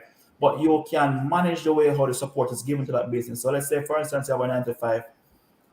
You do your 9 to 5, you get home by 6. You can decide to process your orders that came in throughout the day between the hours of 6 and 8. Respond to emails, communicate to persons, fulfill your orders maybe early in the morning before you go to work. So you find that you're able to manage your business in a much more in a much easier way, and also have greater flexibility with regards to time and space. In terms of it being a stressor, I've also seen it as well, where many persons, because of lack of understanding, they don't know the decisions to make, the route to take. They go down a rabbit hole and they get lost down that rabbit hole, and it's bare stress. A simple example of this is persons running to India, Pakistan, and Russia to build these websites and apps, that with persons who know nothing about our local marketplace set up these websites and can't integrate them with a local provider. Why? Because all these persons know about is PayPal and Stripe. They don't know about NCB, Scotia, and how all of that works. So you find that person spend all this money going down this rabbit hole and then get lost down there. And you have to find somebody locally to pull them out of the rabbit hole. So it can become a stressor when you don't know what you're doing, which is why it's important to consult with persons who are professionals in the space and can provide that guidance. But technology in this day and age, I said it recently on a presentation in the Ministry of Finances Wealth Summit, and I'm going to say it today again. Technology and e-commerce, based on my vantage point, can be one of those tools that help Jamaica to overcome poverty, because anybody from anywhere in any space with absolutely no resources can start a business, promote it, and earn revenues. Anybody who is in a position right now and don't have even a penny to their name, if you can come up with a way to find, let's say, for instance, 100 US for advertising, you can start something called a drop shipping business. You don't have to invest in any product. Only thing you have to find a way is to market that product. You understand? Crazy opportunities. So when it comes to the future and what it can do for youngsters, middle-aged persons, where the older ones are gonna have a little tough time understanding the tech. But for the general demographic at large, this is something that enables persons to do the business anyway. Look at Khalila's example of doing her show online. I'm sure she's able to reach persons as far as down Istanbul, wherever they are. You understand? Persons can tune in and watch her program, and she can earn ad revenue from these views because every nickel makes a muckle when it comes to the total persons who view your content online. You understand? So it is a great, I call it the great equalizer. It is the same reason why somebody who has an inventory of beds in their outhouse can compete with a course.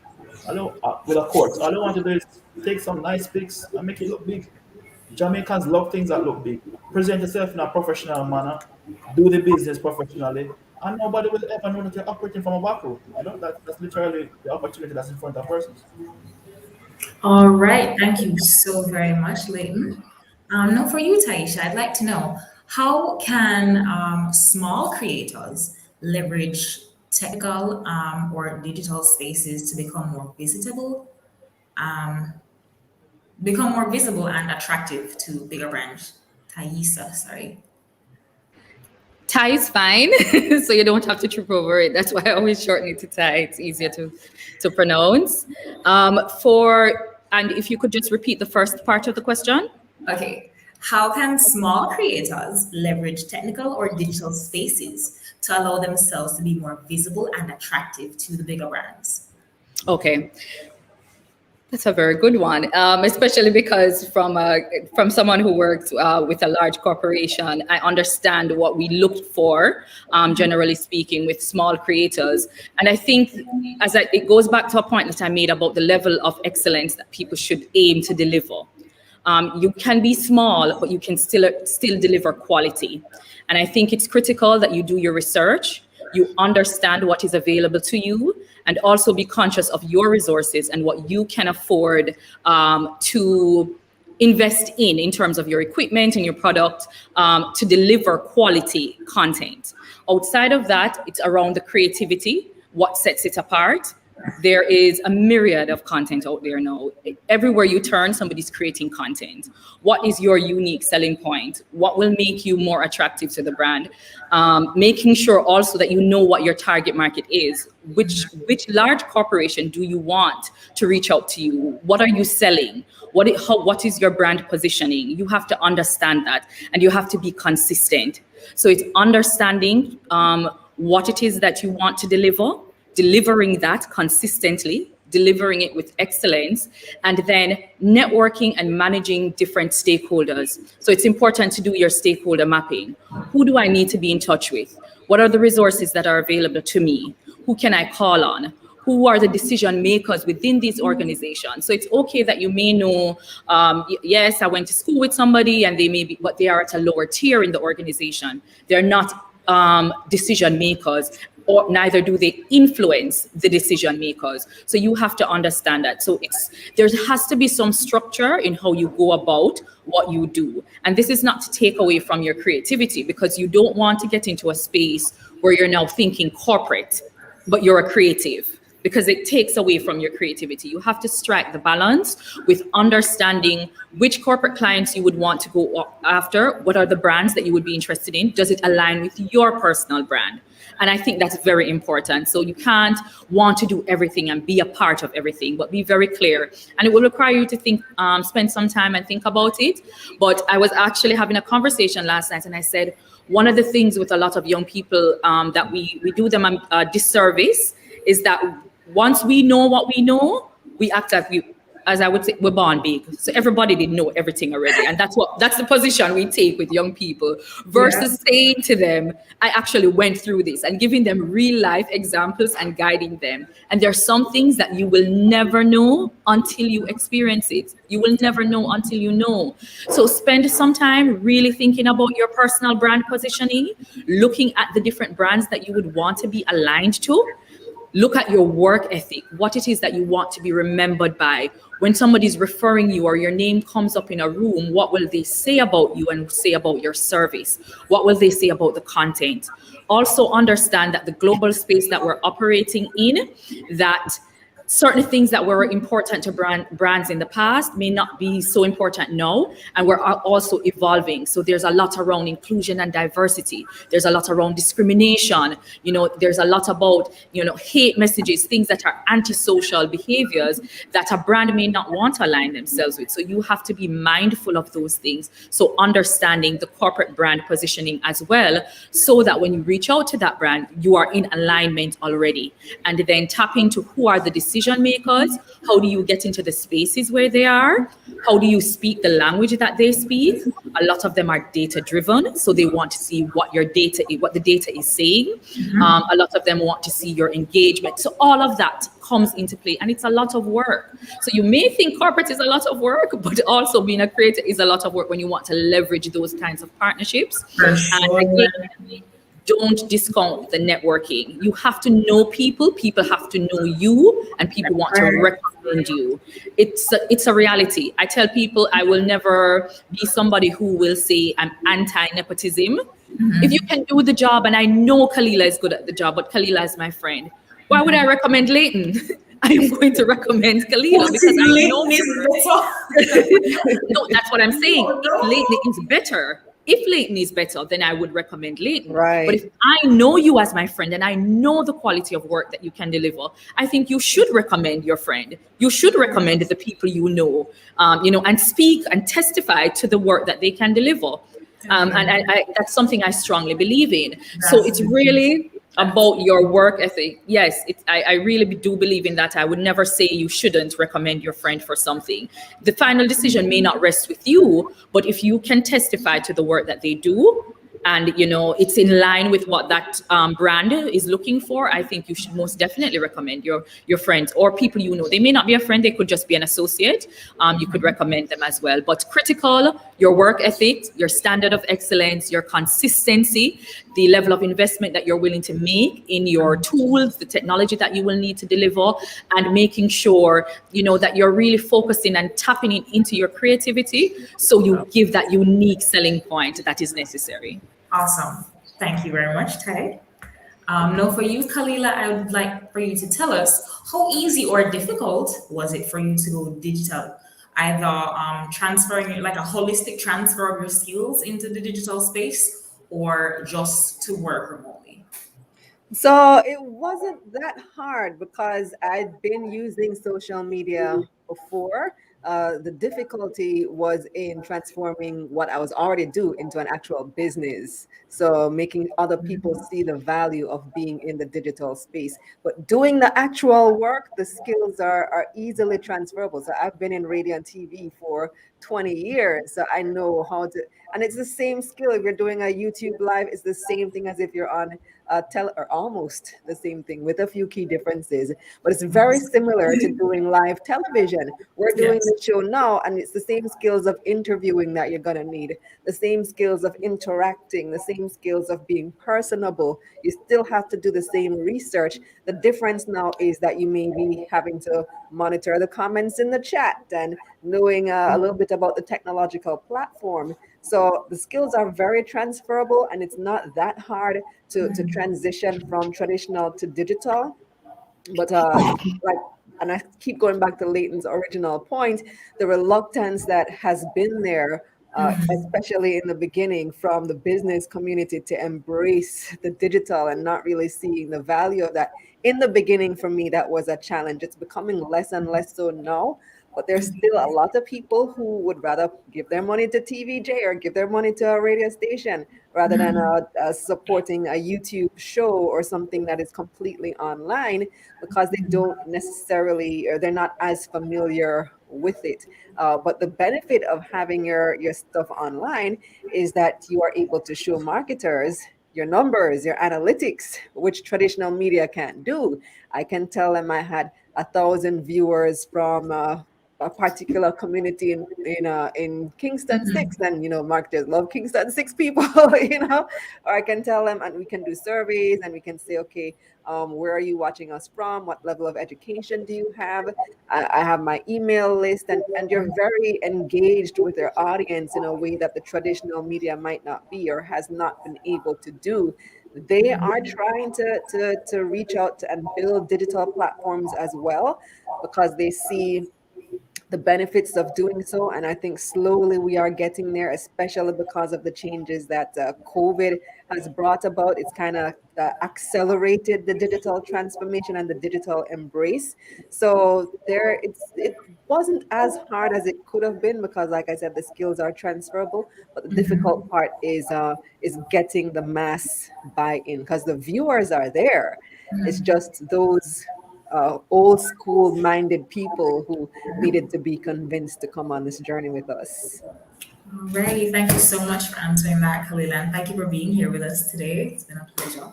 Thank you so much. Thanks, because I have to jet literally, but I hope you guys have a great conference. I know you do. Thank you so much for being here with us.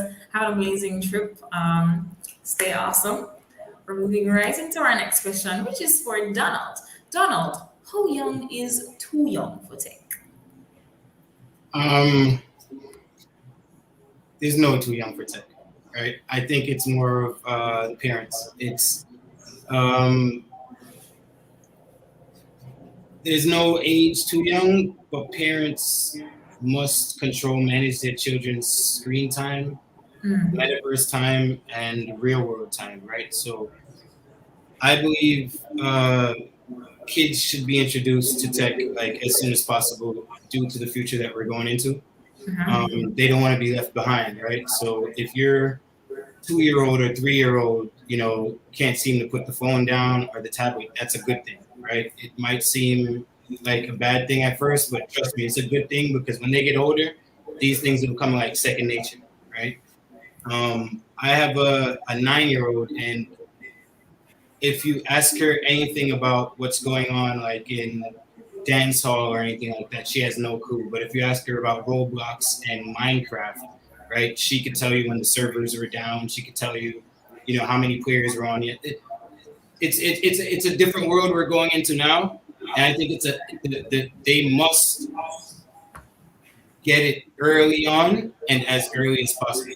But it really comes down to the parents. The parents have to be able to manage that time and tell them when to get off, when is enough, and also be aware of what they're downloading, what they're doing online, and to kind of steer that in a way, right? It's a really thin line between the parent who lets their kid just do anything online versus the one who checks up every now and then. And that thin line makes a huge difference, right? So I think it's up to the parents. There's no age too young for tech at all, in my eyes. If your 2-year-old is playing math games, that's a great thing. There's nothing wrong with it, right? Thank you very much, Donald. Now, this question is for anyone. What should parents know about tech, and should they allow their child to just explore that space more?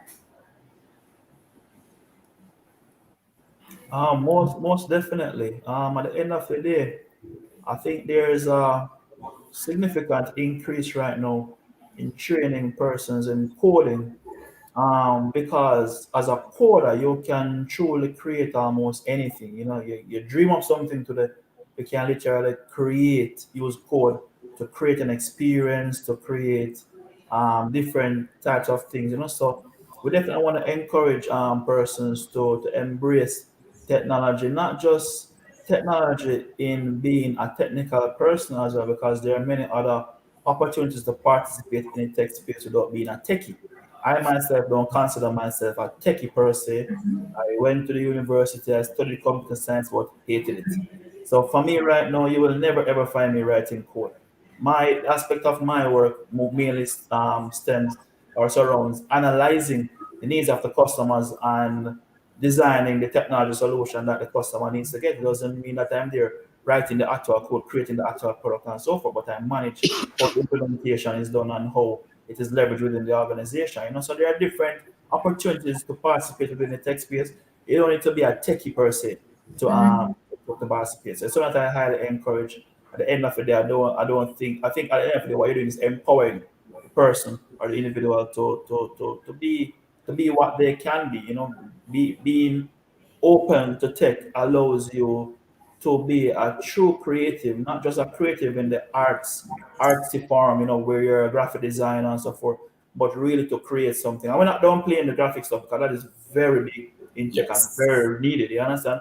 I'm just emphasizing the need that once you understand what tech can do, it opens your mind, it empowers you, it allows you to truly dream of what it is that you want to do and how you can do it.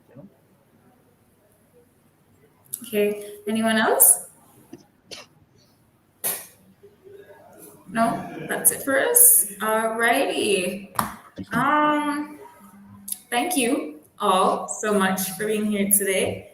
We do have one more question. And this question is actually for you, Greg. What are the advantages in pursuing a job in the digital or tech space in terms of flexibility around time and potential earnings? Oh, all right. Ending in a bang. Yeah. All right. Advantages. Okay.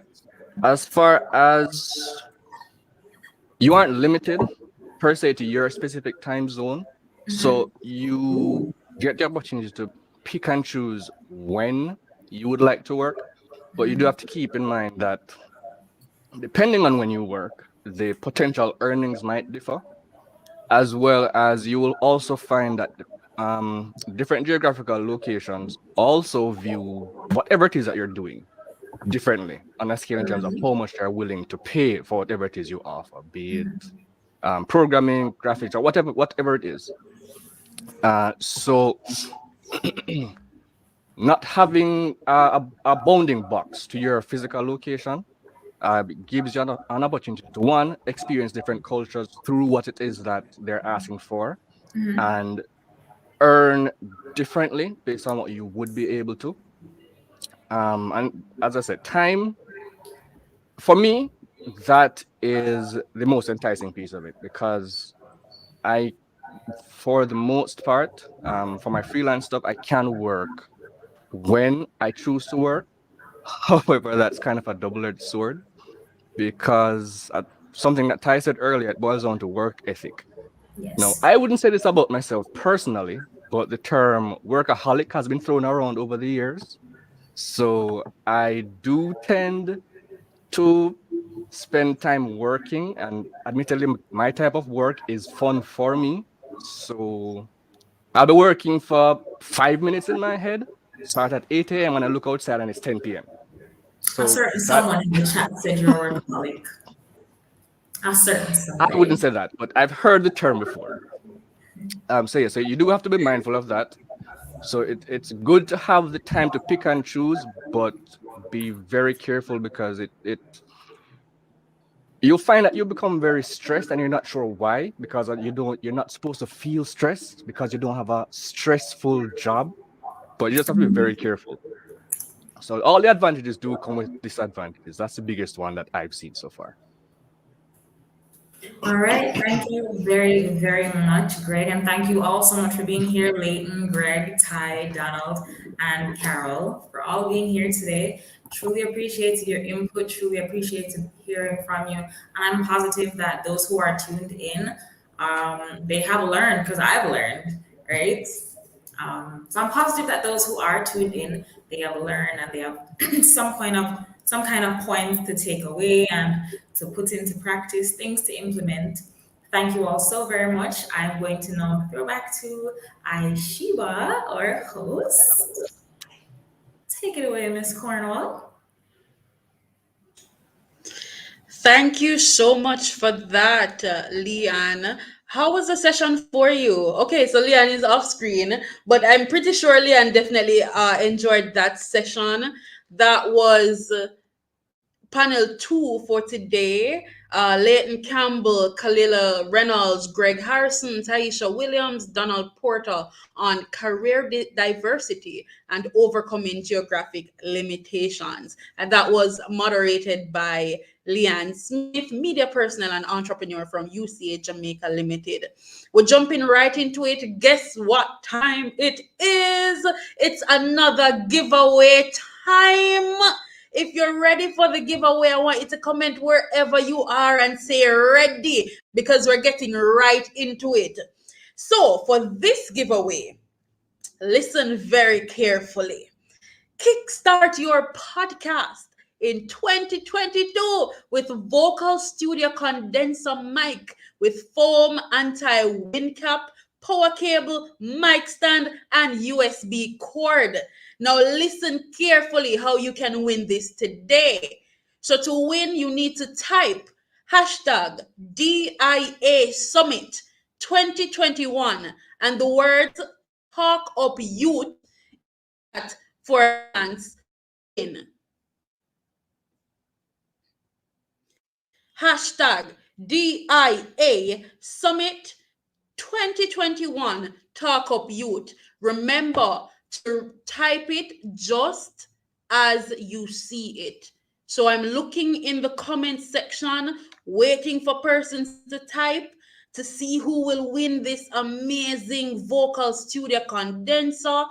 I'm ready. Look here, me and my friend before I came on today, where we were talking about podcasting, and it would be so cool to get a nice mic to do our podcasting. And it would be really, really good to win something as amazing as this. So all you have to do, it's on the screen. You have to type it just as you see it. Hashtag DIA Summit 2021 Talk Up Youth. All right. And remember, persons who won before, you should not enter again. We're trying to let as much persons as possible win something and just walk away with a giveaway from today's session. All right. So hashtag DIA Summit 2021 Talk Up Youth. So we're giving you about 30 more seconds. 30 more seconds. All right, so I'm seeing the comments coming in. 30 more seconds. All right. 5 more seconds right about now. And ready.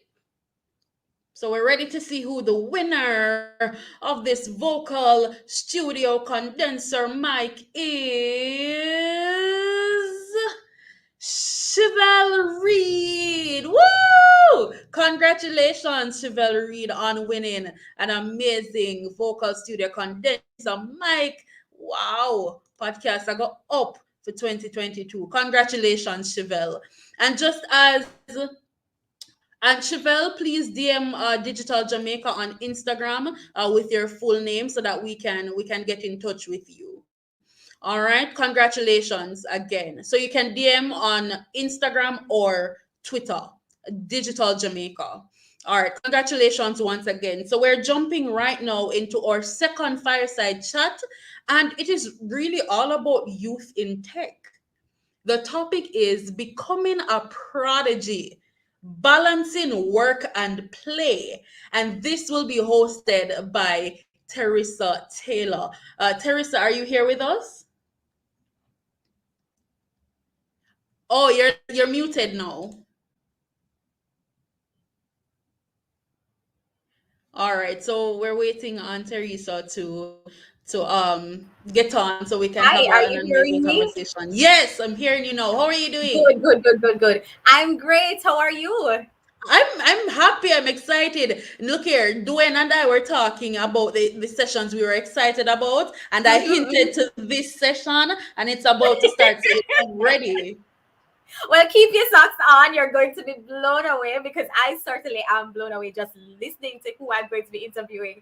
I think he is absolutely phenomenal. So thank you for the opportunity, and we're looking forward to blowing your socks off. Thank you so much. The virtual stage is yours. Have a good one. Alrighty. Okay, so we are absolutely about to have a conversation with a young man who is, in all senses, so phenomenal. And I mean, just hearing about who he is has just been very interesting and amazing for me. Dominic Darby is an 11-year-old coder extraordinaire with a passion for game designing. That's right, 11 and game designing. He's one of the winners of the Global X Prize Connect Code Games in the junior division, Scratch. And he created his first game, How to Fall, and emerged one of only how many? 17 winners out of 3,000 entrants. He created his own gaming studio, TED, and I'll let him tell you a little bit more about what that word means, or that acronym means, using the Roblox platform to create Roblox game. He enjoys playing Roblox and Minecraft, and he currently plays chess and tennis. Yes, chess. He finds time to do that as well, and he successfully completed PEP and graduated from Wilmer's Preparatory and now attends the Wilmer's Boys. He is continuously increasing his knowledge recoding and books via YouTube, pursuing a career in computer science. Dominic, hi, are you there? Hello. Hi, Dominic, how are you? Well, I'm great. So accomplished, so young. How are you feeling today? Um, I'm feeling good today. You feeling good today? Good. You just sound like you're not so sure. So tell me a little. What age did you become interested in coding, and what really sparked your interest in that area? Well, I got interested in coding when I was about 5 or 6 years old, Mm-hmm. and the thing that sparked my interest is I really enjoyed playing video games, and I was like, wait, how are these games created? Mm-hmm. Excellent. At 6 years old, I'm here sitting here talking to you and wondering at 6 years old, what was I doing? I was definitely not thinking, how are these games created? But I guess that's how a brilliant mind works. So you said you wondering how did these games get created? So how did you go about learning code? Well, I was introduced to coding when my mother sent me to this camp called Generation Next Tech Summer Camp. And there I was introduced to coding using Scratch, which is like a block-based programming language. Mm-hmm, mm-hmm. And I also watched tutorials on YouTube Uh-huh. and read books about coding. Excellent. So you watched things on YouTube and your parents definitely supported you. So how does this fit into school? Because it sounds like you do a lot.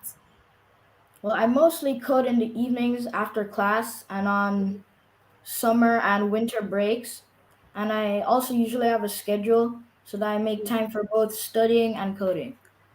Oh, okay. Okay. So Roblox. Tell me a little bit for those of us who are not as off with that area. What is Roblox exactly? And is there other kinds of platforms that can be used? I'm just curious on that. Roblox is a free to use Mhm. game platform where you can submit or create games and put them on a platform and you can create games. Okay, excellent. All right. Well, so you sound like you're doing a lot. It sounds like you're more interested in the technical side of gaming, which is amazing, especially at your age. But do you have time for a social life? How does this fit in terms of your friendships? Do you find that you have other persons who, are interested in the same things? How does this affect your social life? How did this Well, journey affect that? well, not many of my friends are like technical like me Mhm. because they mostly like play around and stuff. But since coronavirus came, I'm starting to shine now. But other than that, I spend some of my time coding so I can make games. And since, everybody's online, me and my friends can create. Like some of them help me to create games. Yes. Um, me and my friends can create and play the games we made. Excuse me. Sorry about that. At a moment, I think it's the excitement of it all. So now that coronavirus is around, a lot more of your friends seem to be interested in the digital world, is what you're saying. Yes. Ah, excellent.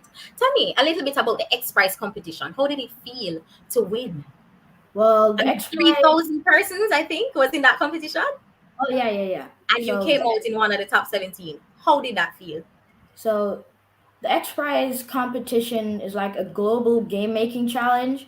Over 3,000 applicants worldwide submitted games that they had created. Right. And winning it felt exhilarating. I mean, thinking that me, Dominic Darby, was able to create my first game and win an international competition. Like, Absolutely. that's crazy. That's crazy. Like, oh my goodness. Oh my goodness. So you said it felt exhilarating. I can imagine after all of the hard work. But not just did you enter someone else's competition, you've now created your own gaming studio. And what is that? And tell us what TED, Totally Extraordinary Development. Tell us about it. Tell us what it's about. Tell us where we can find it. So yeah, TED, or Totally Extraordinary Development, is a group on Roblox where people can join, and I place my games and Roblox projects there. So I'm currently using the Roblox platform to create my projects that I release as games. I'm working on an experience where I created a virtual world where you have to get money to survive. Right. I consider naming it Broke. Why? I wonder why. I'm not very good with names. Ah. So, yeah. And also, if I need help, I can invite other people to the group where you can work on games, Excellent. Yeah. Don't mind me asking, what form are you in at Women's Voice? First form. You're in first form. Absolutely. So you still plan to pursue a career in computer science for the rest of your life, yes? Yep. You sure of that? All right. So what's next for Dominic? What is next for you? Well, what's next is for me to complete my 3D game and have it market for everyone to play. Well, technically, I've kind of completed a 3D game, but it's not the game like I want to market and do stuff with. It's kind of like a game that you just play around with. You don't really do anything. So you tried it. It's almost like a test environment for the one that you really Yes, want to market. exactly. Love it. I'm just hanging on to some of the little pieces of your wisdom at this age. Okay, so you've really done quite a lot, especially at your age. You seem very focused, very clear about what you want to do and how you want to do it, and you enjoy it. Yes. Yes, I do. You love it. That's excellent. So what advice would you give to young people about self-learning? First of all, self-learning, what advice would you give them? And then parents, about how to help children to develop their interest, because clearly your parents were a big part of this.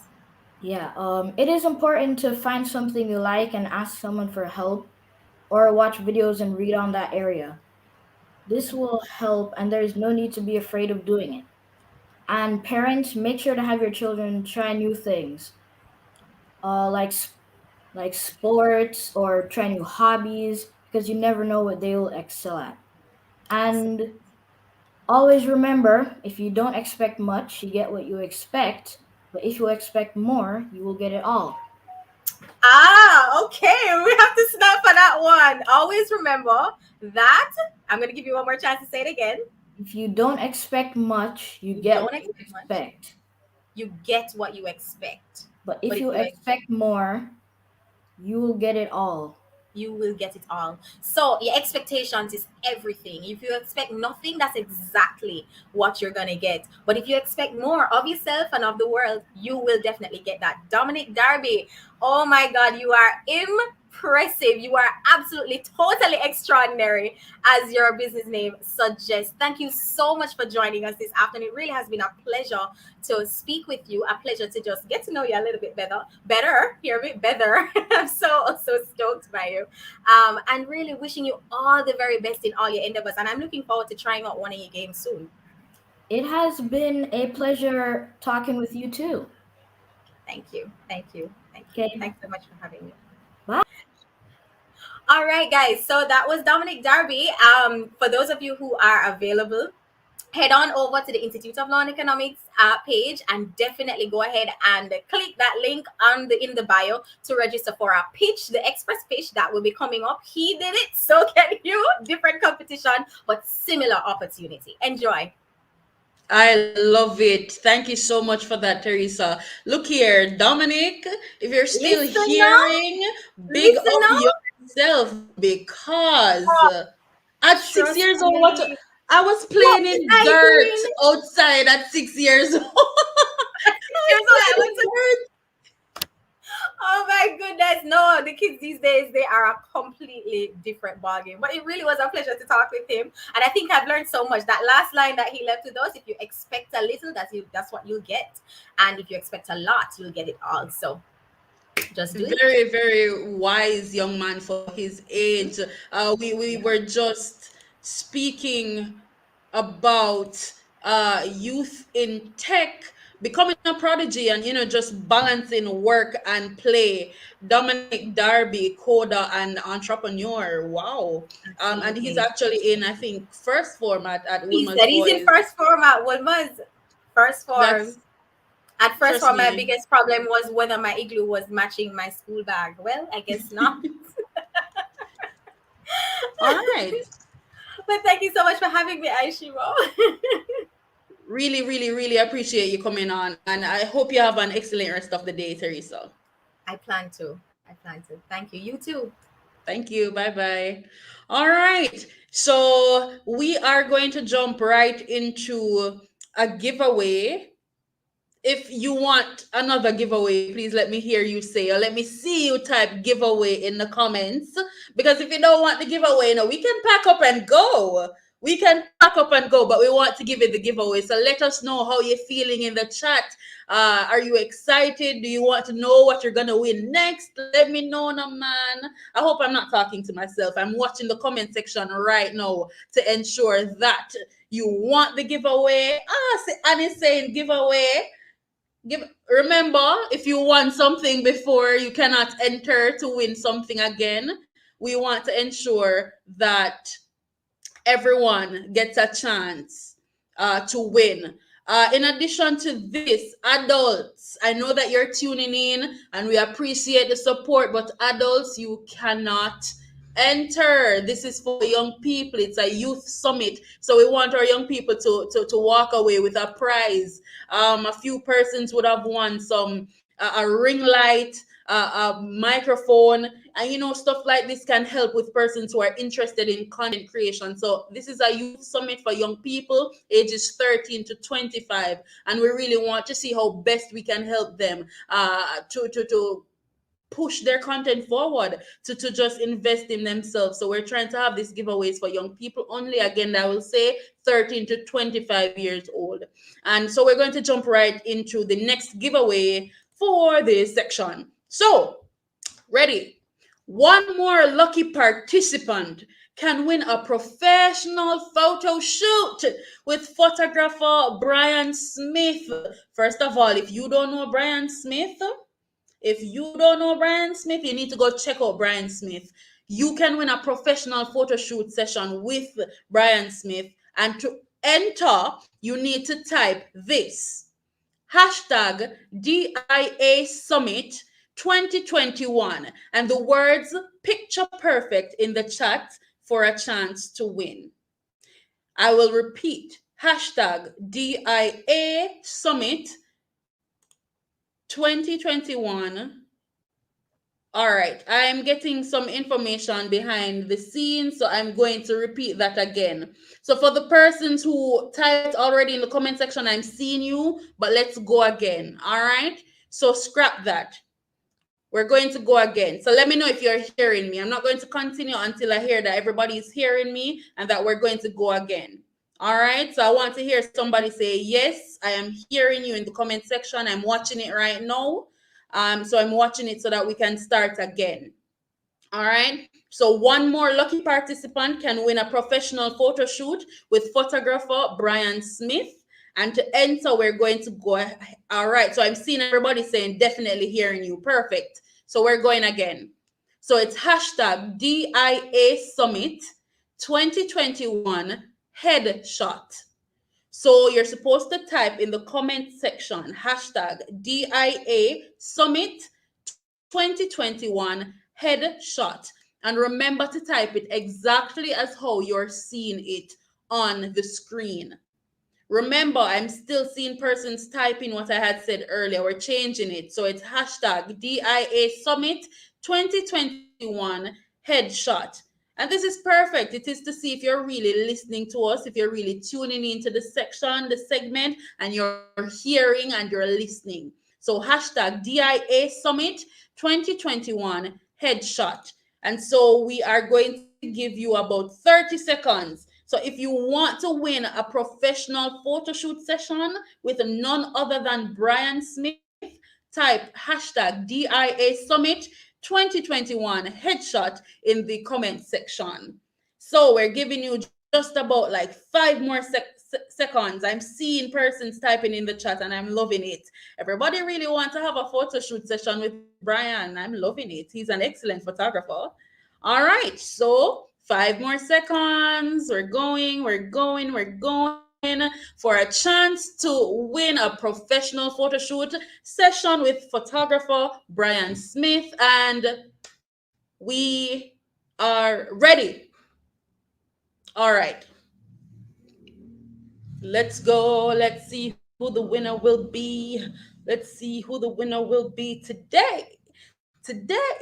Today, Jaheim Watson is the winner of a professional photo shoot session with photographer Brian Smith. Jaheim, if you're in the comments, make sure you tell us, thank you, and make sure you hashtag DIA Summit 2021 and all the hashtags earlier for Digital Jamaica. In order to claim your prize, though, Jaheim, please head on over to Twitter or Instagram. Um, Please head on to Twitter or Instagram and send a DM, a direct message to Digital Jamaica. I would like to also apologize to the Hopping users because we realized that the giveaway tool is not picking up your entry. So what we'll do is the next set of giveaways is for Hopping users when we get back. We're actually going to jump right into a 5 minute break. Thank you so much for sticking and staying with us so far. We really appreciate it. So we soon come back.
Welcome back, everyone.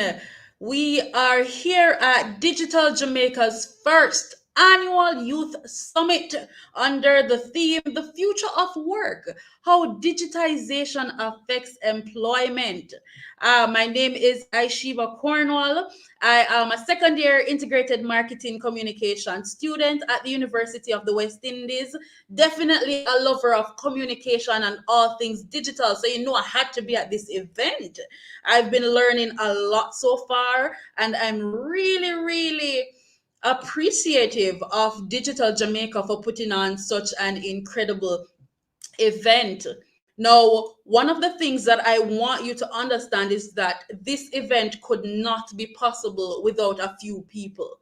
And we definitely have to big up those persons all the time, every time. So we'd like to actually thank our partners, DIA Labs, the Institute of Law and Economics, Trust for Americas, the City Foundation, OAS, Jamaica Union of Tertiary Students, National Youth Council, and University Caribbean Ambassadors. For that, we say, I really, just thank you for being here. The Digital Jamaica family really and truly appreciates it. Now, we have gone through about, two panels. We've done fireside chat, and it has been completely amazing. I think one of the sessions that I've enjoyed so far as a female, a young black woman living in the Caribbean, is the session that we had, speaking about representation for women in tech. That is one of the things I really appreciated. And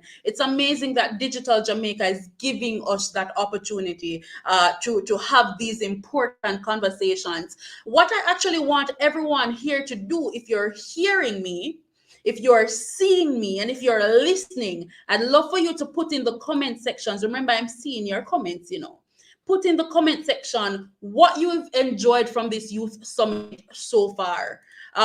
While you do that, I'll go ahead and to just thank all the guests for coming on. You all have been completely amazing, and I dare say I've learned a lot from each and every one of you. And I'm sure all the young people that are listening, that are watching, and that heard you today can say the very same.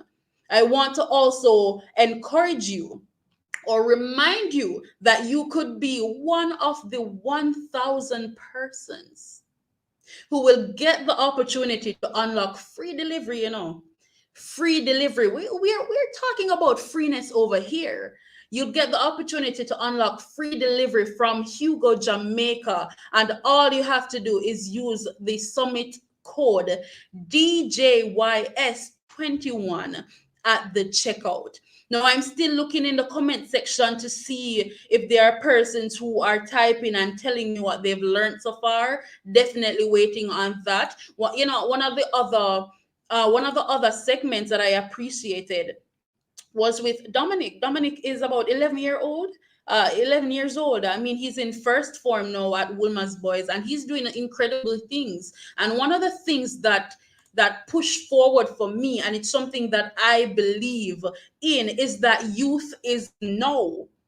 One of the panelists earlier would have said that young people are creating businesses. No, they're not waiting until they're 25 and until they're 30, 35. They're creating businesses. No. So my encouragement to you, what I have to say to all the young people that are listening now, you see that idea that you have? That idea that you have at the back of your head, do it. Do it, and you'd be surprised as to what you accomplish by doing that. All right, so I'm seeing Velton Gooden Jr., one of our giveaway winners. Big up yourself, Velton. Velton is saying, I definitely enjoyed the conversation surrounding the place freelancing and the gig economy has played and will continue to play in the lives of young Jamaicans today. He's also saying that he definitely respected Dominic's story and his drive as well. And Velton, I will say I definitely agree with you. Definitely agree with you. I want to encourage everyone that is listening, that's hearing me, that's seeing me right now, to ensure that you share with us on your social media platforms about what you're learning. You know, what are some of the things you take away from the session so far? We're not even finished, but I'm pretty sure there were a number of gems that were dropped, and you really and truly don't want. Let me tell you this. Let me tell you what we do over Digital Jamaica. You see, when we get information from people, we share that information. We share that information. So what we do is when we get that information, say, you see your friend is not over here, no, WhatsApp them and tell them, you know, this is what I learned from Digital Jamaica's Youth Summit today.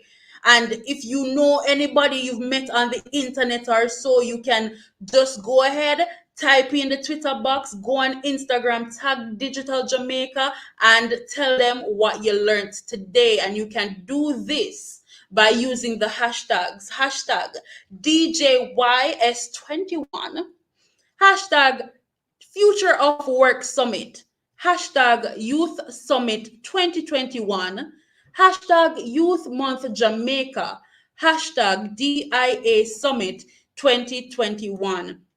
And as I said before, we are actually here until 4 p.m. We're not going anywhere. It's 1:26 on the clock, so we're not going anywhere for a while. So we have a list of amazing panelists coming up in just a few, coming up at about 1:30. Is it possible for us to do a break? If it is that you have not settled as yet, go and drink some water, get up and stretch, go take a walk, and come back right here in about 3 minutes. So we'll see you at 1:30.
Welcome back, one. Welcome back, all.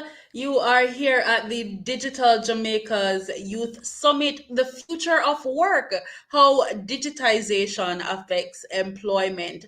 You're listening to the voice of Aishiba Cornwall. I'm really excited to be here, and we're jumping right into the next panel. This is panel number 3. And if you think the first 2 panels were amazing, you're going to love this one. We're winding down, slowly, very slowly though. But as I usually say, we're not done yet.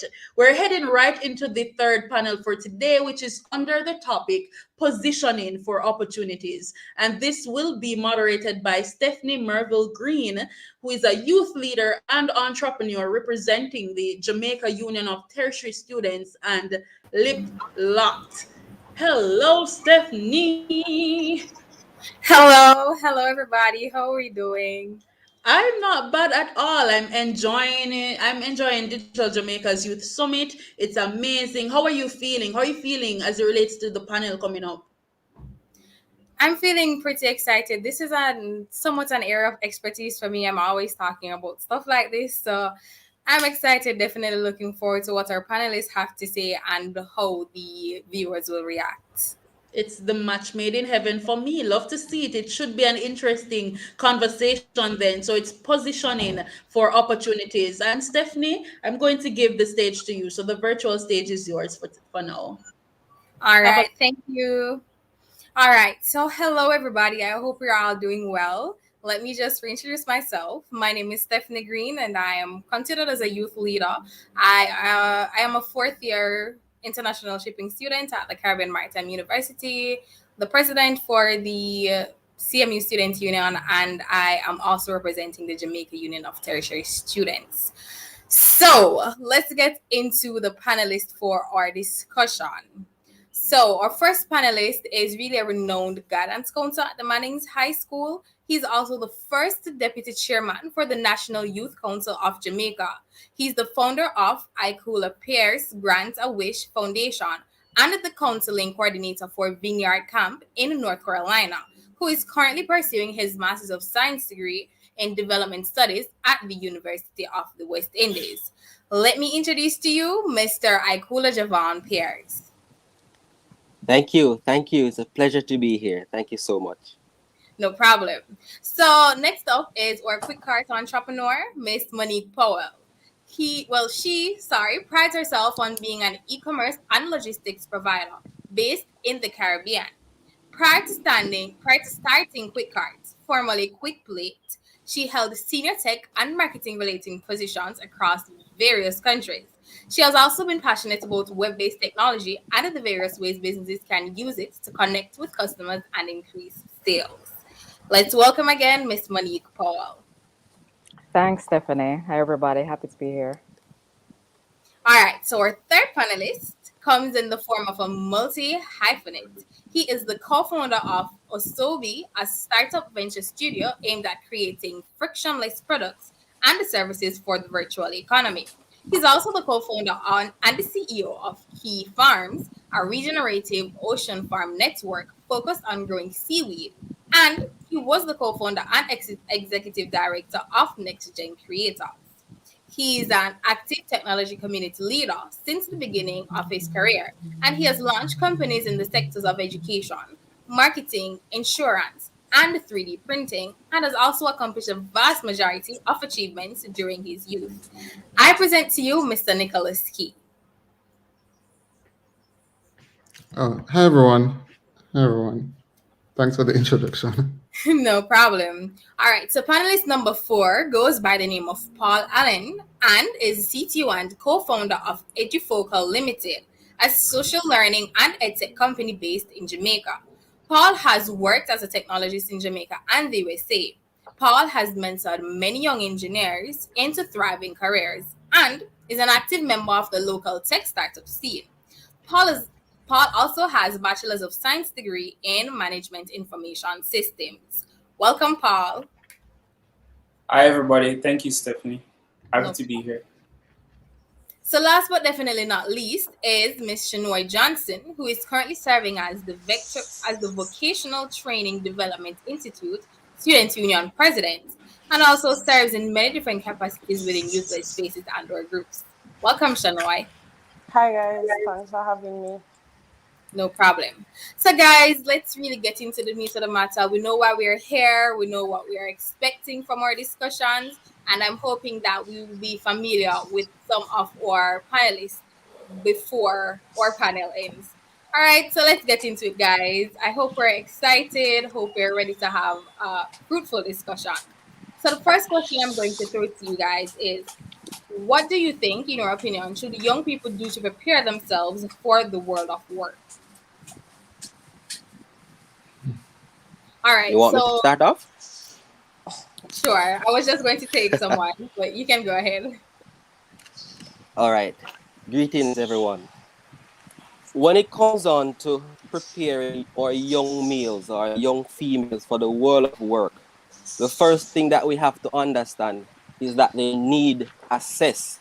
They need to examine the current landscape in which we exist. You see, when we're getting prepared, let us not just think about the job. Let us think about becoming entrepreneurs or small business owners, because we have to reach the stage where we understand that we have to adapt to the economic village that we are called to exist in. Changes and there are so many happenings going around are going on rapidly and exponentially. The global village is changing. So what we have to do is we have to think about what is it that is unique to me, and how is it that I'm going to translate my uniqueness into the evolution, into the society, into the realities that we are existing. Because you see, higher education in this 21st century is not characterized by just a degree. It is now characterized by extensive reading. Now we see persons are becoming social influencers. So now we have to re-examine business as usual and veer into a perspective, because the world is evolving, as the Youth Month theme says, and we have to change along with the world. So we have to reassess. We have to re-examine the realities and then ensure that they are in alignment to our uniqueness. Definitely. Thank you, Mr. Pierce, for that. I hope our young people are listening and taking key notes from what he just said. All right, so I'm going to throw this question to Mr. Key.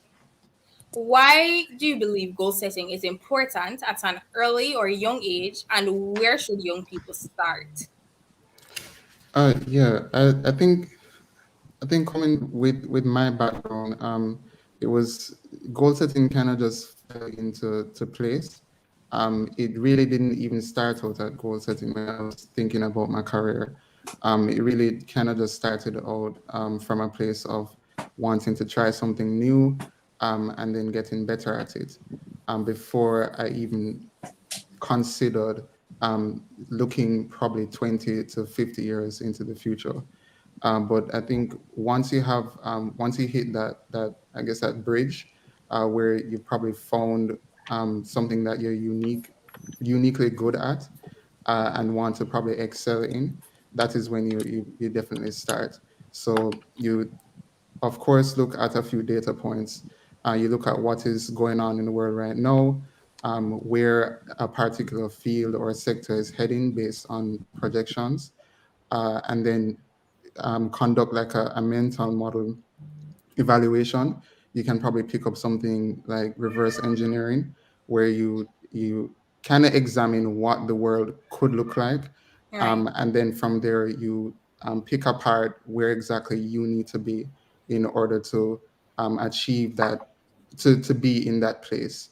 So maybe, I don't know, maybe we see the world heading in a place of, I don't know, towards virtual reality, for instance, where you have individuals just solely interacting in the virtual space. One way of getting into that space is probably looking at things related to game development. From there, you take another step back. What are the key components of game development? Then you that would probably be things related to art, design, and different types of software development, and you start to pick them apart one by one and learn the skills, so in order to set yourself up to achieving that particular milestone. Understood. Understood. Thank you for that, Mr. Key. So, Mr. Alex, If I could add something to that particular point about goal setting, because sure. I share some of Mr. Key's sentiments. I was just I, about I to ask. I believe that setting is a little bit putting the horse before the cart, especially for the youth. I too also had a background where I sort of dabbled for a little while, and if you had asked me what I wanted to be or what I would have expected for myself, I would have undercut myself 10 years ago or 15 years ago. Right. I would not have known just how much would have been possible. So there is a framework, which I think goal setting is a part of it, but there is something else where you play. You do the sort of experimental play that Mr. Key spoke about. You're Right. sort of given the opportunity to explore what is possible. You allow yourself to fail, um, and just sort of experience things as they come, but also develop a habit of trying, of refining what you're working on. And as you learn, the goals sort of become a part of the picture. You start to figure Definitely. out, okay, how far can I take this thing? And what kind of experiences will it create for me the more I pursue it? So I think outside of just goal setting, having this openness about learning and refining who you are, also figuring out your identity is super important part of that. True. So, instead of saying, I want to achieve this, it's more, what type of person do I want to be? I want to be the type of person that achieves this. I find that to be a much more um, important stepping stone in achieving goals. Definitely. So I'm hoping our young people are listening and asking themselves, what type of person do I want to be? I think that was a very key takeaway point from what Mr. Allen just shared with us. But based on your points that you made, though, I have a follow up question with regards to some things that you were mentioning. So, what do you believe are some absolute skills or absolute must have skills that young people should have to be attractive to future employers? Because I know you said, you grow careers even though it might not be in all the fields or all the industries, but I think you would have had some form of insight to give about this. Sure. To speak for myself, one of the things that I look for is a self starter.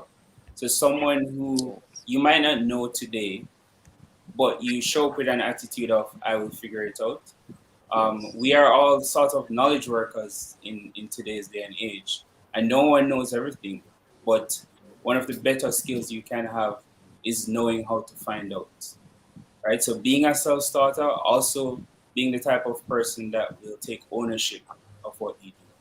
We have this idea of the business of one. You are now a business of one. And that means that you take responsibility, you take initiative, you Right. own your output, and you manage all the people that you have to deal with to get that kind of output. So if you have to manage your boss, if you have to manage your co-workers, but you're solely focused on, I have this task or this responsibility, and I'm going to do what is within my power to achieve it. We're also, as knowledge workers, we're looking at communication. So your ability to express yourself well, your ability to express yourself to different audiences, those Right. things tend to be key.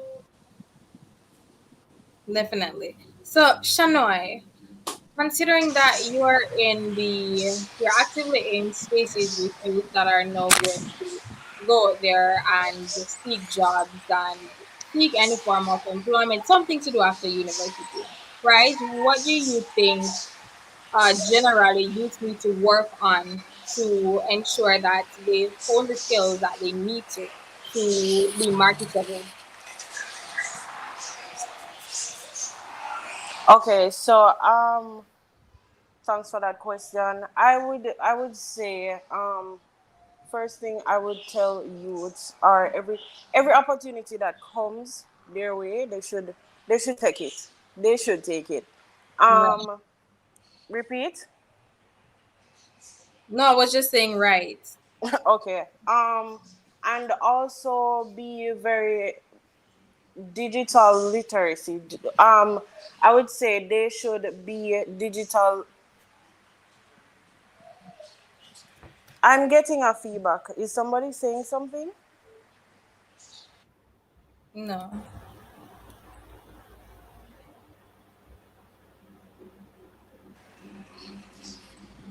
Are you guys hearing me? Yes, we're hearing you. Okay, so I think youth should be digital literacy, and as I said, opportunities come, take them. Find yourself in programs, find yourself around persons that can make them better. In career wise, of course. Um, I think that's it. All right, thank you, Shanoy. So over to you, Miss Powell. With regards to a statement that Shanoy made, where she said, "Every opportunity that is presented, take them." Do you believe there's a popular saying something along the lines of "Not every opportunity or not every pan that knocks to jump at it"? So, as young people or as you, do you believe that every opportunity is necessary, or do we have to do some form of evaluation, somewhat? Well, I mean, I think by the time you've gotten to a certain stage, by the time you've started nearing the end of high school, starting college, you kind of, even if you haven't zeroed in on a specific profession that you want to be into, and you don't have to zero in too early either, chances are you have a general idea of the area in which your interest is strongest. And I would say look for opportunities to develop Right. yourself in those areas. And a lot of it, I would say, not to depend wholly or even mostly on the formal school system as it relates to identifying and taking advantage of opportunities. So for example, I started out my career as a web developer, did it for a number of years. Nothing I learned was taught in a classroom. It was all self-taught, and now there's even more information than there was then. So I would say read a lot, read widely, that will allow you to kind of identify where the trends are going, especially as it relates to your area of interest. Um, Commit to learning new skills, set goals for yourself. And these goals can be as simple as deciding that every 3 months you're going to read a new book in the area in which you're interested, or you're going to do X number of tutorials from a particular website. But I Right. think it's staying on the course of constant learning and just exposing yourself to as much information as possible. And then as you learn more about the general area in which you're interested, chances are you'll begin to zero in on a particular part of that area, and then you can also zero in on specific opportunities that are tied to those areas. Definitely. Key points, guys. Key points. So, to any one of you, what are what roles does creativity and out of the box thinking play in creating new avenues of employment for young people, if you believe there is any? I could go. Um, I could speak for almost everyone here. I know some of your faces and the business you're involved in, like Monique or myself or Nicholas. Um, I mean, we're the evidence of creativity and innovation. And our platforms and the opportunities that we've created both for ourselves and for other people, it speaks for itself.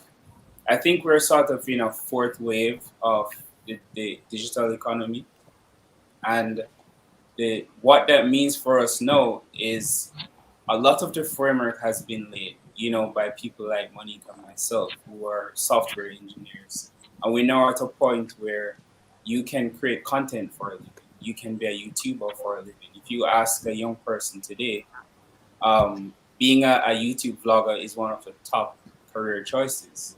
And I don't wrong them, they make more money than we do. And what's great about that is that it's from this unique perspective of I am selling myself. It's my charm, it's my wit, it's my creativity that goes into this content. Um, And for a couple of years, we would have laughed at it. Like, really, that's all you do? And I feel like that's something that happens with every generation. Our parents tend to laugh at our career choices. But I'm really happy for what's possible today. Is that the fact that I'm Jamaican, the fact that I know how to do the most popular dances, and I could record myself and put it on YouTube, and I could find an audience of 2,000 people, and that could Right. allow me to earn a living. I think that's a phenomenal development in our economy overall, and it opens the doors for all sorts of things that we've only just begun to explore. With the advent of the metaverse, as Facebook is now positioning to have virtual reality, TikTok, all of these different platforms that allow us to basically sell our lives and our experiences. It opens up the doors for so much more. So I think going forward, creativity and innovation is pretty much the sort of unexplored territory that presents the most opportunity for us as a nation. All right. So I remember most of you are founders or co-founders or entrepreneurs, right? So do you believe that this creativity and out of the box thinking should really add to someone else's work or use to start your own? I I'd want to say something on that. Go ahead. I would say start your own. I'm in fourth year, and the information that I have been receiving from year 1 and 2, I would tell my past self to use that information to open your own business. Use it to teach someone, right? Use it more. I think a lot of youths, especially college students, they just have this mindset. Some of them have this mindset. All right, just going to college, get the degree, finished. But most of what you have been taught on, or most of what you see or learn on your own, you can use that and open your own business. I have done so, and yeah, that's one of the stuff that's something that I would say to youths out there now. To be honest, and as a young entrepreneur myself, I do believe that it is important, even if it's just a little craft that you have. My little Yes. craft is making lip gloss. It's nothing serious. I'm not sure if it's going to be a $1 company one day, but I did something. And at one point, I was saying it's not even that much. But who's to tell that what you do on a daily basis, you can Yes. find a purpose in that and make money from it? Because to be very honest, we have to face the fact that after university, it's not going to be a just also a degree into a job kind of thing. Yes. But Agree. Stephanie, do they have to be mutually exclusive? Because my experience tells me that you can do both. For many years, I was full-time employed, but also developing Edifocal on the side. And I would not have, coming straight out of college, I would have not been able to at the time. It's much more possible now because we've seen with Dominic Darby, for instance. But at the time coming out of college, I wouldn't have 2 feet to stand on to say I'm going to start a business. No one was going to fund me. I didn't have any great ideas. Rent need to pay. So there's the ideal, and then there's you make it work and you do what you need to do. True. I also feel that life is a Yes. story. So you start somewhere, you be realistic. But you keep that dream alive somehow. And I feel, especially like say for Monique, I'm a little bit close with her story. It would have been many years before she would have, having her own need. She don't like to cook, so she decided to start a food delivery business. Um, but she probably wouldn't have been able to do that until she'd have accumulated a lot of experiences, that would have informed that this is a great idea and I think I can get it done. So I think we can mix, I think people just have to, as Shanoa would have said, take some of the opportunities, evaluate them for what they are, and see how you can make it work. Right. Right. And Monique, do Stephanie, you if I have? could add, Okay, sure. But let me hear Monique first, and then I'll have you. Okay, so I mean, as it relates to starting a own business versus working in a company, I think even for people who have entrepreneurial aspirations, I think it's a good idea to spend a couple of years in the work world first. I mean, sure, you have some success stories of people who went straight out of high school and landed into a business that worked out, or straight out of college. But I think working in other companies and formal work environments allowed me to see the type of behaviors or processes that Yes.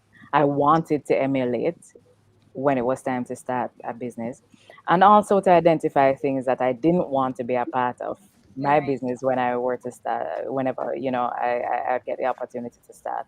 And also just to kind of observe, especially in larger companies, what structure looks like at scale, what particular processes look like at scale.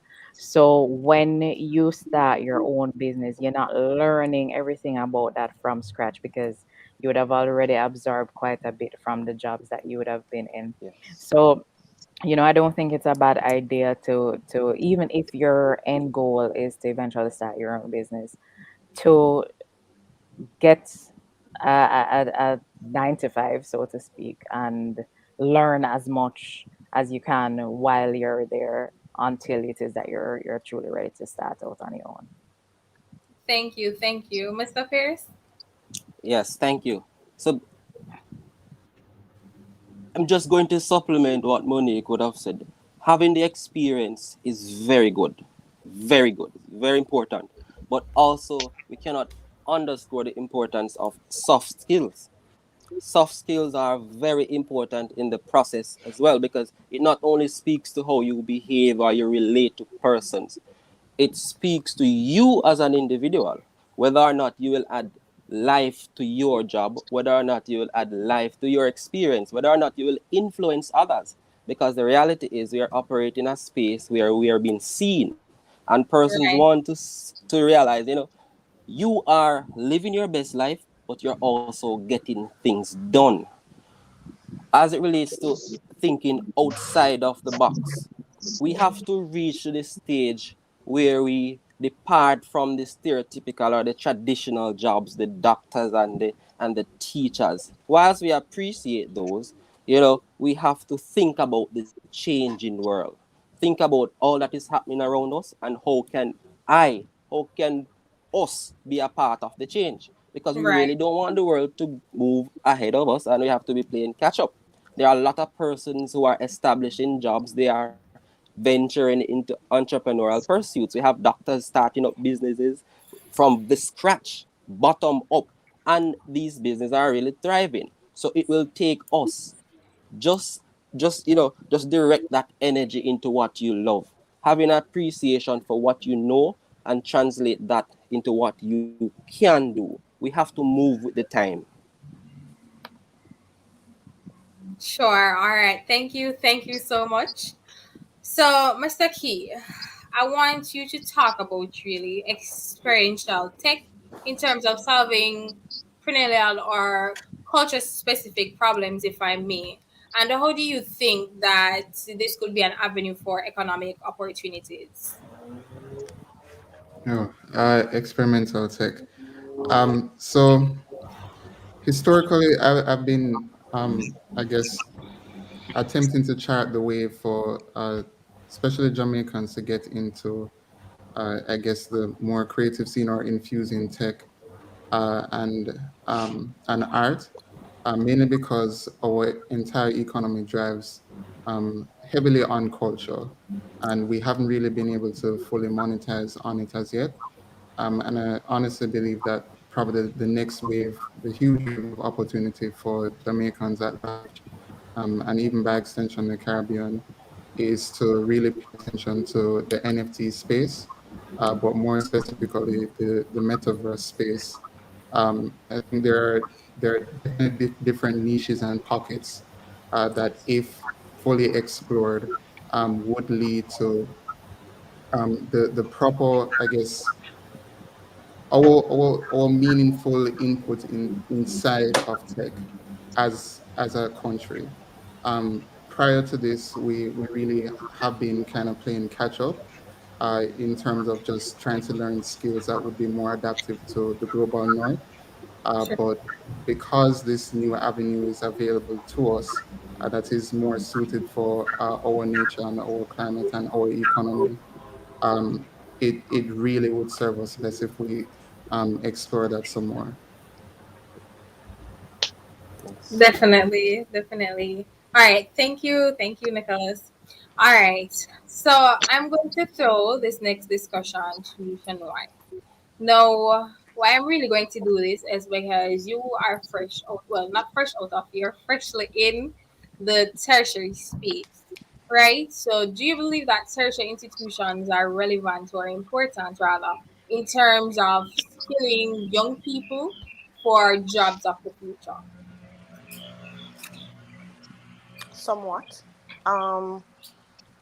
I would say somewhat because most of the stuff that we learn at school, yes, we will bring them to our jobs, but another another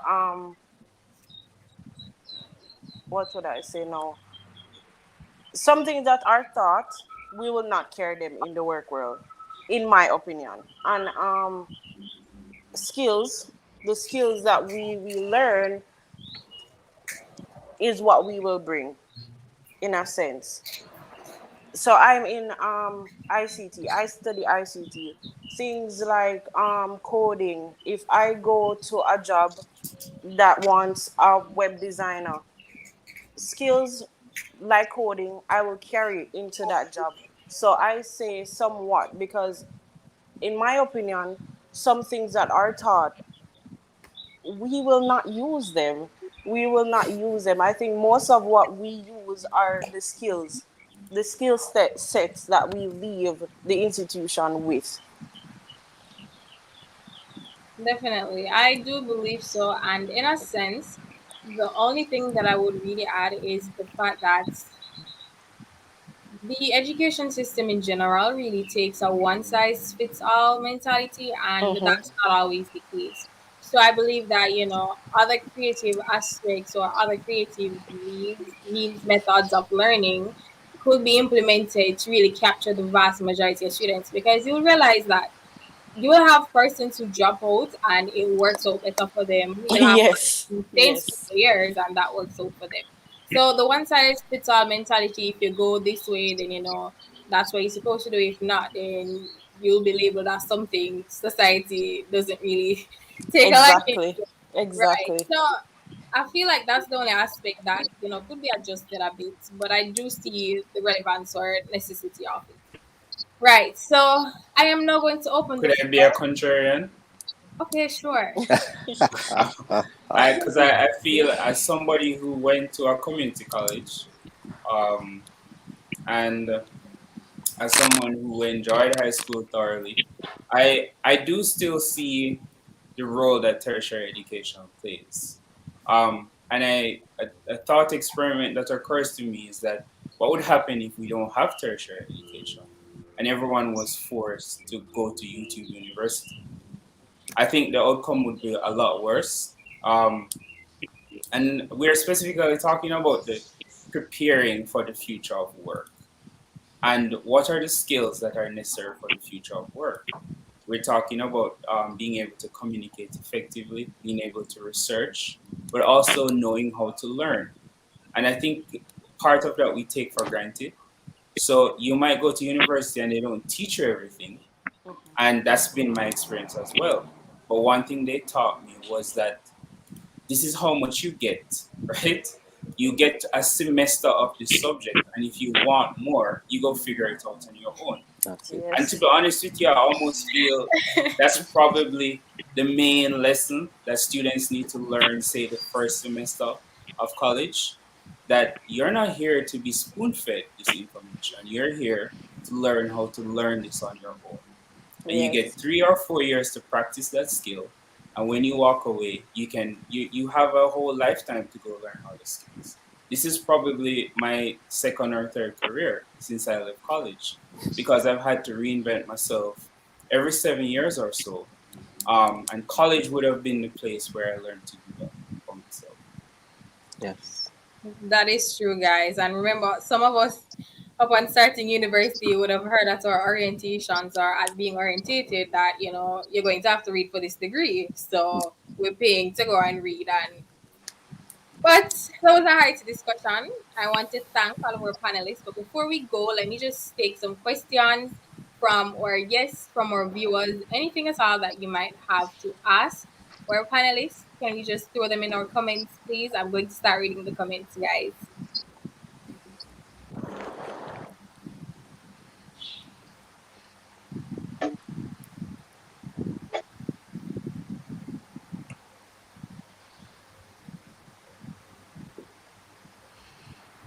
So we have a question here. Sean from Hopping says, "True, not everyone is read the book and write essay type of learner. I am very much a hands-on and visual." Right.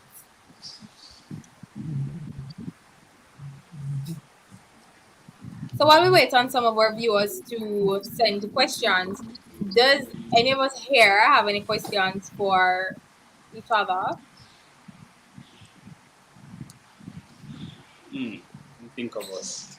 I'd love to hear some of the other panelists' opinions on what do you look for in someone that you probably employ, or what do you think students should be doing to prepare for the world of work.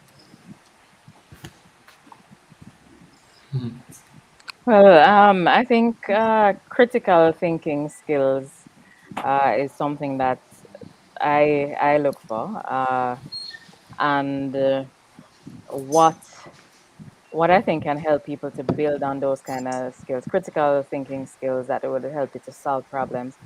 For various people will take various um, initiatives that they'll have to take onto themselves. But I think starting your own projects, for example, especially if you're technical.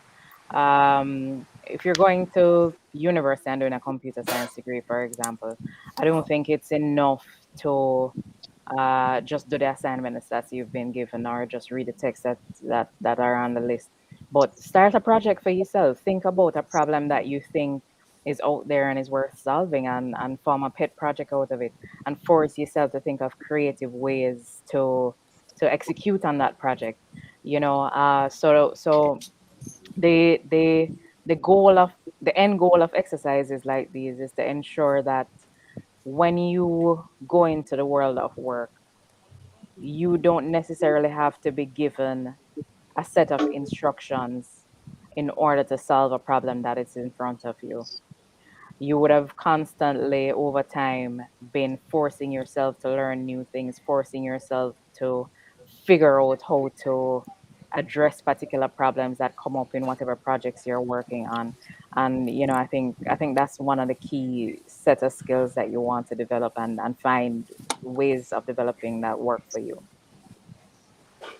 Yeah, I think and I mean, just to echo Monique, I always look for proof of work.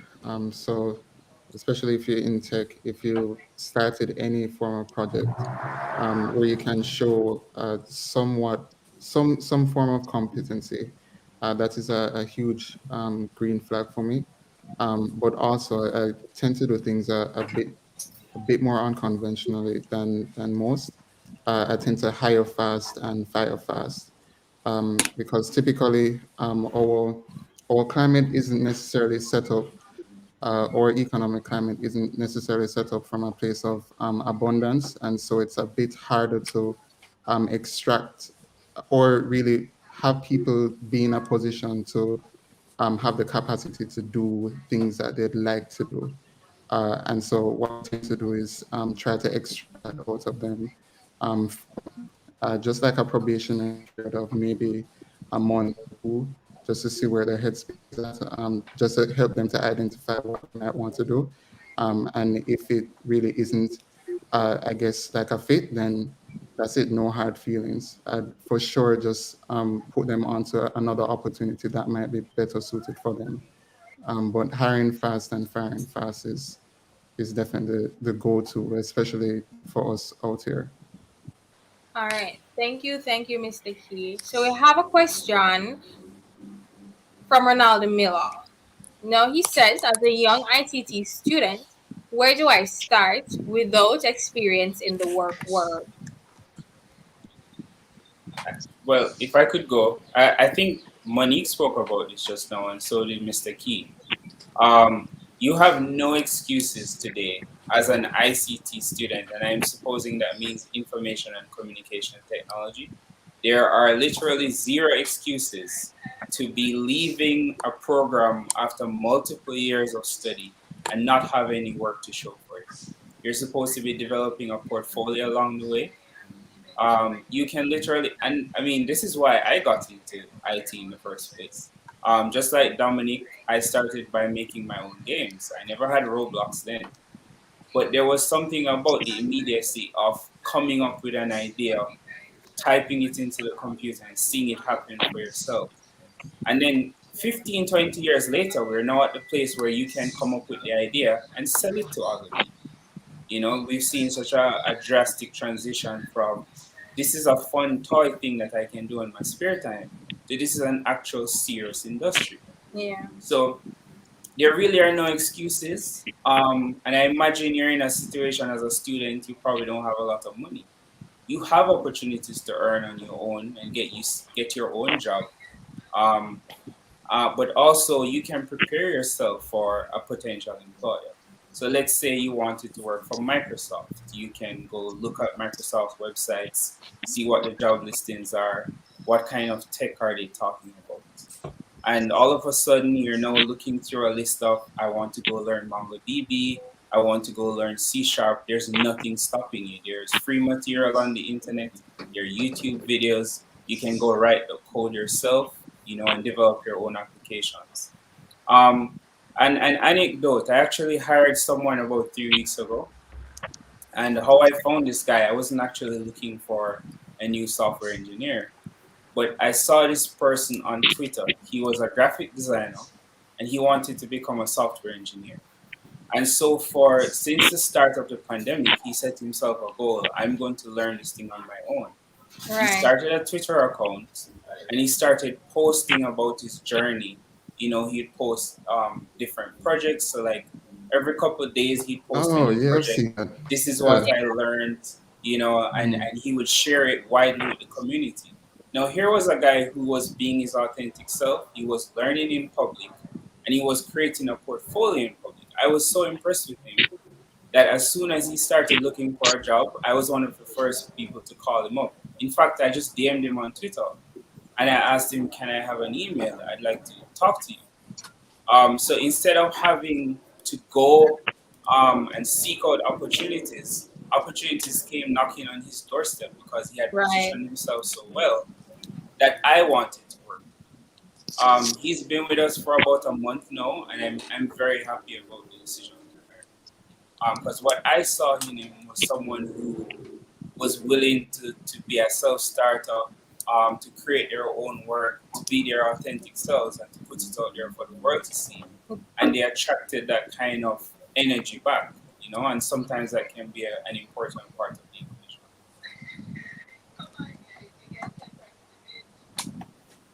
All right, understood. And thank you for your remarks, Mr. Allen. So, do we have any final words from any of the other panelists before we wrap up our session?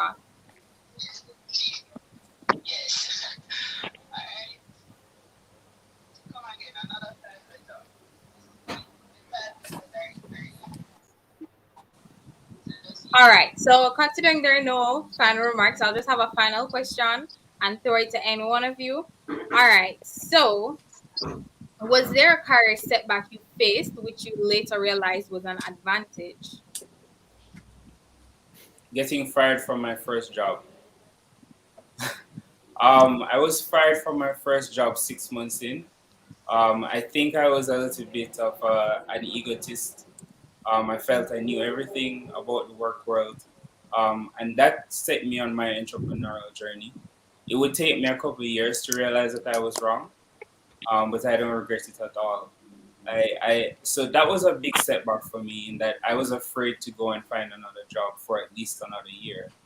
But in that year, I was also able to start a company, which went on to fail, and then I understood, why I was a bad employee. Yeah. So I know most of you are in tech. So how rewarding has tech been for each of you personally and or professionally? Gosh, I think tech has really allowed me to explore as many corners of the world as possibly can or could. Right. Is just borderless, just being able to interact with others that speak, I guess, a similar language per se. Uh, we tend to have this jargon assumption within the space itself. And so whenever I guess we nerd out per se, we tend to talk about the future a lot. And when you typically find those people everywhere, and you form groups and communities, and that's how you make Right. new friends that become partners and teammates down the road, that allow you to just build things and bring them to the public in a way that is not even in a successful way that couldn't be just boiled down to luck. It's more serendipity. It's being prepared to accept and trust people, and then being authentic and accountable to yourself to building and working with others in a way that just makes everything work and makes everything feel magical if that's the case. But tech has truly been a blessing. Yeah, I've been able to just go to conferences for free, have companies fly me out to speak about things. Uh, yeah, I advise anybody and everybody to go into tech really. All right. Well, thank you so much to all of our panelists. I think this was a very hearty discussion, regardless of the topics. So I am hoping that our guests had key takeaways as much as I did. So I am going to hand back over to our host, Aishiba. And as I said, thank you so much, guys. Amazing. Thank you so much for that, Stephanie. That was an amazing panel discussion. If you think that was amazing, please let me see it in the comment section below. Look here, we'd like to really thank Shanoy Johnson, Ikula Pierce, as well as Paul Allen, Monique Powell, and Nicholas Key for an amazing conversation on positioning for opportunities. And this was moderated by Stephanie Green, youth leader and entrepreneur. Now, before we get into the giveaway section, because I know a lot of you guys are waiting on that section. See, Ronaldo is saying it was, I want more. When again, Ronaldo, easy now. We're not done yet. We're not done yet at all. So I want to let you guys know that earlier, Dwayne would have spoken about the express pitch competition that is going on that could see you getting US $1,000 towards your creative idea. All you have to do is one, head on over to ILE_JA on Instagram. That's ILE_JA on Instagram. Use the link tree in the bio to select Express Entry. Then complete a simple form. The ILE_JA team will then send you instructions with the announcement expected on December 2, 2021. So ensure that you jump on that opportunity, everyone. It's an amazing one. In addition to that, it could not be a digital Jamaica event without opportunities. Hear what I have to say. You need to go on over now. Go on over now to follow Digital Jamaica on all social media platforms and ensure that you're following their Instagram and ensure that you're also following the Dare Jamaica initiative that is at dare.jamaica to apply for the internships opportunities that are available, from web or app developer to digital or content creators, electronic circuit design, content producers, and so on. Ensure that you go and ensure that you take these opportunities because it's really, really important. When we're out here, we're giving you the opportunities, all you have to do is sign up. All you have to do is sign up. And we're just going to run right now into our giveaway segment. As usual, it can't be a Digital Jamaica event without giveaways, and we're just jumping right into that now. So I'm going to invite the representative from Hugo to jump on screen with me now. Hi, Candice. How are you? Hi everyone. Are you hearing me properly? Yes, I'm hearing you fine. Okay, great. I mean, great discussion so far. I'm glad I got to tune in to the panelists just now. I fully relate to that whole scenario of, starting out, maybe wanting to be a radio broadcaster, and I'm nowhere near that in my life. Landed in marketing, and here I am 15 years later. But let's hop right into the giveaway since I know everyone has been waiting on that. It's an honor to be sponsoring such an event, especially for us at Hugo. Especially at Hugo, we have over 800 youths working at our company, so completely aligns with us here. Hope everyone watched that video with our general manager. So the first question is based on that video. Before you say the question, Candice, we just want to put it out there that only our participants from Hopping will be allowed to enter for this giveaway. All right, so only persons from Hopping. All right, go ahead, Candice. Okay, all right. So I have two questions. One of them is based on the general manager's video that we released on the pages most recently. The next question is based on our social media content on the Hugo page. All right, so the first question, everyone, is in our general manager's video, she makes mention of a Hugo project that we plan to launch, implement, and finalize by 2025. What is the name of that project? That's the first question. Don't know if you guys are seeing any kind of responses, but that's the first question. Let me know if I should go ahead to the next. Or you can repeat the question once more. Okay, so in our general manager's video that was posted on Digital Jamaica, Dare Jamaica, etc., she makes mention of a project that Hugo plans to launch, implement, finalize by 2025. What is the name of that project? All right. The second question now is based on Hugo's social media content. We've been launching territories for the past year. What are the two cities that Hugo is officially running in now? And what is the next city that we plan to launch soon? So I'll repeat that question again. Based on our social media content for the past year, Hugo has been in 2 cities in Jamaica, across the island. What are those 2 cities? What is the next city that we plan to launch in? So you need to tell me 3 places that Hugo is in. And then the next giveaway was actually for someone who used the Digital Jamaican Youth Summit coupon on Hugo. And I'm happy to announce that is Tiffany Daly.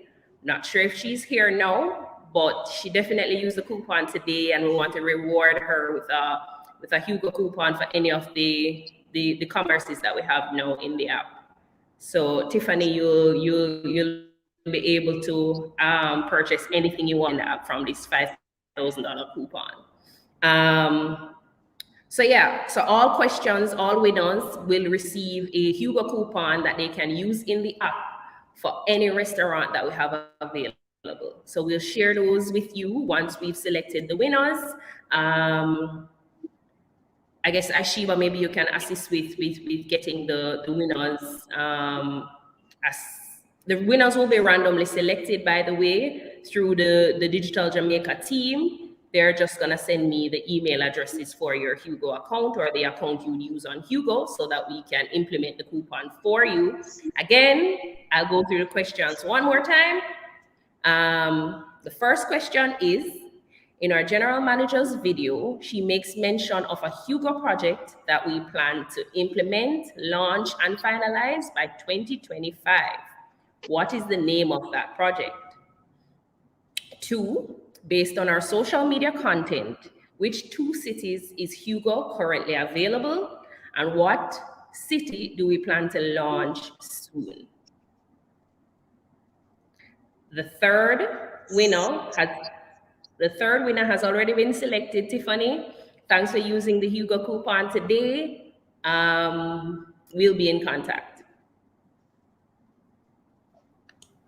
Thank Hannah you for from that, Happy, Candice. Hannah J. Gabidon. Sorry, Aishi, but you can go ahead. No, you can continue, so you can call out the winners. Seeing that Hannah J. Gabidon won the second question.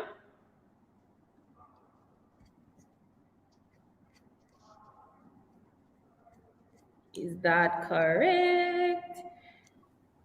Are those 2 different persons? Katie, okay, right. Yes. Oh, it's the same person. So Hannah Joy Gabidon. Okay. Congratulations. Repeat the first question again, please. Okay, repeating the first question again. In our general manager's video that was posted even most recently, I mean, it's on social media, she makes mention of a project Hugo plans to launch, implement, and finalize by 2025. What is the name of that project?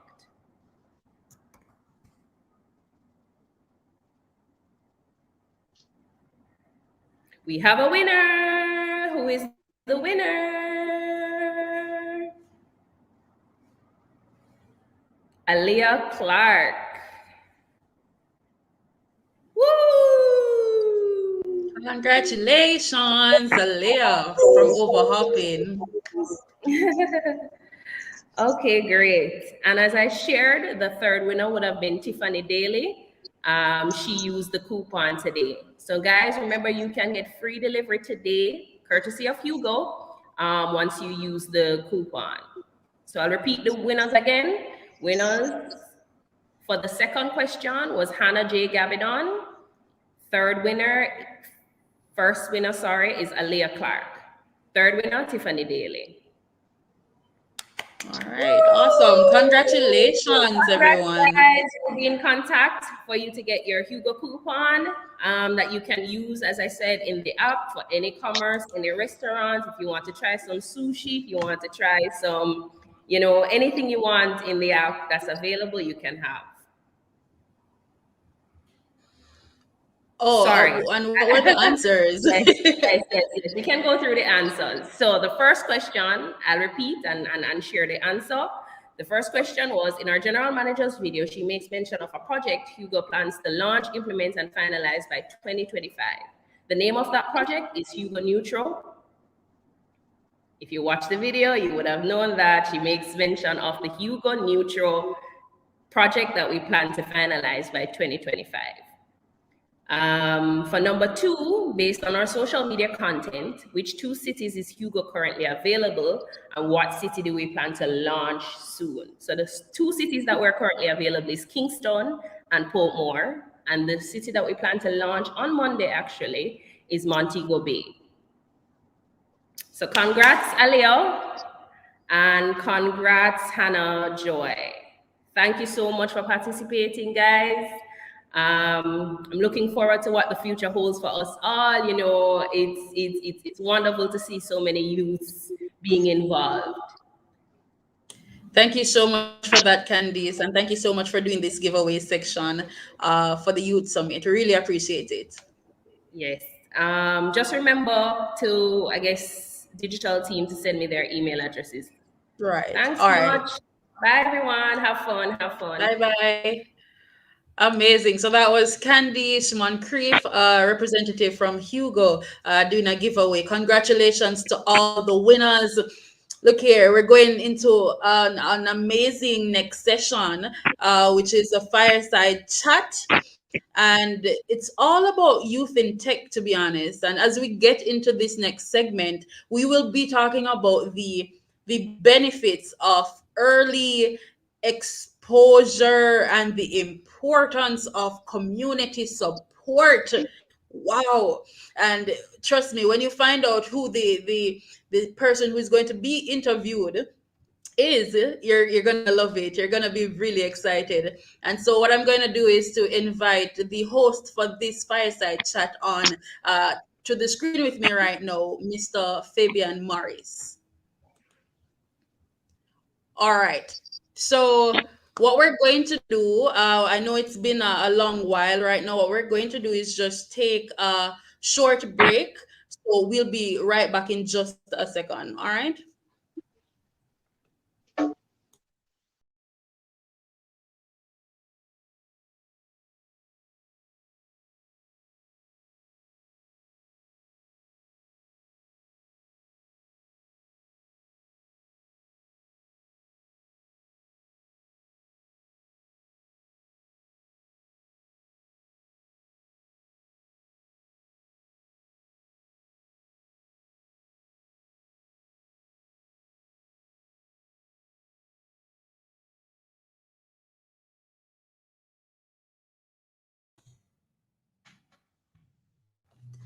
Welcome back, welcome back. Thank you guys so much for staying and sticking with us.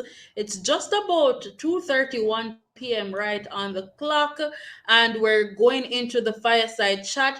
First of all, if you're just joining us at all, welcome to Digital Jamaica's first annual Youth Summit, The Future of Work. How digitization affects employment. We're going into our next fireside chat, and it's very fitting for the individual who will be hosting it, actually, the fireman himself, bringing all the fire to this conversation, Fabian Morris.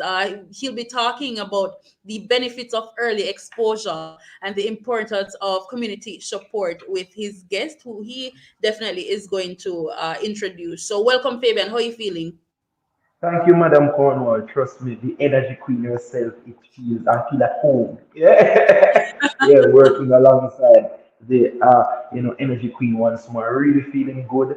I have been online and I'm telling you, the information that has been, that we have been soaking up is really and truly empowering. You understand me? So I'm really, really, really, really, really, really, really glad to be here and honored to be here because some names and the persons and the connections that we're seeing here really, if you're not benefiting from this, something is definitely wrong. Yeah, that's what I gotta say right there. Amazing. So what we're going to do, I'm just going to give the floor to you. So the virtual stage is yours, Fabian.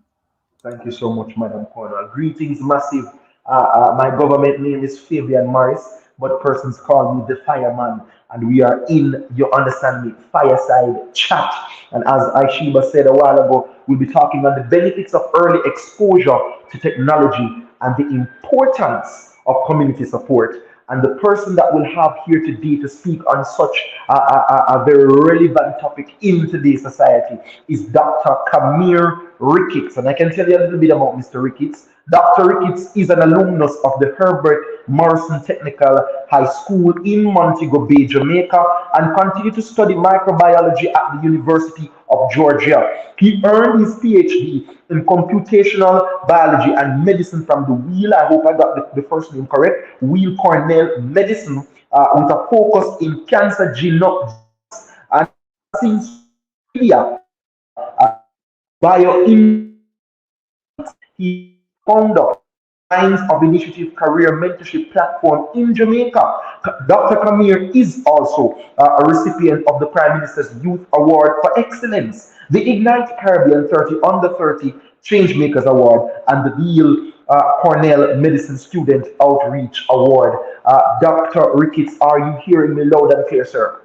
Yeah, hearing you. How you doing? Yes, sir. How are you doing, sir? You are. I am really honored to be in your presence right now, because right now we just read your bio, and trust me, it is truly, it is truly outstanding, sir. How are you doing?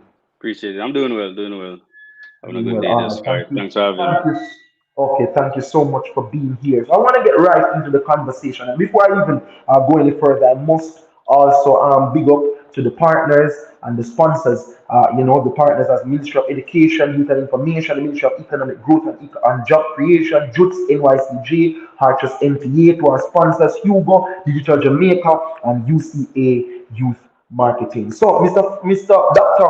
Ricketts, you recently graduated from the Weill Cornell Medicine with a PhD.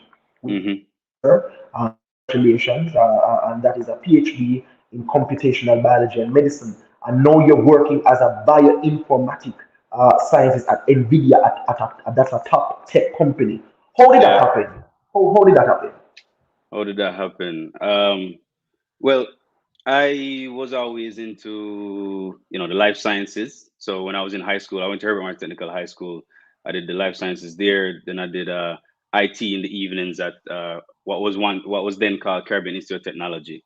So I was kind of on that track, and then I really was looking for ways to combine those interests. So when I got to university, I did my bachelor's in microbiology at University of Georgia, and while at university, I started discovering, other industries that were not aware to me when I was growing up, that really combined my interest in the life sciences and the Okay. computational, computer science and all that kind of stuff. So once I discovered computational biology and bioinformatics while I was in college, I was like, okay, that's where I'm going. Because for a while I was very much, it's hard to pick, as a young child and having all these interests, it's hard to really pick a career, because if you're into one thing. I was into the life sciences. So if I went and be a straight, biologist, I felt like I was, not leaning into my love for computer science and programming and all that kind of stuff. So it was very, refreshing to find something that combined my interests, and that was kind Right. of perfect. So after university, I knew I wanted to go to the PhD level, so I skipped my masters and went straight to PhD after my bachelor's,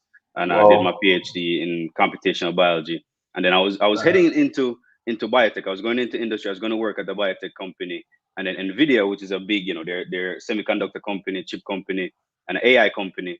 But I Right. didn't know that. I didn't know when I was looking around that they were also trying to really make big moves in the healthcare sector, because Oh. a lot of my research was in cancer genomics.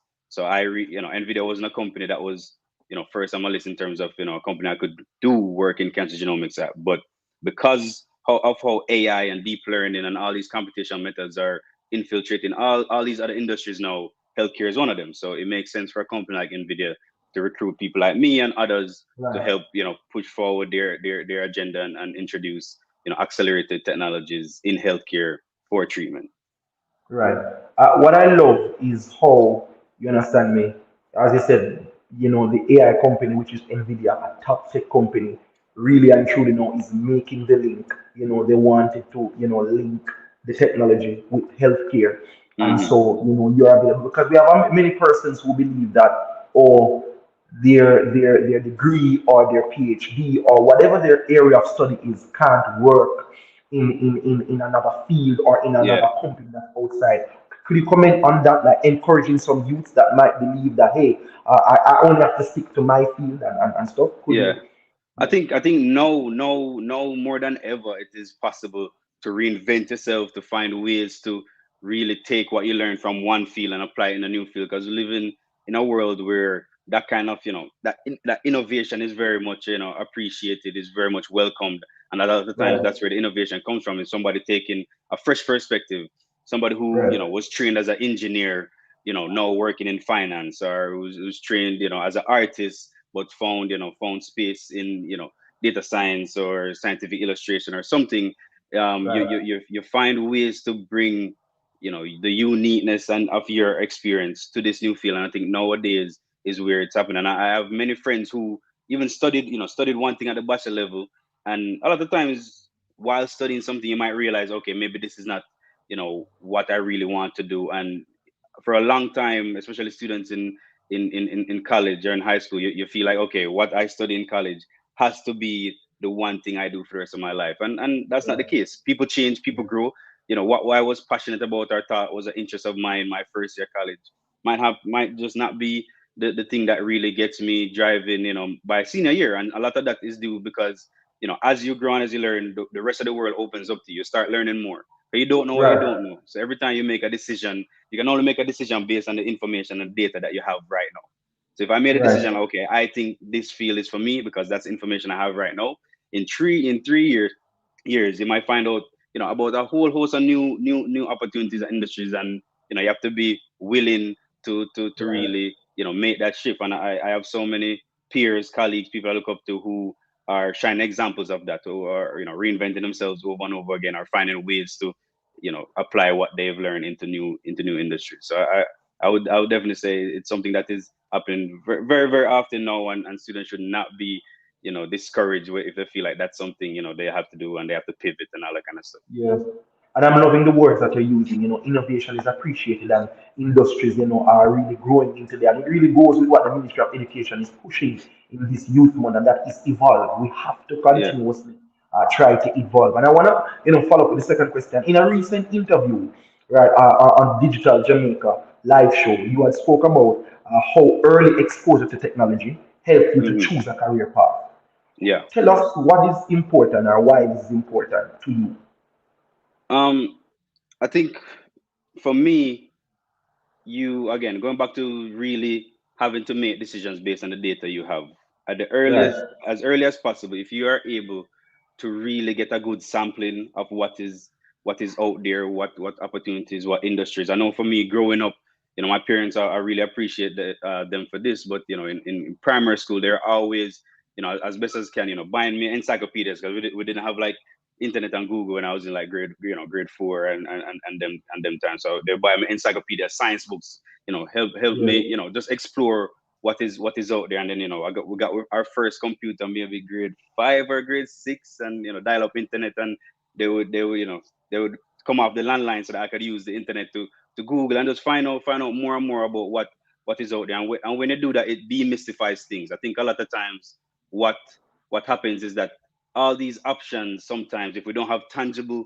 experience or exposure to it, it seems Yeah. like this great, amazing thing that we can't really dive into. It seems mystical, it seems fantastical, and not something that is available to us. And one thing Yeah. that happened is, when you get exposed to tech and all these different industries from early on, it demystifies it. It makes it feel like something that I can actually do. Because when I meet students and I mention artificial intelligence and deep learning and all these buzzwords, cancer Right. genomics, all these things, all that sound kind of very grand, right? You Yeah. have no idea. Okay, artificial intelligence, where do I even begin, Yeah. right? But in a session I did, I spoke with some students a few months ago maybe, and we took them through an example where we made them build their first like deep learning model to predict like Yeah. handwriting, and we did it in like 15 lines of code.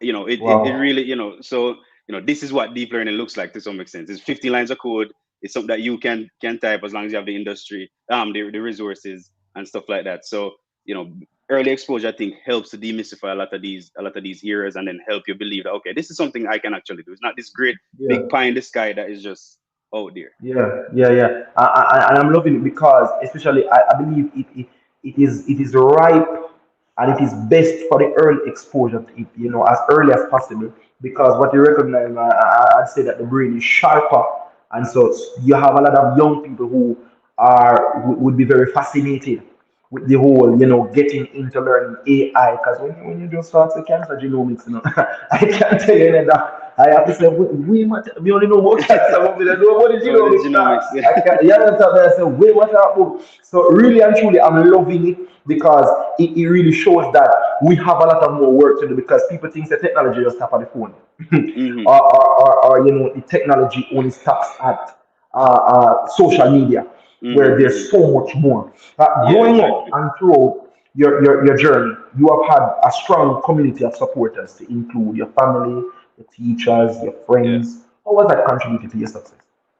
I mean, greatly. It's hard to really capture in a few minutes. But every person along my journey, starting with my parents and my siblings and stuff, has had impact on me. Where they either helping to push me and motivating me, being there for me when times where things were not going so well, or I felt confused or so on. And for me, I think it's important to really surround yourself with people help push you and drive you and inspire you. And a lot of my friends do that for me. And at every step, it was always people taking the mantle. I remember in high school when I was seventh grade, just trying to figure out what I might be interested in. And my mom would always be pushing up about again getting tangible experience. So I saw this ad come out in the newspaper. I think it was the Gleaner, for Generating Genius, this program for like high school Yeah. young boys in Jamaica, where every week, every summer would go to UE and do it's like a camp, and we do robotics and microbiology and biotechnology and so on for the summer. And for me as a Yeah. seventh grader, I didn't want to use my summers to do more work. You understand? So like I was Yeah. not Yeah. really on it, but my parents were no, let's put in an application, let's write an essay, let's do that. Then I had a teacher at school who my parents told about it, and then that teacher was on me to do that, and that Mm-mm. program, and so Couldn't and escape it.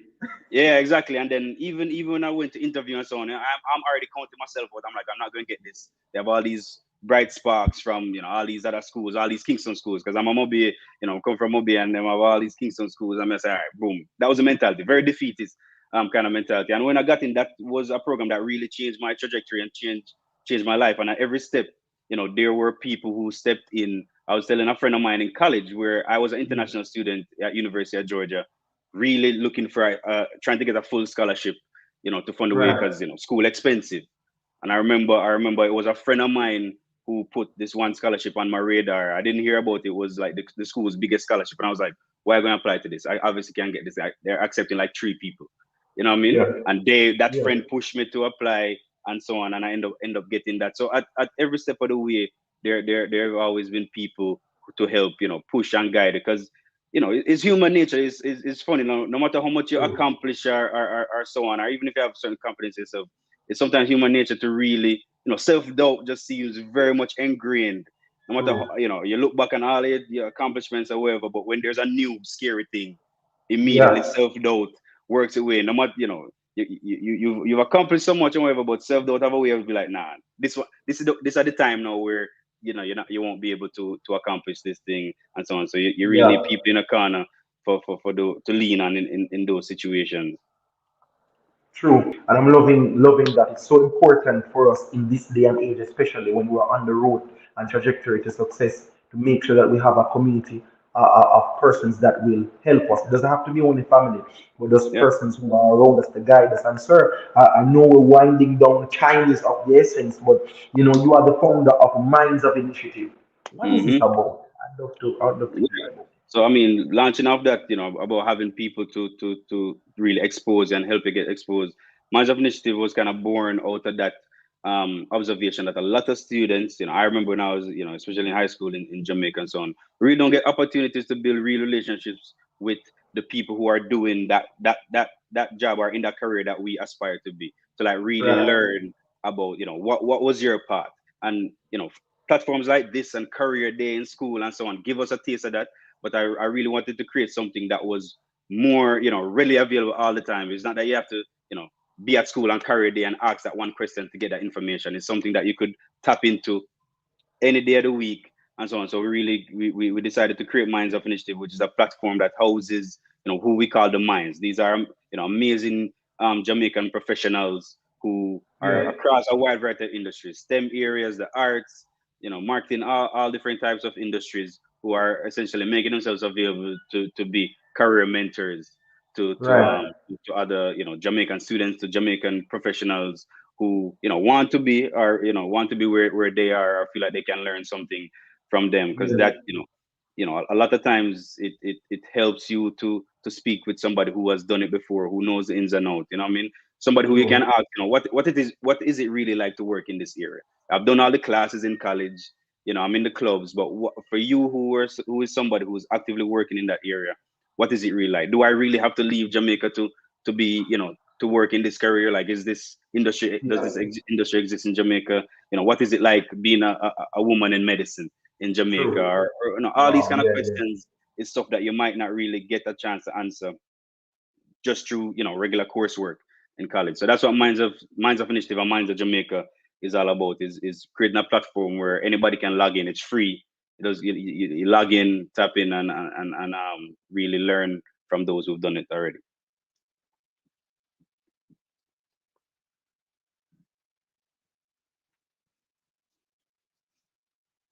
Not hearing it. And in the meantime, for those who are interested in exploring Minds of Jamaica and what we do, you can find us at theminds.com or Minds of Jamaica on Instagram. We have about 37 minds and counting, and we have multiple programs where you have a career kickstart program. So if you're 18 and above, you can go in that, and we have a platform that you can log into and engage with mentors. And then we have a Rising Stars program, which is for those who are 17 years old and under, where we do group mentorship around a wide variety of industries and careers. I think we lost Fabian for well. Let me know if you're hearing me and seeing me. Yeah, we're hearing you now. Yeah, man. All right, thanks much. Yeah, man. It's just the connection went out a while ago, but then can't stop to shine. So thank you so much. I have one more question for you. Yeah, go for Because it. I really know that based on what you know that garnered, you are a recipient of the Prime Minister's Youth Award for Excellence and the Ignite Caribbean 30 Under 30 Changemakers Award and the Weed Cornell Medicine Student Outreach Award. You have been to places. You have done tremendous things in terms of contribution to your nation and to the region as a whole. And what I want to ask is, what can we do as a nation here in Jamaica to ensure that our young people are given the proper resources to be able to better position themselves for jobs for the future? That's a good question. I think one thing I was reading this thing the other day about the essential elements of change or so on, and one of them is like clarity. It's about like being honest with where you are, and I think in a lot of ways, Jamaica government, all that kind of stuff, we're not honest about where we are lacking. Sometimes we make all these grand announcements and really try to make it seem that Jamaica is on the right on the verge of first world level of technology and all these we're doing crypto and all these things what that we're initially like digital currencies and all these things, and then they fizzle out, they never hear from them or so on. So I think we need to like step back and just like come from a place of honesty and like clarity about like where we are right now, like what is it that we need to change across banking, across access to resources in technology, all that kind of stuff, and just have like an honest conversation like, okay, these are all the areas in which we're lacking. And then another thing is that we need to build the capacity for change. Like we need to start, okay, instead of having such a concentration of all these resources that that we need, computer resources, all those kind of things in like Kingston, we need to find ways to help other people in other parts of the island to have access to these things. I think for example, say if you're a student interested in scientific research and you want to work in a microbiology lab or biotechnology lab or so on, you're kind of out of luck if you're out in the Grill or Clarendon, or you have to hopefully you have family at Kingston and you can take a summer trip up to Kingston and work in the labs of the Kingston. So finding ways to democratize access to those kind of things that we already have is one of the key areas.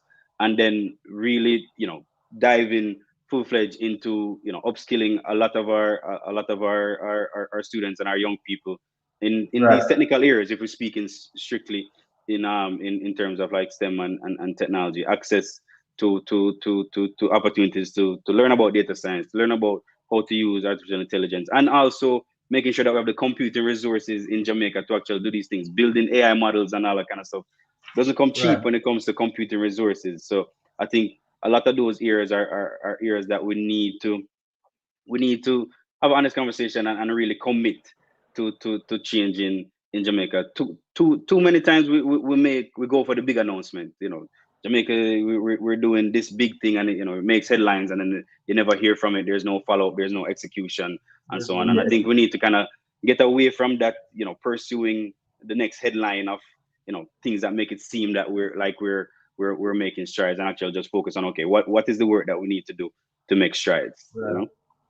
Right. I think that we participate a lot in fictitious thinking and grandeur, but we don't, Yeah. when action, when it's time for action, we don't execute. Finally, I must wrap up as my production team signals me, but I want to say to you, you hail from Montego Bay. You attended the Yeah. Herbert Morrison Technical, sorry. You know, I would see, it would seem that you did not come from any, wealthy background. Nothing was handed to you. For those inner city youths that might feel that, the system is set against them and there's no way out. You understand me? What would be your message to them today in terms of rising, especially in any field that they, not only technology, but any field they want to rise in? Yeah. The message is, really one about persevering and really looking at education, as a way out. I think, for the long time we preach education is key, and I believe Right. in that so much more now. It's hard. Like when certain things when your life is unstable, it's hard to really focus on school. When things outside of your, when things in your real life is in shambles, and you're going through a lot of stuff and stuff I can't even speak to, but I can just only imagine what some people have to go through. And my mom is a teacher, and I hear stories about the kind of things that students really have to persevere through just to make it to school, just to find time to study and so on. It's hard, and I think it's something that we need to just give up.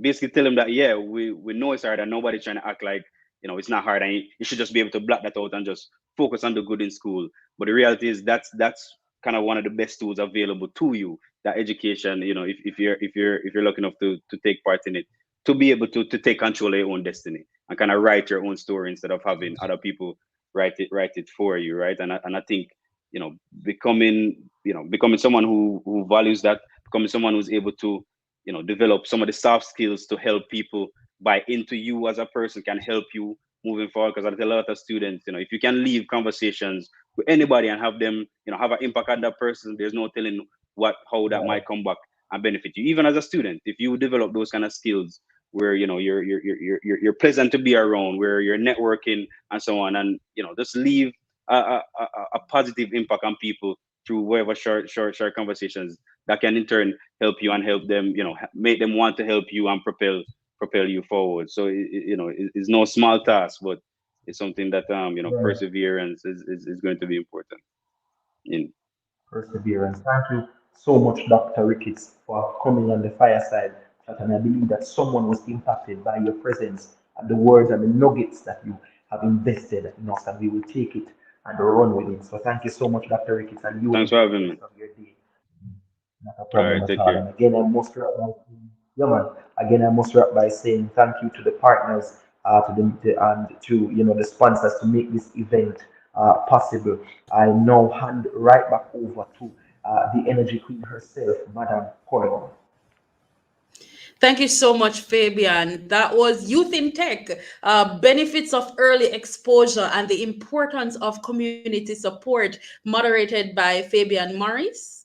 And the interviewer, the person being interviewed for today's session, Dr. Kamir Ricketts, bioinformatics scientist and founder. Now, before we head on over to our giveaway section, I want to reiterate the point that I made earlier about Digital Jamaica giving young people an opportunity to have opportunities, right? So I'm going to jump back on this. Dear Jamaica, at dare.jamaica. If you haven't been on their Instagram page yet, I'm telling you to go on the page now. Now they have opened applications for internship opportunities right now. It's open now, and I'm going to explain to you what you need to do. How do you become eligible? What do you need to do to be able to get one of these positions? Because trust me, it is an excellent opportunity to learn from experts in the field, people. I can't stress it enough. So let's go. So applications are now open for the Dare Jamaica internship program. And the thing is, they have partnered with several local, mostly tech-based organizations and businesses to provide 15 paid internship opportunities. Now, you must be a Jamaican. You must be ages 18 to 25 years old. You must have basic technical knowledge of the role that you're applying for, and you must be available to start in January of 2022. Now, how do you apply? Applicants must submit a 1 to 2 minute video, nothing too hard, nothing too serious. 1 to 2 minute video explaining why you should be chosen for the position that you are applying for or the position that you are interested in, as well as to complete the application form. Now, shortlisted applicants will be invited to meet with their initiative's internship partner organizations for a final selection process. Important point to note, the submission deadline is December 6th, 2021. This is not something you want to miss, young people. It is not something you want to miss. And so we're going to jump into a giveaway now. Production team, do I have the go ahead to do a giveaway now? Are we doing a giveaway now? Yes, we have the go ahead to do a giveaway now. And what we'll be doing, we'll be giving away. I was trying to do a drum beat a while ago. We'll be doing another photo shoot giveaway by none other than the amazing photographer Brian Smith. So what you're going to do, you know the gist, you are going to type in the chat wherever you are, whichever platform you are on, hashtag DJYS21 Brian Smith. So hashtag DJYS21 Brian Smith. So that is what you'll be typing in the comment section, chat section, wherever you are on the web for a chance to win an amazing photo shoot with Brian Smith. So you have the opportunity to do that right now. I don't understand why I'm not seeing any comments coming in. I'm going to say that it's probably a lag, because if you don't take the photo shoot, I know Kadia said only participants can win prizes, but I don't mind taking the photo shoot at all. I need a photo shoot right about now. So if you want to win this giveaway, all you have to type in the comment section is hashtag DJYS21 Brian Smith. Remember, type it just as how you see it on the screen. If you won something before, you cannot go again. We're giving everybody a chance to win and walk away with something today. So it's hashtag DJYS21 Brian Smith, exactly how you see it on the screen. We're giving you just about 30 seconds more for a few more persons to type in to win this amazing photo shoot with one of the best photographers ever I know, Brian Smith. All right, we're giving you just about 5 more seconds until we jump into the next section. All right, so hashtag DJYS21 Brian Smith.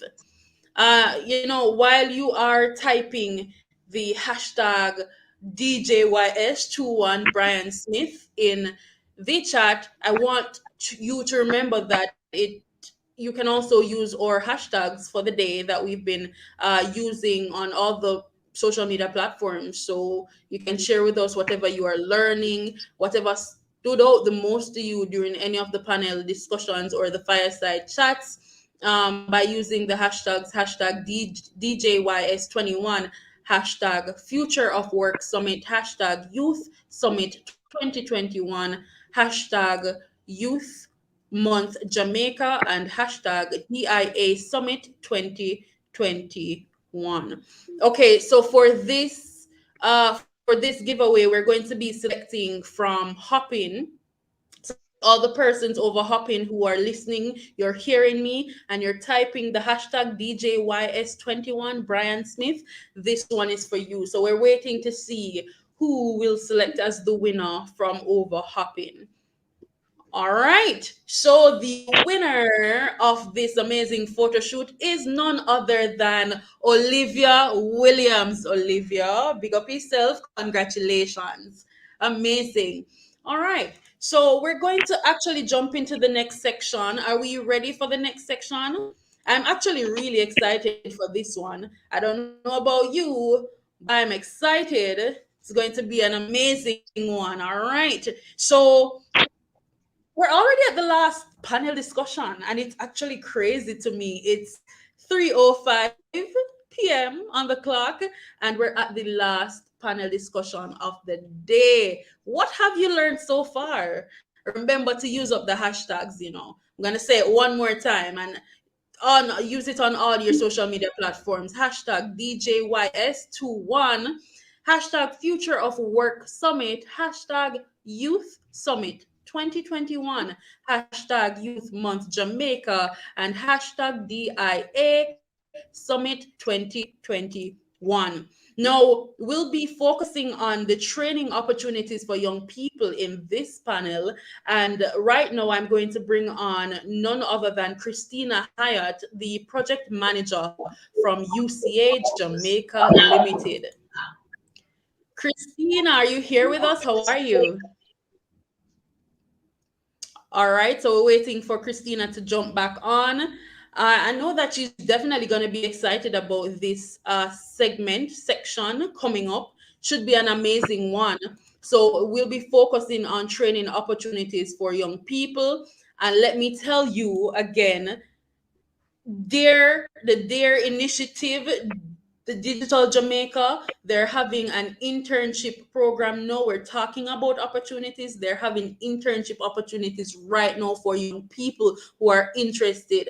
And a few of the positions that they have available are web/app developer, digital content marketers, electronic circuit design, content producers. Trust me, we have a whole lot of positions for you to fill, and we're waiting on those applications. We're waiting on it. Just go on over to @dare.jamaica to find out more information. Hey Christina, how are you doing? Hi, Aishiba. I'm so glad to be here. You can hear me properly. All right, so I'm hearing you a little. Can you Hello? go again? Yeah, are you able to hear me?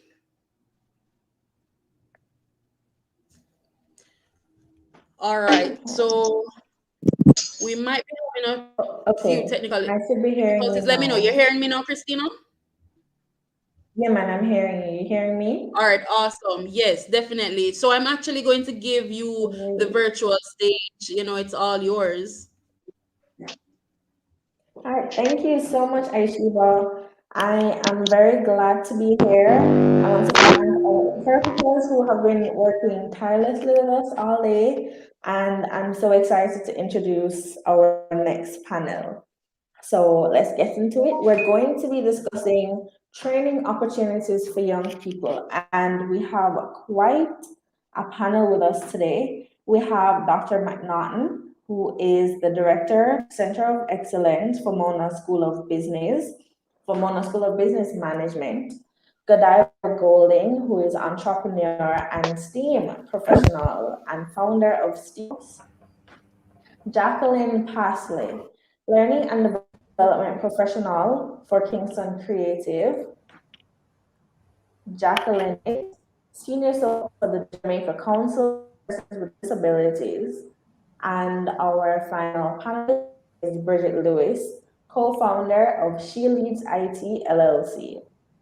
Thank you so much for being here. We just want to debate about our panelists real quick before we get into the discussion. I hope everyone is well. So, Dr. Maurice L. McNaughton, again, he is Director for the Center of Excellence, Mona School of Business Management. Dr. Maurice McNaughton holds a PhD in Decision Sciences at Georgia State University and has over 25 years senior management and leadership experience in the planning and direction of enterprise-level information technology in organizations. He is currently the director of the Center for IT-Enabled Innovation at the Mona School of Business and Management, UWI. His current research interest spans the domains of open/big data, digital transformation, and digital capacity building. How are you, Mr. Martin? Make sure you can hear me. Oh, I think everyone is muted. So let's just continue Sorry about that. introducing. Yes, I'm hearing you quite well. Can you hear me? We have Godiva Golding. That's wonderful. Godiva Golding. Godiva Golding is a All right, woman thank on a you, mission. everyone. She is a proud past student of the Westwood High School in Trinidad.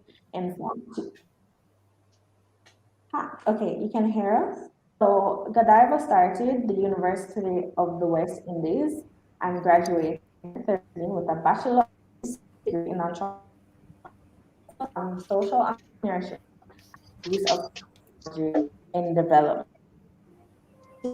For STEAM education that was born in college and all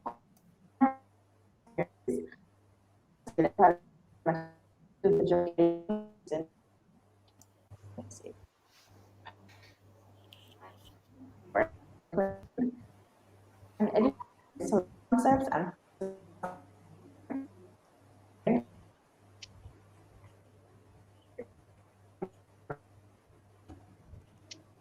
work.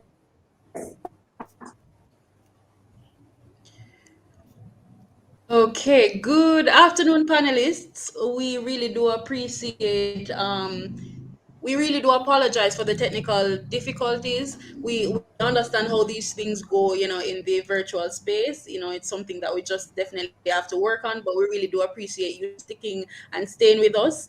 We are going to invite none other than the organizer, actually, and the founder of Digital Jamaica, Kadia Francis, to moderate this panel discussion. So we're just going to wait for Kadia to jump on so that we can get the conversation going and we can continue to talk about the training opportunities that we have for young people. Welcome, Kadia. Hi, guys. Are you hearing me? Hearing you well.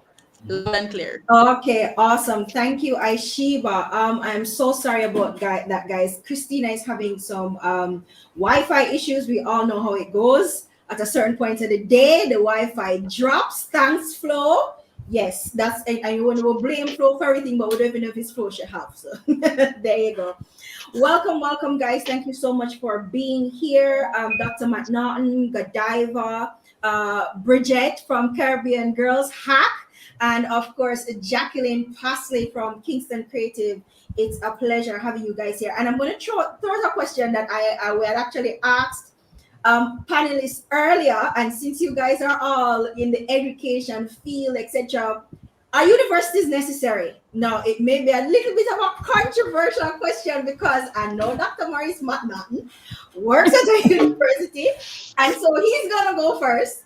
Dr. McNaughton, in this day and age, given where we're going with technology, the fact that we have a Dominic Darby who's 11 years old, he's a self-taught coder. He's been winning up prizes. He has his own company. He's now in the process of building his own games. He's only in first grade in high school, right?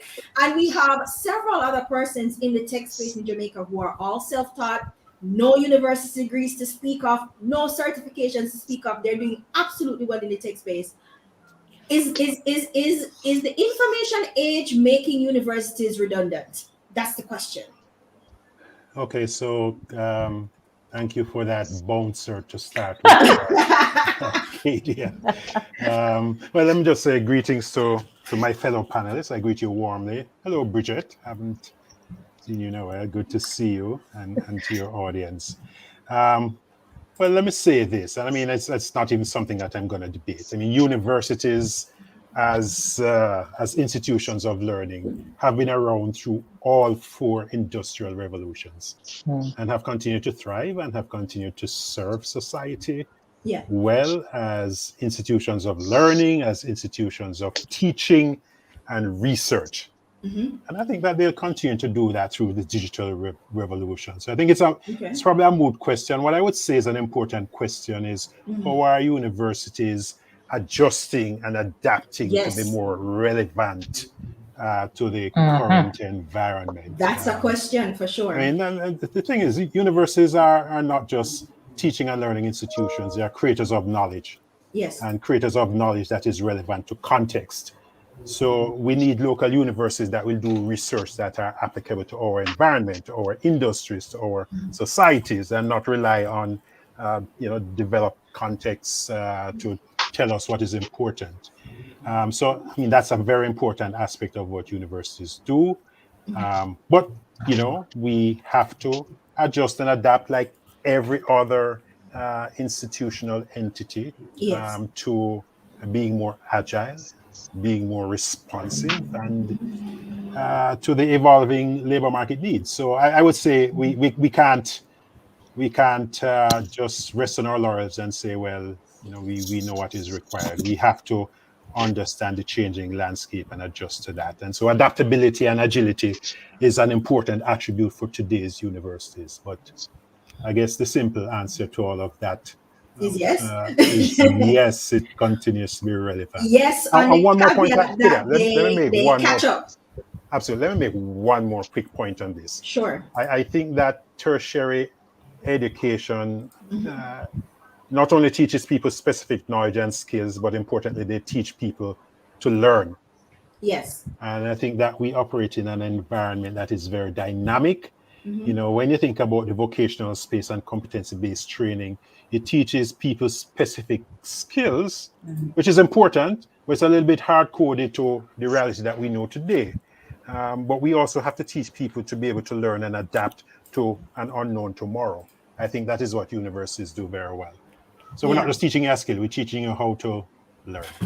Yeah. And it's actually really good that you say that. Somebody wanted to come in. It's really good that you say that, because my personal experience, I went to school, I studied law. Clearly, I am not in the legal field right now, but I tell people all the time that it wasn't necessarily the curriculum by itself, but all the things that I learned through my experience going to university that has helped me in this career. So definitely, Dr. McNaughton says yes. Universities are still important, granted that they adapt to the world that we are living in and the future of work. So they adapt their curriculum to make sure that we are teaching our young people the things that they need to know to be marketable in that space. Bridget, you wanted to jump in? Yes, I just totally agree with what Maurice said. Yeah. I think we have to change the perception that you just go to university to get a degree. Yes. Because I have to tell you that if I think about my own university experience, getting the degree was not the most, what would I say, impactful thing that happened to me at the end of that journey. As Marie said, it's not just an institution of academic learning, but life learning. Yes. And the networks, the friendships, the experiences, the social consciousness that I gained having gone through that university experience are things that molded me into who I am today. Yeah. So I think we have to stop thinking about attending university just for the purpose of getting a degree. Yeah. A university ought to be far more all-encompassing in terms of what it actually is passing on to a student. And I think we've sort of got boxed into this whole business of just, go to university, study, get a degree, and that's it. Yeah. Because it has to be much more than that. But, as Maurice said, institutions of learning have got to adapt and be more agile, because we're in a totally different era today than we were, say, 20, 30 years ago. So, if they don't adapt, they are going to become irrelevant. And increasingly, people are going to ask, well, why do I have to do this? Yeah.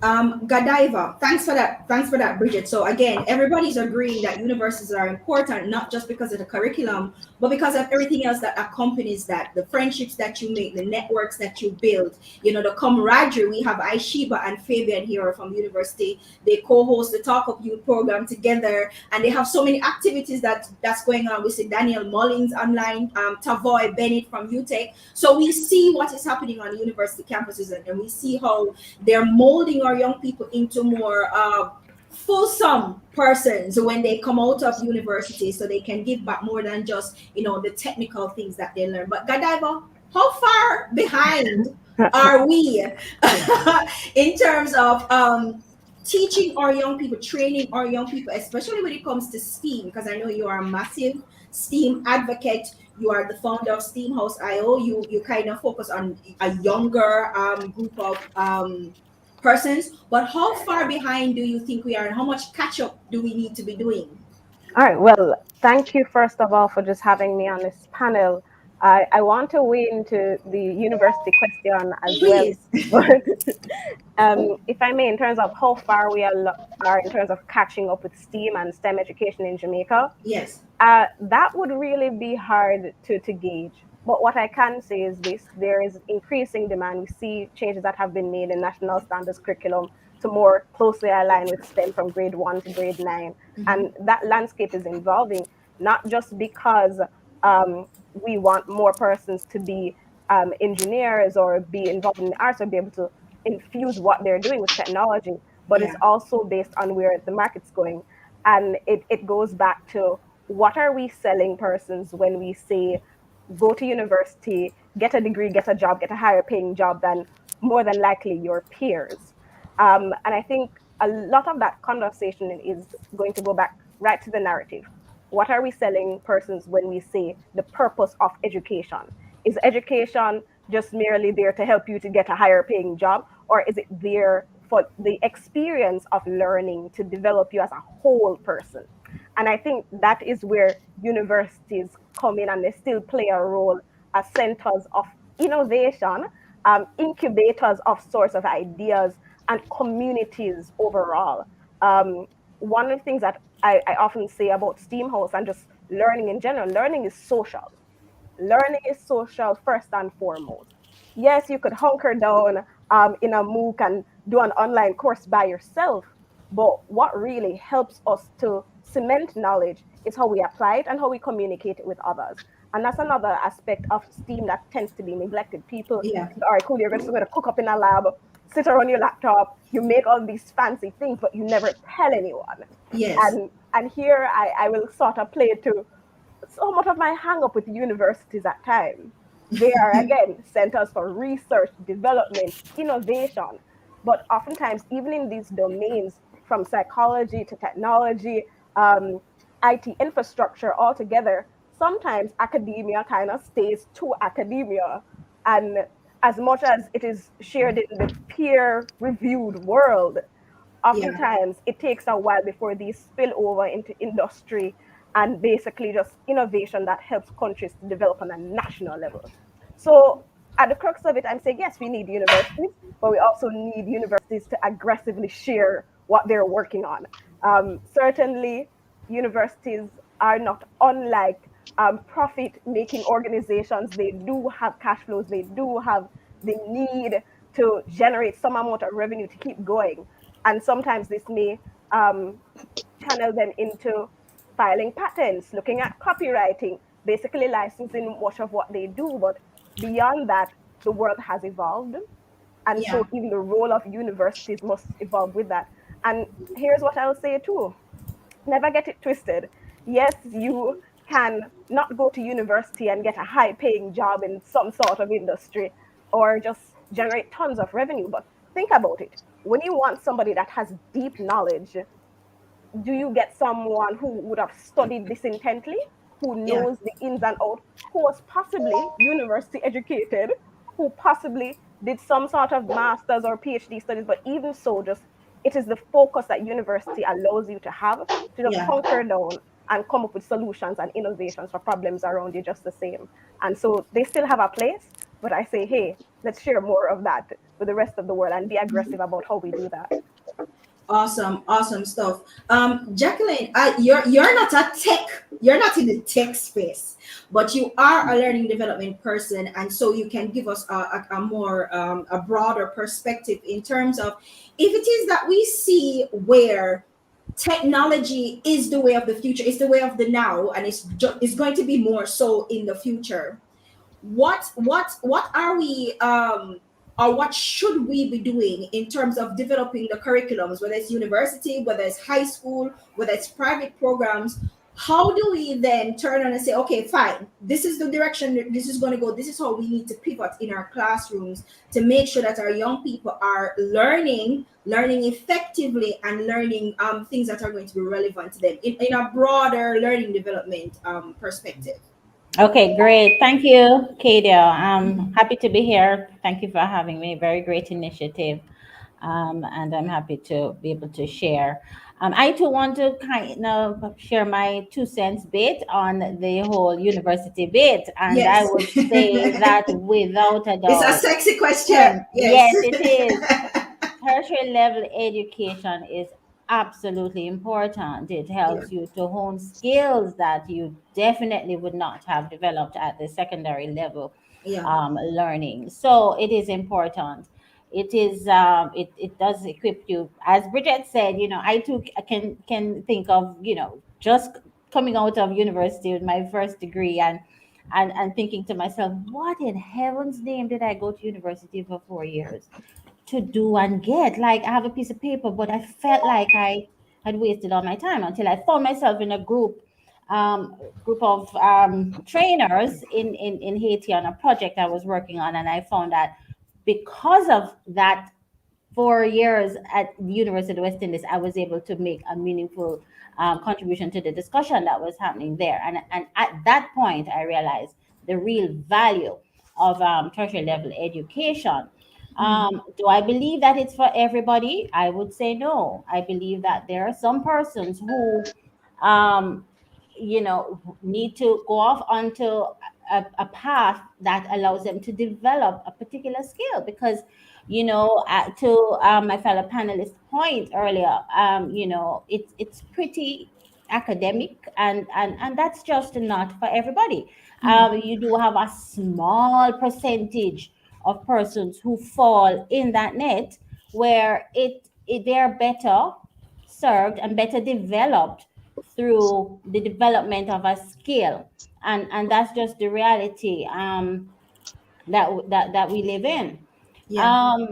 How do we actually ensure that we, of course, the digital space is important. I mean, if we didn't believe that before, we certainly did since the start of this pandemic. It has certainly forced us, many of us, into a space that we never thought was possible. I mean, we in corporate Jamaica, the many hours that would spend sitting around a meeting table, just having a meeting to discuss the next meeting that's coming up, only to realize that the very same things that could be discussed virtually. And so clearly, and organizations, I'm an HR practitioner as well. I mean, HR have been engaging persons through interviews virtually more and more in recent times, and it's working. It's and working quite well. And so there is no doubt that our young people must equip themselves with the digital and know-how in order to be able to survive in the world, the realities of the world that we live in today. Yeah. And so we definitely have to build in that whole technology bit into just about every curriculum and that we have in our tertiary level institutions today. Yeah. Because it is important. I believe that if our young people will not be able to readily adapt, and I believe they have the capabilities and the know-how, even more so than myself. I'm going to speak for myself because I'm not one of those young persons, right, who may take a little while to Right. get to get up to speed with some of the things. I mean, my 19-year-old will, is very, very apt when it comes to this sort of thing. It's just how it is with young people today. So Yeah. the advantage they have is that it's a little bit easier for them.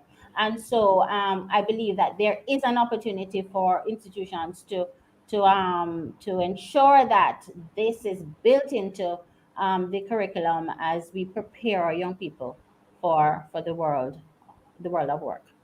All right. Okay. All right. So everybody again agrees that university is important, not just for the curriculum, but everything else that comes with that. And again, the caveat is if they keep up. So it's not just universities; it's a high school level. I'm going to throw out another provocative question to our panel. I'm full of them today, and anyone can take this question. The question is: how young is too young for us to start teaching digital literacy, whether it's high school, kindergarten, whether how young is too young, or is there an age limit? When should we start teaching digital literacy to our young people? Because you have a situation where you have parents who have 10 months old who know how to use YouTube better than they can. Right? You have parents who are having situations where they're young ones, as young as 2 3 years old, they can go on and they can order games online using credit cards and all that information. When your youngster is more digitally literate than you are, it can cause all sorts of problems, because then there's the issue of monitoring them, making sure that they're staying safe, etc. So without that literacy component, we are unleashing a bunch of young people into the internet space, and it can be problematic. So Yes. when is it a good time for us to start teaching our young people digital literacy? Who wants to take this? All right, I think I'll jump in there because I have All a right. funny story. So I have a friend who has a 1-year-old niece, Uh-huh. and she said, hey, she was just playing around with his phone one day, and she must have come across a memo to make a purchase for this game that she was playing. At 1-year-old, right? And obviously, she was like messing around until she finally sent off that payment. But here's something to always bear in mind, right? We have students coming to STEAM House oftentimes already immersed in the worlds of Minecraft, Roblox, Fortnite, and it begs the question, what are we really teaching them in the vein of digital literacy? Are Yes. they, to some extent, not already literate and fluent in using these digital tools? And what are the additional skills that we need to focus on as parents or caregivers so Yes. that we can have them use these tools appropriately? Responsibly, So, yeah. so think about, well, I'm guessing there may be persons here on the panel who may recall when the first TV came to Jamaica. I can remember the first cell phone. That's my marker. In a similar vein, we didn't quite have a conversation, or rather there may have been early conversations when we had our first TV or the first radios or the first phones. How will we navigate children using this? Of course, there are natural concerns that will come up in terms of their safety and what they're going to be exposed to, and the sort of proclivities that it sort of puts in their way. Now, even so, now that we're in the digital age, I say no age is too young because they're already going to be immersed in this environment. But Yeah. added to that conversation is, what do we need to teach them very early so that they Yeah. can understand their place in all of it? And I think one of the things that we teach students is basically some sense of agency, right? Yeah. Agency is very important, especially in this world where it's increasingly uncertain. There are so many things that you're going to be bombarded with. The primary things that we need to focus on is things like their decision making skills. How do Yeah. you identify this as good content versus bad content? And not just telling them that it's good or bad, but also engaging them in their own critical thinking skills to say, what is the rationale behind why this is bad or why this is good? Because Yeah. let's be honest, when you're not there, your child will still play. They will still find a way. I remember Yes. back in the day when digital free nights. I don't remember who remembers I digital free remember. nights. Yes. Yes. And when digital first came up with free nights, I didn't have a cell phone, so I would have to like borrow my mom's cell phone at night. The point is, you are going to be engaged in these spaces anyway. But how Yeah. do we sort of give you the guardrails so that you engage responsibly? Yeah. And primary to like what Steamhouse does, how do we not have you just seeing yourself as users of technology, but creators Yes. of it? Stick that pin because we're coming right back there. Dr. Maurice Martin, you have several children who are very involved in the tech space. So I think this is a question you can answer as well. In fact, your entire family is a tech family. Okay, so how young did you start teaching digital literacy, or how young do you think parents, guardians, educators should start getting involved in teaching our young people about digital literacy? Well, let me say this, Katie, and I'll flip the question on you. How young do you think they need to be to start learning to read and write? Kindergarten, pre-kindergarten, pre-K, as they call it. Digital literacy today is what we used to think of numeracy and literacy 4 Exactly. decades ago. It Yes. is an essential skill. It is transversal, right? So it cuts across every discipline, every aspect of what we do. In fact, I mean, if you think about today's digital economy, and COVID has only served to accelerate this, but digital is the dominant mode of interaction in our social interactions, or commercial, or economic, or workplace interactions. And so digital skills are life skills. Yes. And so I don't think that it can be too early. You just have to manage both the access and what they learn. And I think one of the really important things is to be very clear on what we mean by digital literacy and digital competencies, because very often I hear, for instance, the notion that, well, I know how to use social media, I know how to jump on the internet, and I'm great at using my mobile phone. That does not necessarily mean digital competence. That is just almost a byproduct of being a digital native, and you're surrounded by these things. One of the things that we've been very careful to do in one of the vocational programs that we're involved in fact, conceptualized here at the Mono School of Business and Management, the Caribbean School of Data.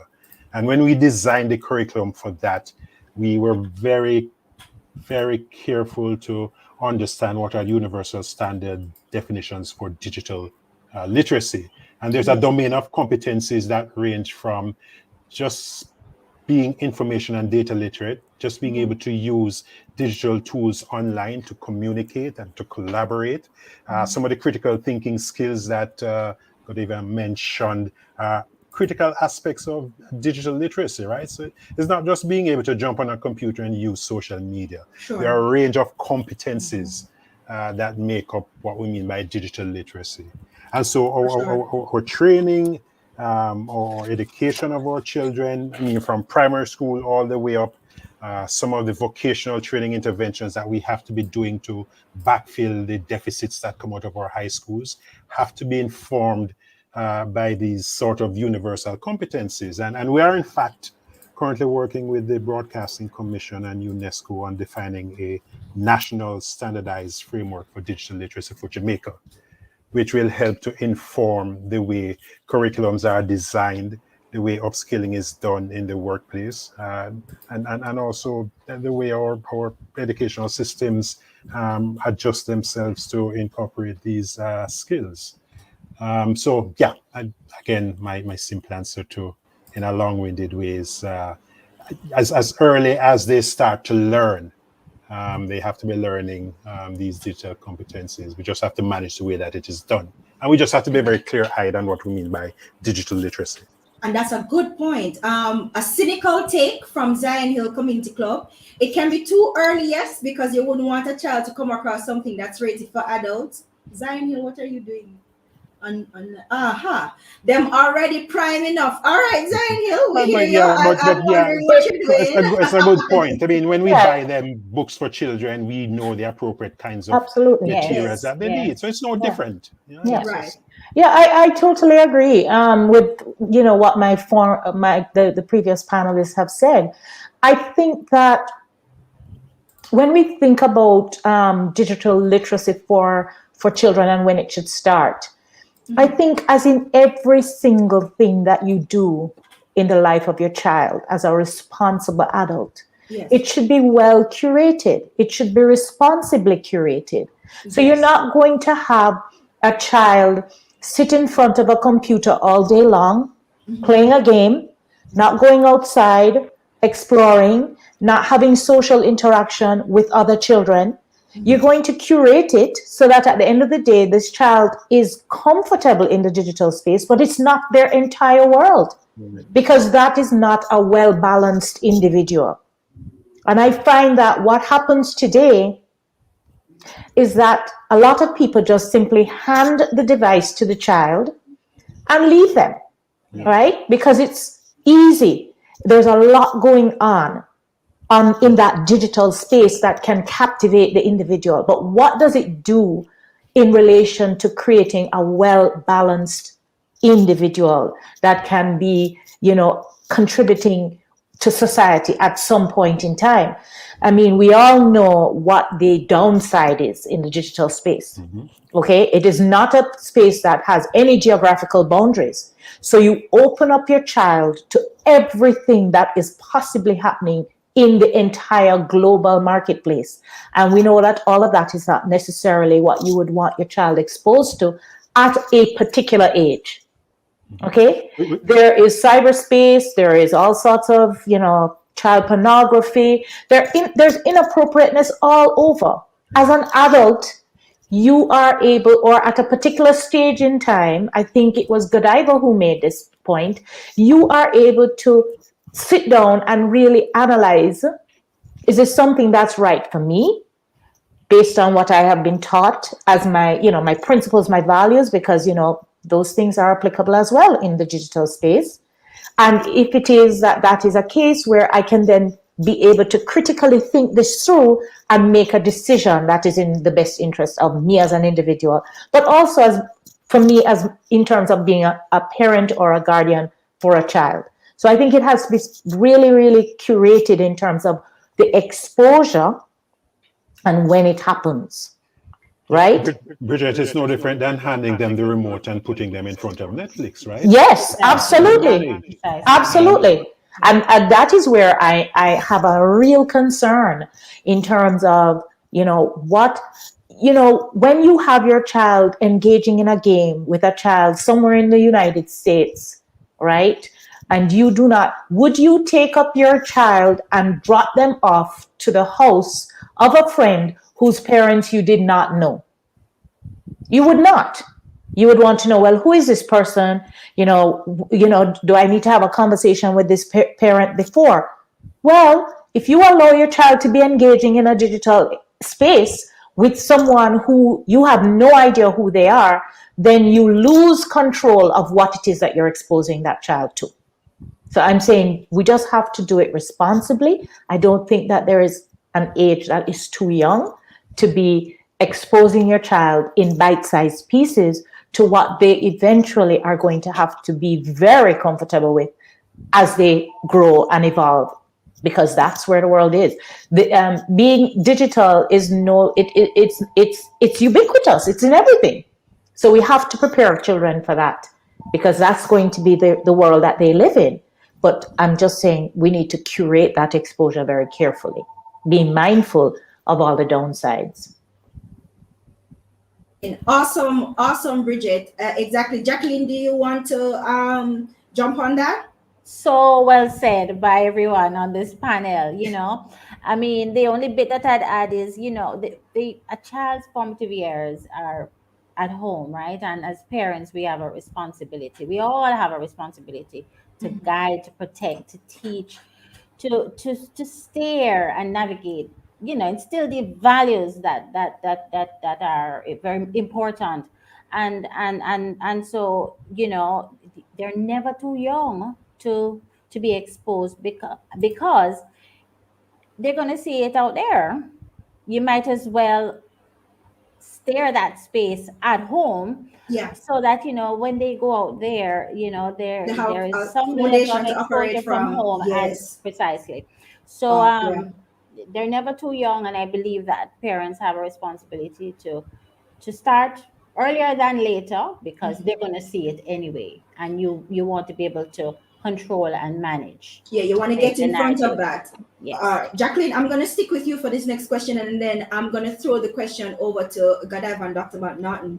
Dr. McNaughton earlier talked about there being a frame, but not a framework. He talked about there being a clear definition as to what we mean by digital literacy, because with a lot of things that are in the tech space and the digital space, a lot of buzzwords keep coming up and other words keep coming up, but there are no clearly defined meaning to any of these things. It's very fluid in terms of meaning. So depending on the source, depending on who is saying what, they're interpreting these things to mean different things. Now, their basis, there's an underlying basis for a definition, sure, but we tend to not understand what it means. And then because we are, as Godiva says, usually the users of the technologies, not the creators of the technologies, we are stuck having to conform to these different meanings instead of developing our own definitions of what these things mean to us specifically. So as a learning development person, Jacqueline, how important is it for us to set up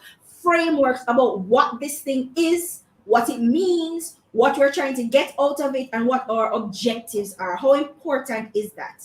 Yes, I mean, you're absolutely correct. We do have a lot of terminologies that we're using sometimes out of context, but we're still in an evolving space. And we've certainly been pushed or into an even deeper space with COVID and the pandemic that has resulted since the pandemic, since COVID started. I think institutions really do need to get ahead of what's happening and ensure that as we write and build out curriculums, that there are clearly defined terminologies and frameworks so that we have a box from which we operate. Yeah. If I'm to speak a little bit about Kingston Creative and the work that they've Yes, been please. doing there, what we have been doing, we've been doing a lot. I wouldn't be able to share everything in the limited time that we have here, but we have certainly been creating, developing training courses, longer term courses, really short courses for the creatives and creative entrepreneurs. So that's kind of the niche, the industry in which we focus on, and a lot of our courses are built around developing business acumen, as well as equipping them with and helping them to adopt in the technological space, as they too have to evolve and try to be as agile as possible as everybody tries to navigate this space.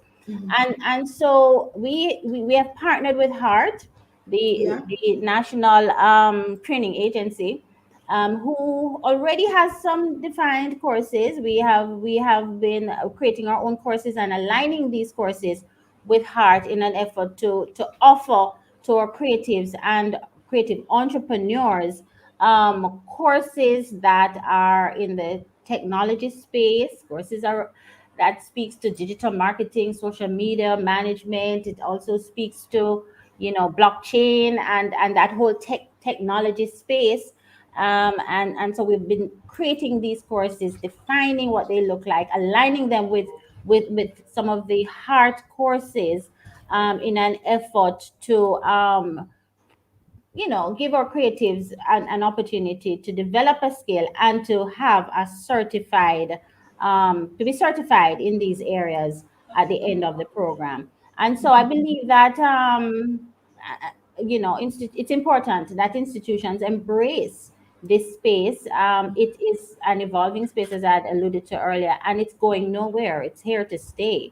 Yeah. And so I think it's great that at Kingston Creative we've been able to carve out that little niche and is able to impact in several lives in this way. And I believe that it's the way that our learning institutions should go. Yes, because I witnessed firsthand the pivot that Kingston Creative pivot. Because guys, what happened? COVID came and kicked us in the teeth, and everybody was running like chickens with their heads cut off, not knowing what to do because we were not prepared. But Kingston Creative did a serious 180. And the Createch program was launched in a relatively short period of time. They had boot camps, they had the catapult program. And I'm saying this, guys, because we have worked with Kingston Creative. We worked with Kingston Creative, so I'm familiar with some of their programs. And Jacqueline, you have another program coming up, and that's the social media for creatives program. Yes. We're gonna come back to you about Yes. that before we go off. But Gadiva, I'm kicking the question over to you. How important is it that we have framework set up that everybody is operating from? So we're coming from one place and everybody not going, what you did do, what you did do, what you did do, you know? How important is it? Okay, definitely a very important question, especially when we think of just the fact that policy, regulation, and framework helps everybody to be on a level playing field. It helps to set the standard for what we're delivering. If we speak about digital literacy, we're talking about competencies. Are we just talking about technical skills or characteristics and qualities? Just having a benchmark allows for there to be a minimum standard or at least something to aspire to. So that's the first thing. We need to have those regulations in place. But beyond that, once we have them in, what are they going to be? So I'm going to pull back the conversation just a little bit to touch on where do we need to be with digital literacy when we speak about this framework, policy, regulation, whatever it is going to be, that is the minimum standard. Minimum standards, yes. At the very least, there needs to start being this conversation where we stop fragmenting ICT and technology from education, industry, and everyday life. Oftentimes, even in educational, or even in our companies, we talk about, okay, this is the IT department, this is this IT teacher. But the truth of the matter is, IT is going to be in everything. In fact, the ICT is going to be in everything. So when we have these conversations as if we're trying to treat them separately, it becomes this case where it makes it harder, that much harder, to see it as an integrated force that's going to be incorporated into just about everything that we do. So I'm going to pull back in terms of what should digital literacy really be looking at. And it's much of what we're already seeing in our national standards curriculum. We're talking about creativity, collaboration, communication. We're really trying to enable these 21st century skills that students should really have just to be able to navigate this world to begin with. Talk about research skills, being able, everything is on Google. We're in the information age. But can our young people coming up distinguish between what is spam, what is a phishing email, Fake news. what is fake news? That's the popular one that everybody tends to. Can we really distinguish between relevant sources and not so relevant sources? Again, this is one of the things that universities do very well. If you were at the University of the West Indies, we all did critical thinking or critical writing. And it tends back to that question of not just having critical thinking skills or research skills and be able to validate and assess sources, but how do we apply that in a virtual environment where all the information is out there? Some of it's true, some of it's not so true. And then, of course, there's the absolute certainty with which we can come up with things. And in addition to that, we're thinking about creativity. Kingston Creative is here.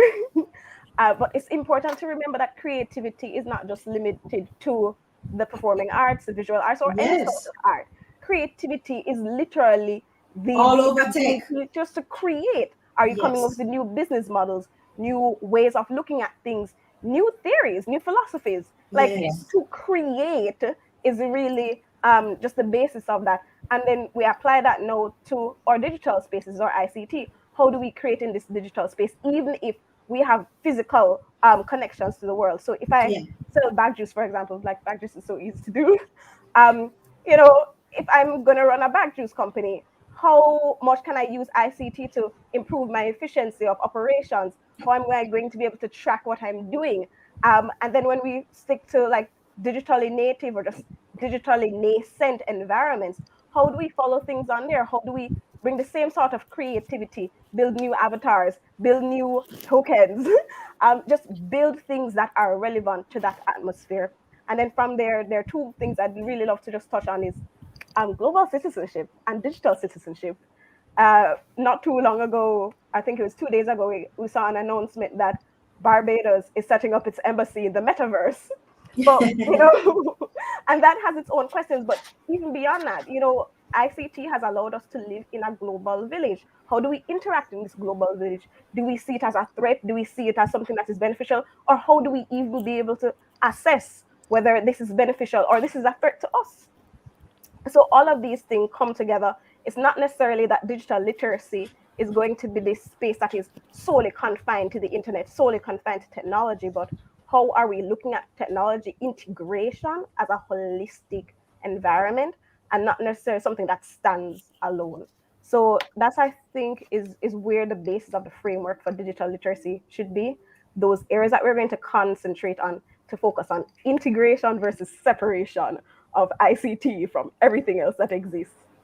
Awesome, awesome. I heard that, and Gadaiva said quite a few important things there as well. And listen, we have in the Caribbean, we love to jump on things. We've been talking about digital transformation for the longest while. Caribbean heads of state in CARICOM have been talking about the digital economy for the longest while. Whether or not we move on it, that is where we seem to get stuck when it comes to actually actioning and implementing policies, etc., to make these things work. Dr. McNaughton, kicking it over to you.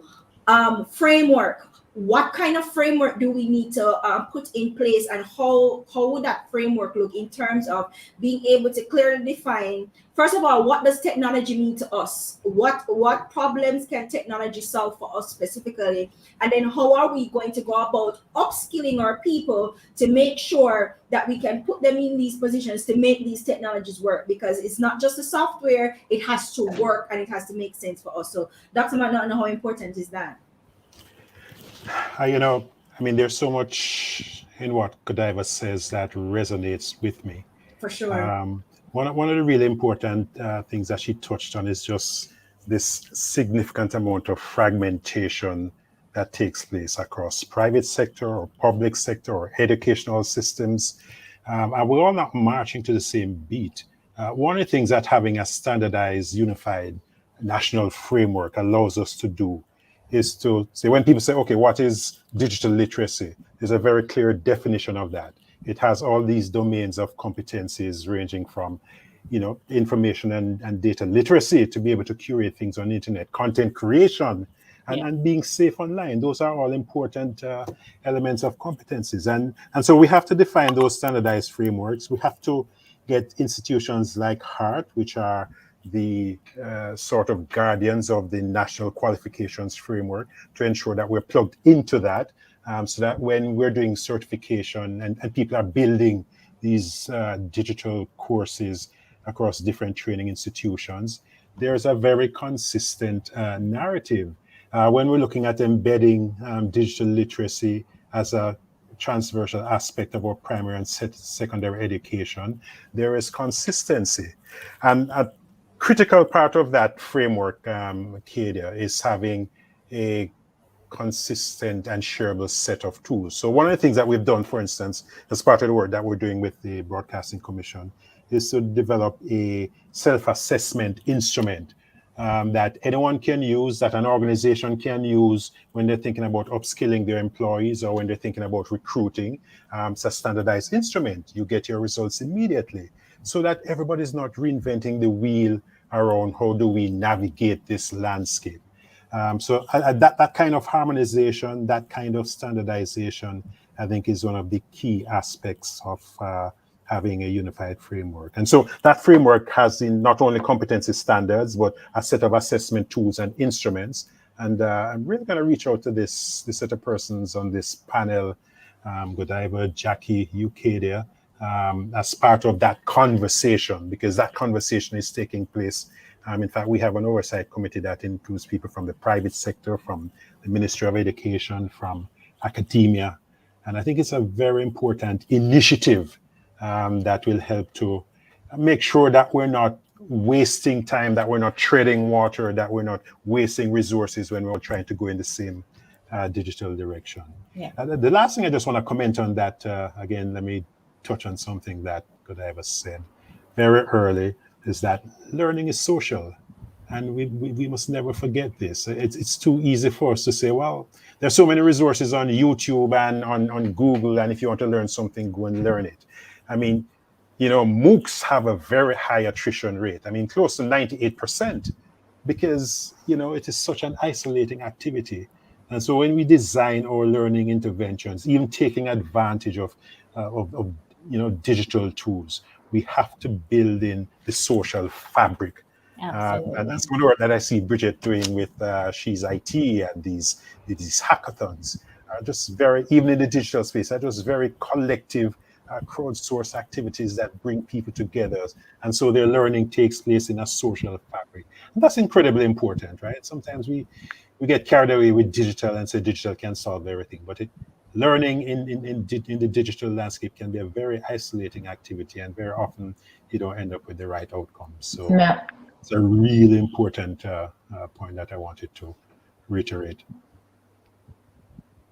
For sure, we want digital communities, not digital hermits, right? We don't want everybody to just be isolated in their own homes, doors locked. Don't be me, because Kadia do not leave the house. I does not leave home unless I absolutely have to. I order everything online, it gets delivered. I'm a happy bunny. I have problems with. And it doesn't mean you can't be social online, I mean, I'm very social online. I'm just not social in person because persons eek. But that's just me. Don't be me.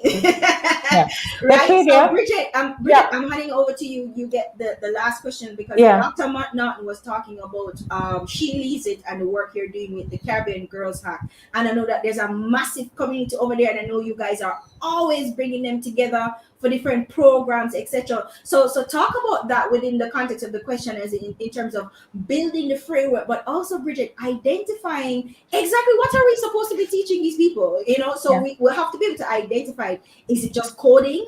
Coding is not necessarily the most lucrative part of being in the tech space. There are other fields as well. So coach that for us, Bridget, and bring it home. Yeah. Absolutely. To the points made by both Godiva and Maurice, I think it's important for us to establish what I would consider to be a base standard as it relates to digital literacy.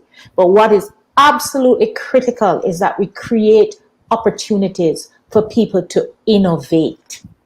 So they have those basic tools, but thereafter we give them an opportunity to just create beyond anything that we here on this panel can even begin to imagine.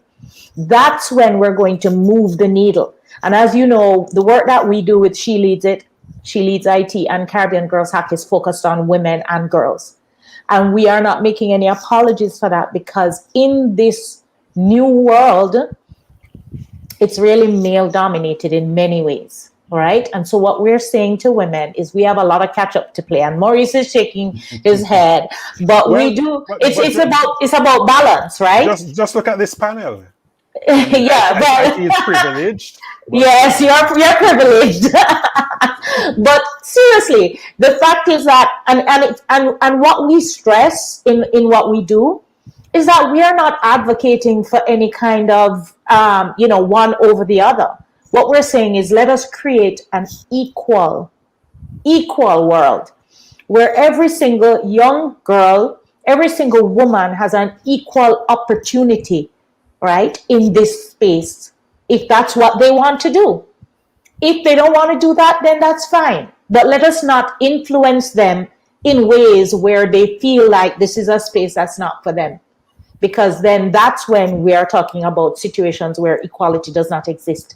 But what we do is we make sure that, yes, there are the basic skills that will make you comfortable, but we focus on innovation and creation of technology, not just the simple business of, using the technology, because we have agency as Caribbean women and girls to create stories and to create solutions that are reflective of our lived experiences. We're not just importing things from North America, from Europe, but we're actually allowing our own creativity and innovation to come to the fore so that we can connect better with whatever it is that we are actually doing and the ways in which we are actually utilizing technology for good. And we really stress that. We focus on gender-based violence. We focus on climate change and sustainability. We focus on saving our oceans, because those are some of the critical issues that we're dealing with globally and in the Caribbean. We see what happens to entire communities when a hurricane hits. and the place is demolished and people have to be relocated, right? We see what's happening in the space as it relates to gender-based violence and what's going on there. Yeah. And we see how our entire coral reefs, all we have to do is look at Hellshire, and we see how that has been denuded. Exactly. There is no more Hellshire Beach. So what we are really doing is focusing on ensuring that girls and women in tech are focused on creating solutions, using technology to create the solutions for those types of issues. Thank you so much, Bridget, and thank you to all my panelists, guys. If you are watching what was happening recently, Dr. Mia Motley went there and she laid the gauntlet down and she said it. There's a lot of problems we are facing in the Caribbean region. One of them is climate change and how that is affecting us. And so it is important that we get ahead of it. And if the world is not going to listen to us as we cry out for help because of what is happening, then we have to create the technologies that will solve some of those problems locally, because it's not like the talent isn't here. You're looking at it on the screen. You've seen it right throughout this entire youth summit. The talent is here. We just need to make sure that we are utilizing that talent and putting that talent to good use and making sure. And Ingrid Riley said it too. Ingrid Riley says what we're supposed to do, or what we should do as a Caribbean region, as individuals says, is to look at, okay, what are the specific problems that we are having and how can we marry technology to this just to help solve some of those problems. So we have to pick up people like Christopher Gale, Nicholas Key, Yakini Wallen, Brian, Lauren Peart, all these young people who are in the space innovating programs like what's happening over at the Center of Excellence, Dr. Maurice McNaughton, the STEAM House program, the Createch program, and the Caribbean Girls Hack, all excellent programs that are leading the charge when it comes to educating and training our young people for jobs of the future. Thank you guys so much. We really appreciate you being here, Dr. Maurice McNaughton. I'm looking for a call because everybody here, you said you're gonna call me. Right, so I'm looking out for that call. Godiva, I'm happy to say that Godiva is one of our people to watch alums, and she's doing a fantastic job. So it was good to have you as well, Godiva. Thanks, Katie. It was good to have you, Jacqueline. Big up the Kingston Creative Massive. Love you guys over there. And of course, Caribbean Girls Hack. It was good to have you too, Bridget. This has been a long time coming, Bridget, but it's good to have you on a forum, on a panel. All right. Thank you guys so much. Now we're gonna take a short break, like a 1 minute break, and we're gonna switch over our interpreters because we want to big up our hardworking interpreters. They've been doing a fantastic job. I know we talk fast and they have had to interpret. So I have to big up our fantastic interpreters, Cara Williams and Antoinette Malcolm Smith, both from Listamere Gibby. Big up Listamere Gibby. Thank you guys so much for participating. And to the persons from our differently abled community, we're glad that you're here and we're glad that you're enjoying this experience as well. Coming up next, we're going straight into our fireside chat with an amazing woman. And when I say amazing, I mean you will not believe the things that this woman has been able to achieve in a relatively short amount of time. And would you believe it, that it was a man, a not so nice man, who was a part of the inspiration, let's call it inspiration, that she needed to go off and do what she needed to do. And now she is on a global stage representing Clarendon, right? On a global stage and doing amazing things. So guys, we're gonna take one second break and we'll be right back.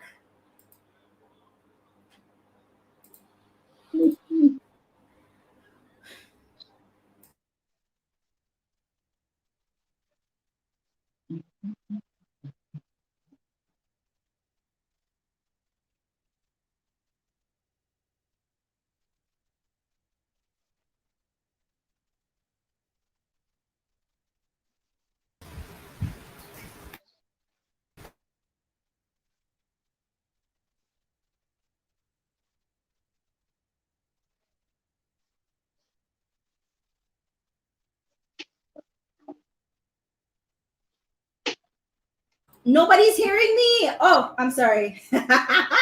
I'm saying welcome, Rhoda. Welcome, Carol. Carol is again from Listamere Gibby. Big up Listamere Gibby. Hi, Rhoda. How you doing? I'm good, and you? I'm good. Awesome. Now, Rhoda is from the University of the West Indies, right, Rosa? Correct. And you're an IT third-year student. Right. That's your major. Okay, so you're the perfect person to have this conversation with Dr. Campbell. And I'm going to take away myself and allow you to introduce Dr. Campbell, the phenomenal Dr. Campbell. And guys, this is our final chat for today, but make sure that you guys are registered and hopping so you can take advantage of all the workshops we have coming up tomorrow, and they're going to be amazing. All right, Rhoda, I'm handing over to you. Good afternoon, everyone. As mentioned before, my name is Rhoda Essien, and for this fireside chat, we'll be talking about empowering women and girls in information and communication technology. So, with me, we have Dr. Carleen Campbell. And just to tell you a little bit about her, she completed her undergraduate degree in computer and management studies in 2000 at the University of Technology, Jamaica. She did her postgraduate degree in telecommunications and computer network at the London South Bank University in 2004. And in 2011, she completed her PhD from the Middlesex University in London, where her research focused area was wireless sensor networks and investigating multi-channel assessments for a medium access control protocol based on the IEEE distributed coordinated function. So for several years, she worked internationally in this industry, education and central government sectors in various capacities, such as a part-time lecturer and senior network administrator, which means she managed and ensured the full operation of the entire network infrastructure. So good day to you, Dr. Colleen Campbell. Good day to you, Rhoda. That's a lot to take in. You're making my head very big. So my first question for you today is, you went from a small girl in the town of Clarendon to the chair of the Institution of Engineering and Technology. Only the second woman, the first Black woman, first Caribbean Jamaican woman, that's a lot there, to have held this position in the institution's 150 years history. So how did this happen? Let me start by re-emphasizing what you said.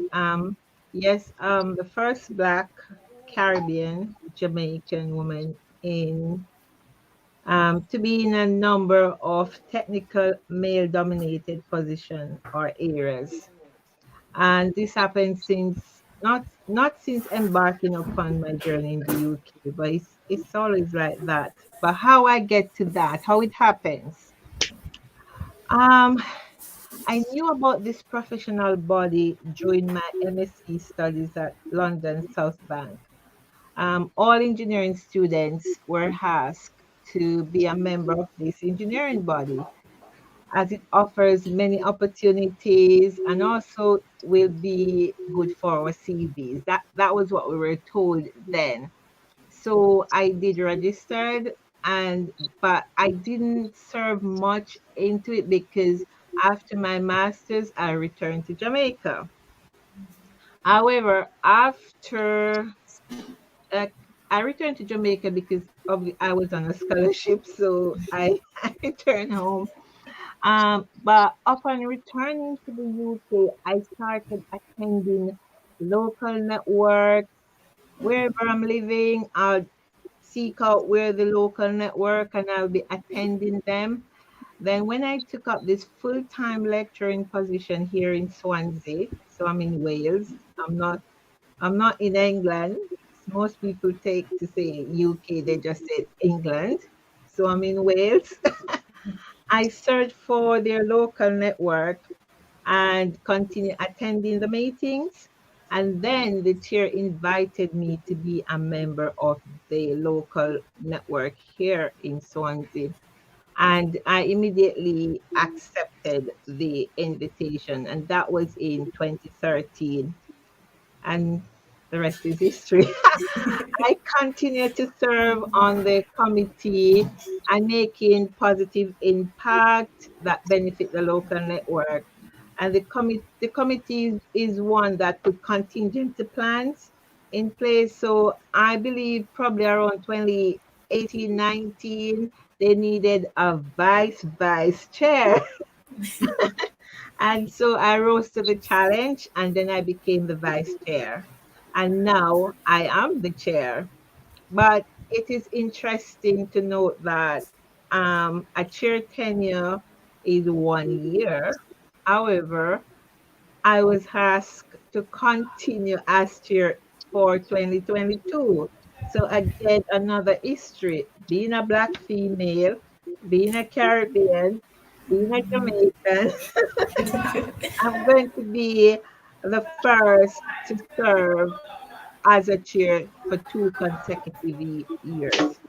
Um, I was given the opportunity to think about it, but to be honest, the entire committee did not allow me to. They immediately voted unanimously for me to continue. And having another member to understudy what I was doing as the chair. So that person will become the chair in 2023. One thing to note about this position, it's volunteering. It's not like a paid position. It's volunteering. So the, it's an opportunity. I saw it as an opportunity to be a role model for female to emulate and aspire to, and to know that as a female, the opportunity is there to shine in a male dominated field. Yeah, and I you hope I truly answered that question. you answered it perfectly, and indeed you're a big inspiration. And being a girl in IT, sometimes we get a little bit scared because there are lots of males around us. I've been in that position where there are mostly guys around me, and like, boy, okay, I think I can do this. So another question I have are what are some of the lessons you've learned along the way that you think can inspire or motivate young women and girls in this field? So what are some of the lessons? Let me see now. Wow, there's so okay. Some of the lessons are, first of all, let me say this. In this field, as a female, you just need to be confident. First lesson, be confident and know your subject area. In short, know your worth. Women made up approximately, the last time I looked at it, women made up approximately 26% of the computing workforce, where 18% major in computer science, 11% held like executive roles, and 7% may own their own business. So if you notice, it's not a lot of female in there. So if you see now, it's a male-dominated field, but there are good traits such as special attention from the male. I don't know if you get that. Um, and so we should throw away that stereotype effect where they are seen, where it's a male-dominated field and males are geek and they know it all. I think we should just throw away that. So for your question, um, first lesson, be confident and know your subject area. That's a very important point right there, to be confident, because at the end of the day, it's something we can indeed do. So we know that IT, well, ICT in general, is an ever-changing field, right? So what Yeah. does innovation means to you, and how do you think that you're innovating in your particular field?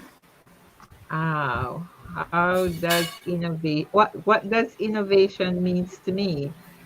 Um, well, I'll answer that very shortly. Innovation to me is not only mean novelty or invention, but to me it's about leading and changing the status quo by making a difference as a female or as a black, more so as a black female in a male dominated field, especially in the technical areas, because I'm in the hardcore technical area of the digital field. Okay, great. Thank you so much for that. So you were talking a little bit about the numbers earlier, and you said that we make up about 26% in the computing world. So what do you what do you think can be done to encourage more girls, more women to come out and explore the whole world of tech? Okay, let's see. There are some, first of all, there are some encouraging benefits there, like higher salaries, more equal pay, more flexibility, more jobs. And then with the whole thing of diversity and equality that they are promoting, and most companies are uh, have that in their forefront. We as female and black, because we fit those category, we fit nicely in that category as female, most importantly, as a black female. And to put the icing on the cake, a black Jamaican female.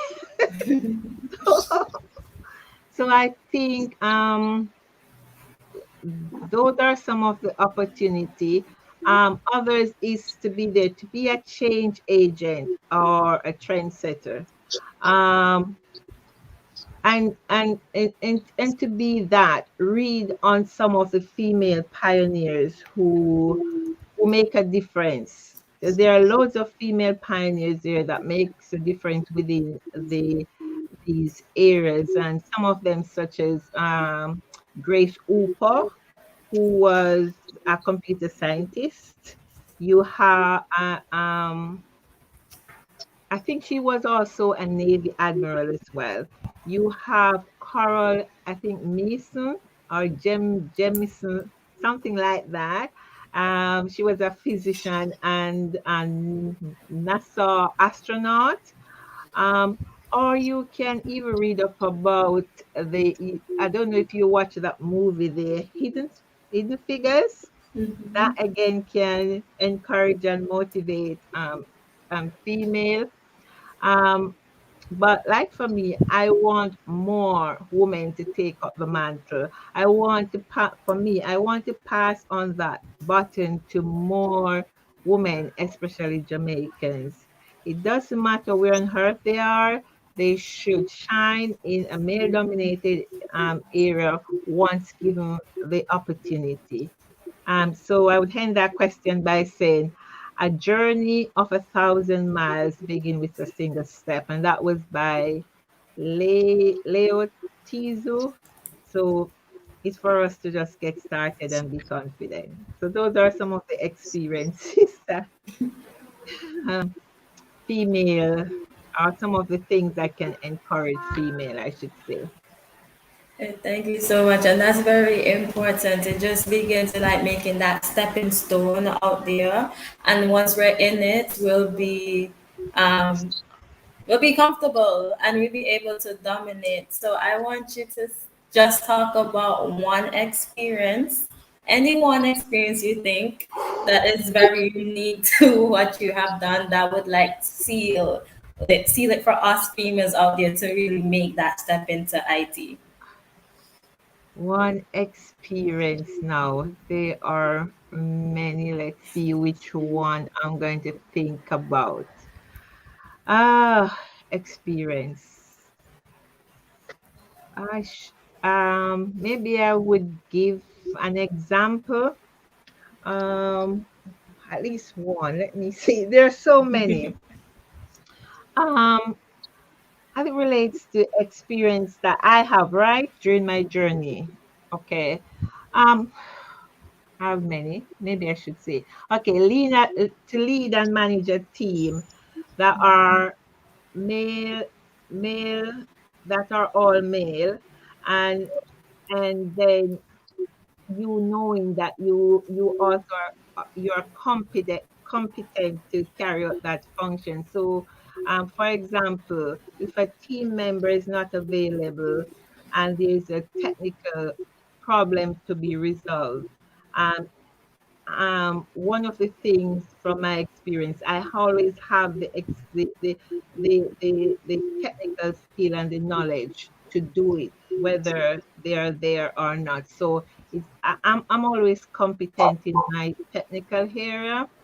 And for me, um, another experience I encounter is that there is no typical days. It can be technologically challenged, and there are lots of challenges.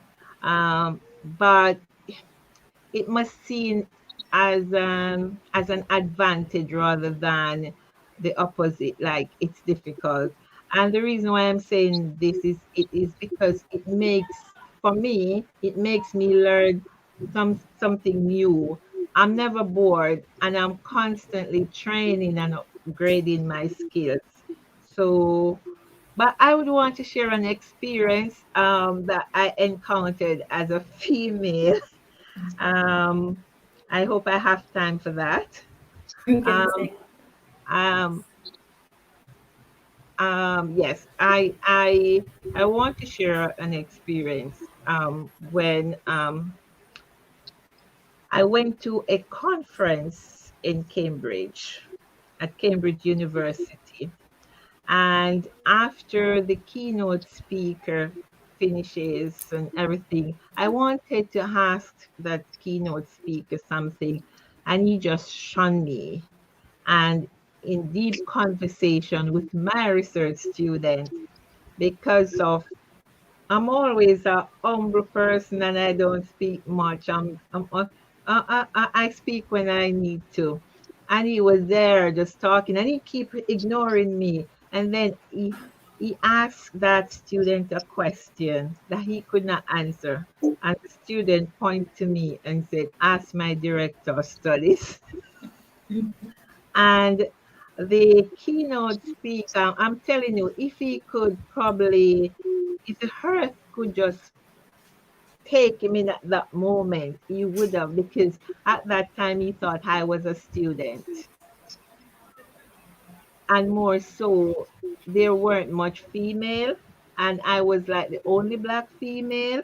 And in most of my traveling journey, because I go to a number of conferences and stuff, sometimes either I'm being taken for the cleaner or or probably the person who organized the conference or a student, things like those. And I'm always have that smile on my face.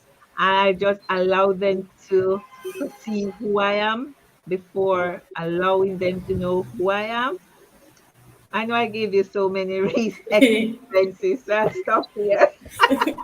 Thank you again so much, Dr. Campbell, for just coming out and talking to us about being a Black woman, specifically a Black woman from the Caribbean in ICT. And to that young girl and woman out there, we can indeed do it. As Dr. Campbell said, it's just about being confident and being that change maker. And, just put yourself out there, be that stepping stone, and we can pioneer a change in ICT. Thank you again. Thank you, Rhoda. You're welcome.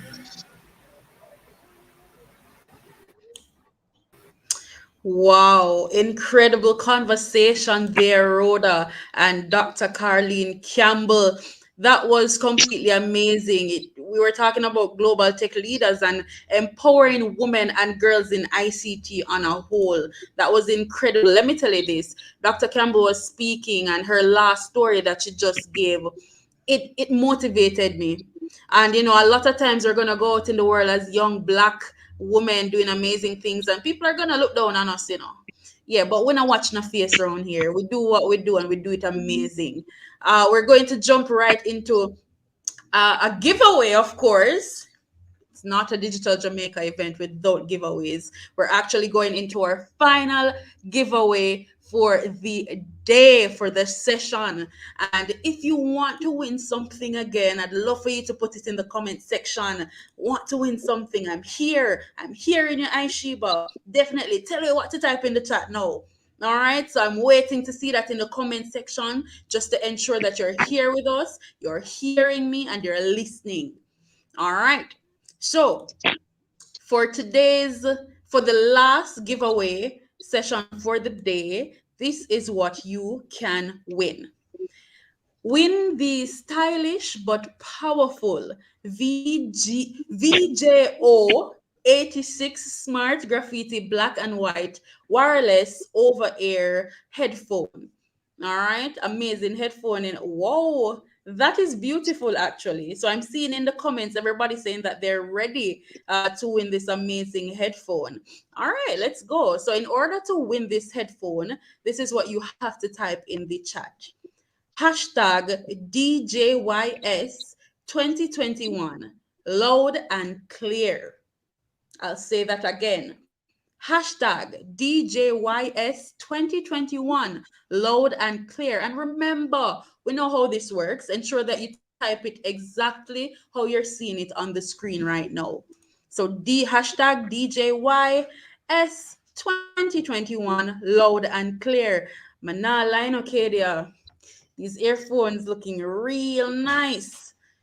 And while we wait for everybody to comment the hashtag DJYS2021 loud and clear, I will now invite back on to the virtual stage Dwayne Gutzma from ILE. Dwayne, you're here.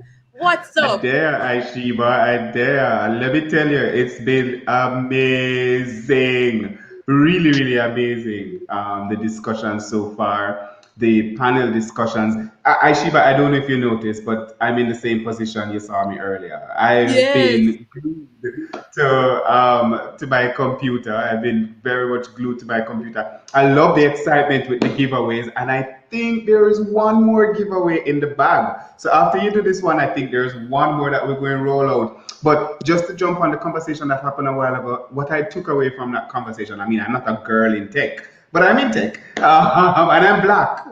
So the message there was be confident.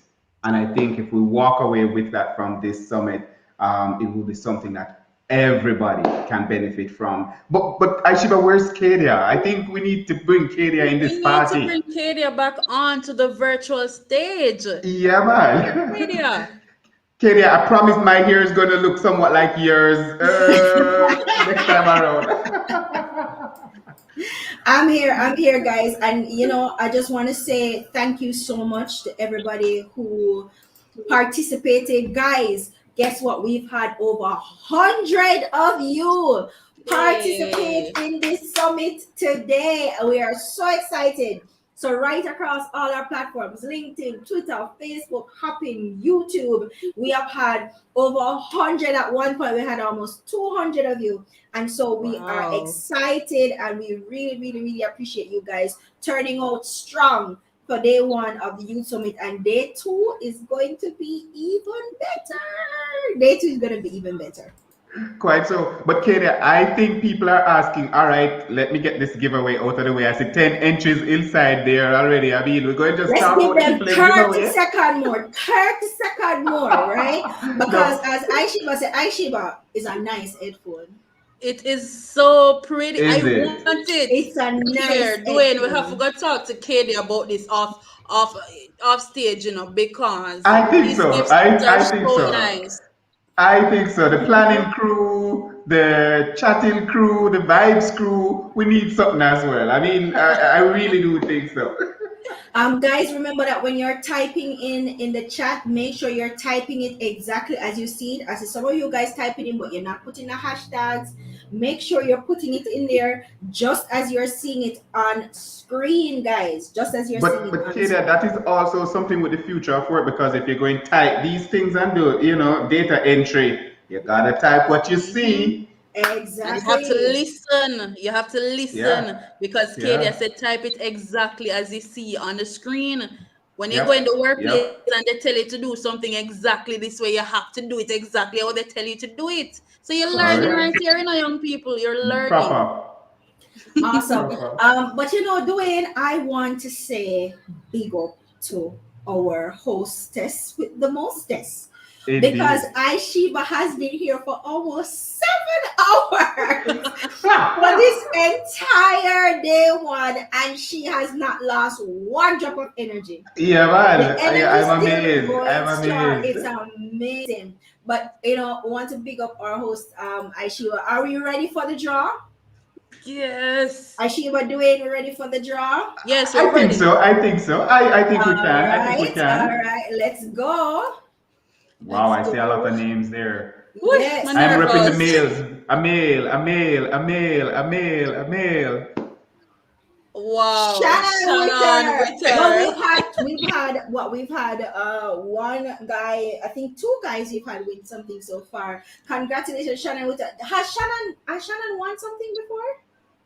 I don't think I've seen the What did a name Shannon as a win something winner. before? Shannon, have you won something before? Because if you won it before, you can't win again, and are gonna have to draw again. Shannon, have you won before? I think she We has. can we I can mean, check the records, We can check the yeah, we can records, check the Shannon. So records I and hope see. you're honest. All right, guys. While we calculate, Yes. while we calculate that, we check our records to see if Shannon has won anything before. Brittany Gray says, "Cries. I'm so sorry." Brittany has been here for the whole day in Acadia. She Shannon has says been no. All here. right, She has Brittany been has doing been the here for the whole hashtags. day. Shamika has been here for the whole day. So, Dwayne, you guys have some hidden prizes, some little vouchers from some places, and we have some persons who have stuck and stayed with us for the entire day, and we can give them something. Brittany is one.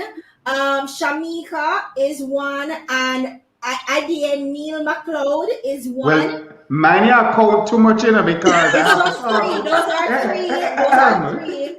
And there's Daniel Hyatt. So there's 4 persons who have been with us the entire day, and we want to show them how much we appreciate them. So guys, send us a DM either on Instagram, Twitter, or any space you're in that we're in at Digital Jamaica. Send us a DM, right? And we're gonna search it out. We're gonna give you a little token to show you how much we appreciate you guys being here. But congratulations, Shannon. Shannon says she never win not before, and she want her head for. All right, Shannon. And Ronaldo has been here as well. Thank you guys so much for being here. But we have one more prize, guys. We We have one more definitely prize. do. We definitely We do. have One one We more definitely prize. do. We definitely do. But Katie, one other thing before we give out the prize, because so once we give the prize, everybody Everybody scraps. gone. Yeah. I mean, from my side, I really must say a big thanks to the team at Digital Jamaica for just the organizing and the collaborating to bring this forward. For sure. I have Big to up say Tiffany. also. Yeah, I have to also say thanks to Benice and Shauna, who is a part of the Dialab crew. Yep. They've been here with me the whole day as well, listening and tweeting and typing stuff. But I also want to give a big shout out to our counterparts who are listening from Washington. So the Trust for the Americas team in Washington, who has been tweeting and joining us since morning, I want to thank them, and I certainly want to thank the OS and Citibank for their continued support of the DLab and the activities that we do. For sure. Guys, no slight to the people over at Hopping, because the people over at Hopping have been on for all day. So we are not ignoring. That's why we had 2 giveaways only for Hopping people, because we realized that the randomizer machine wasn't picking them up. So we had 2 giveaways only for Hopping people. And we're sorry, guys, about Hopping that you couldn't participate as freely as everybody else could. But we so appreciate you guys being here for the entire day. Olivia, is it Alea, Shannon, all of you guys over at Hopping, big up on yourself. Yeah. So we have another giveaway, and this giveaway is a professional photo shoot from Brian Smith. Our final. And let me tell you, So I never know the giveaway value 4 of already. professional. We have one more. I never knew the value of a professional photo shoot until I did one. Right? All along, I just had the little one that you catch up in the corner with the cell Mr. phone and so on. James doing And professional foot in skin smooth, hey, in cool, look in what here. him dapper put together. I'm I like, tell hey, you. Dwayne. I said my parents never do too bad at all. So I think this gift and pretty much all the tokens that we've given out all day are very practical stuff and things that young people can make use of. I really, really do think. So if you want to win this Yes. photo shoot, here's what you have to do. Before they drop that, guys, we want to say thank you so much to Carol from Listamere Gibby, one of our interpreters. We're going to do our final interpreter switch. We're switching over to Anthony. Thank you so much, Carol. You've been a trooper all day. You guys will see Carol tomorrow at one of those workshops. Carol and Antoinette will be back for day 2. So thank you so much, Carol, and welcome, Antoinette. Antoinette is another one of our interpreters from Listamere Gibby. Big up on yourself, Listamere Gibby. We really, really appreciate you guys. So, Aishiba, what's the code for the giveaway? All right. So the code for this next giveaway, our last giveaway, is last one. hashtag DIA Summit 2021 Brian Photo. Ready? Hashtag DIA Summit 2021 Brian Photo. People, you have to type it the same way you see it as you see it on the screen. Okay. Put the capital where the capital is. Put the space where the space are. Put the hashtags where the hashtags are. Okay, guys? So, our final giveaway, guys, is a photo session with Brian Smith. Brian is an excellent photographer, and not only are you getting a photo session where Aishiba gone, oh no, not only are you getting a photo session, but you're gonna get an opportunity to do personality shots as well, Dwayne. So you can bring a change of clothes, you can get a couple outfits in there, so you can have a diverse set of photos that you can use. Get your 2020 portfolio updated. Excellent. Get your social media profile pictures updated, guys. We're talking about being professional, and tomorrow Reagan Daly is going to talk to you about communicating professionally online. But one of the ways that you communicate professionally online, welcome back, Aishiba. One of the ways you communicate professionally online, guys, is by making sure that you look professional online. So your bio, your profile photo have to look professional. You have to give them your nice clean cheese face. Yes. All of that has to be on point, guys. So people can start taking you seriously. I see the hashtags coming in, but tomorrow, what's on the table? What's happening tomorrow, please? Oh my God! Before we jump off, what's gonna happen tomorrow? A packed day, packed day again. But today was the talking day where everybody come on and talk, shared a bunch of useful information, some really good insights. We appreciate all our panelists, but tomorrow is time for work. Hey. And we'll have to thank the Jamaica Union of Tertiary Students, because they were the ones who were like, guys, listen, let's have a day 2 and let's make it workshops. And we're like, yes, let's do that. Right? So we thank the Jamaica Union of Tertiary Students for that suggestion and that recommendation, because feedback from them is like, listen, young people are always coming to these talks and we're just hearing people talk, and they're not given the tools to go and implement what they're hearing.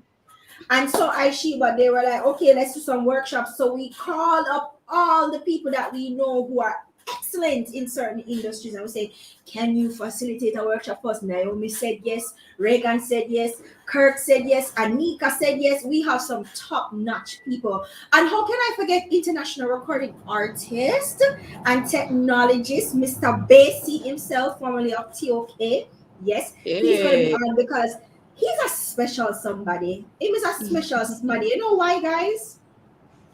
Him sing song, him write song, him produce and him sing some, but he's also a technologist. He's actually CEO of one of kind of a big deal tech company in the Caribbean, in Jamaica, Oh, in the region. wow. Yeah, you know, he's Mr. NFT. In fact, I don't know if I can say, can I say, Macy, that you'll be dropping an NFT this week? He'll be dropping an NFT this week, guys, and you'll hear more about that tomorrow.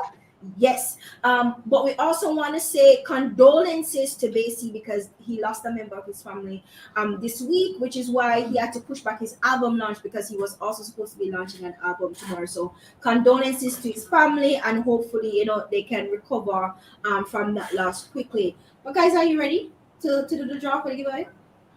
Well, Katie, I make sure to put in my name in this one. You know, you left me out You of all of cannot them for the day. Russian Simpson. You Ah. cannot game the system by entering multiple times. Russian Simpson. Look here, he's ensuring that there's something pick up him name. Agreed. And you know, it may work against him because the randomizer may go, oh yeah, try for me. Watch this. Are you ready to do the draw, guys?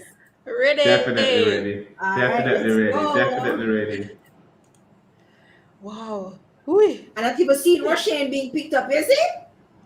Ooh.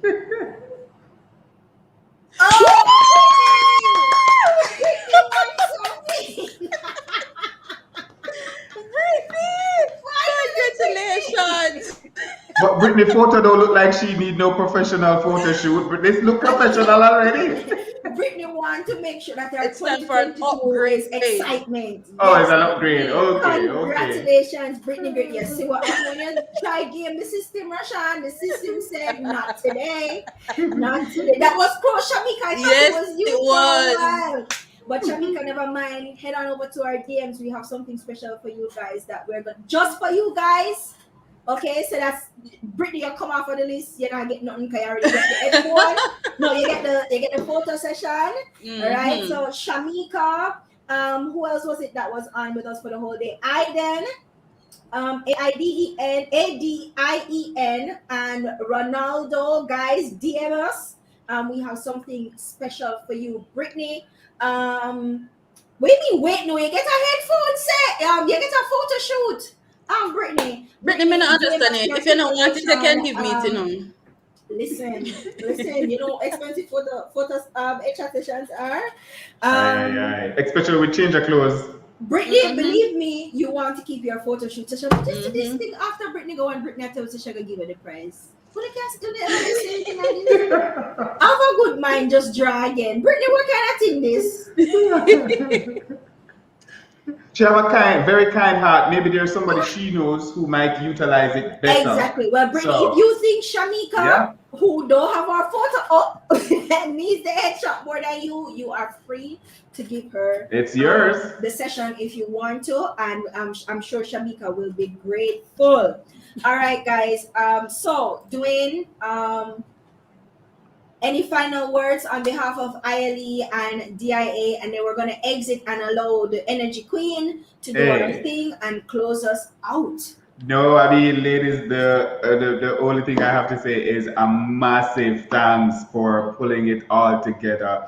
It's one thing when you sit and you discuss and you agonize over some stuff, but when you actually see it come to fruition, it's just an excellent feeling. It's just a real excellent feeling. And the comments that's been coming through all day, I think certainly warms the heart, certainly makes the sleepless nights and the long nights and running Katie to her bed nights kind of thing, all worth it. I really, really do feel pleased with day one and very, very excited about day two. So on behalf of the DIA Lab here in Jamaica, the Institute of Law and Economics, and our colleagues at City Foundation, the Organization of American States, and the Trust for the Americas, it's been a real pleasure to be collaborating on this event. Day two, I'm ready. I'm really ready. Ready. Thank you, Dwayne.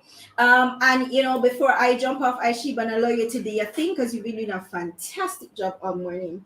I want to say thank you to Anika Ripple Wilson, to Monique McIntosh, because in the beginning they were there. They helped us to secure some speakers, and they were doing their thing there as well. So we can't end day one without telling them thanks. Want to say thanks to Tiffany Daly, who is our number 2 over here at Digital Jamaica. We appreciate Tiffany for all the hard work. And there's a guy that has been doing a lot of tweeting for us. I think his name on Twitter is just Gio. Yes, Giovanni thank you. Lewin. Yes, thank you, Giovanni. You have been amazing. We really appreciate you. To everybody who has retweeted, everybody who has shared in their stories, all the people over on Hopping, Facebook, LinkedIn, YouTube, everybody who participated in any way, however small, in the staging of this, the Ministry of Education and the minister himself actually showing up and bringing some prestige to the event.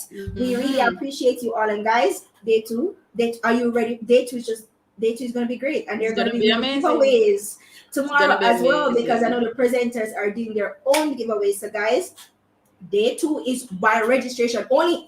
You can only access these workshops if you are registered. So if you're not registered yet, go and register for day 2. And Aishiba, with that said, I'm Katie Francis, and I thank you. Aishiba, we're not showing them the Youth Summit shirt. Oh no, I have to hold on. We're not showing them the Youth Summit shirt. Aishiba, over to you. Thank you so much. Thank you so much, Kadia. That was Kadia Francis, the founder of Digital Jamaica and the organizer, one of the organizers for the Future of Work Youth Summit, how digitization affects employment. You know, Kadia was speaking about Giovanni Lewin over at Twitter. I'm in a space right now on the university campus, and Gio helped me to get this sorted. Gio actually walked me down here. He set up my light and camera and everything for me. So I want to tell him a very, very, very big thank you for that. And I appreciate you, Gio. It has come to the end. We're at the end.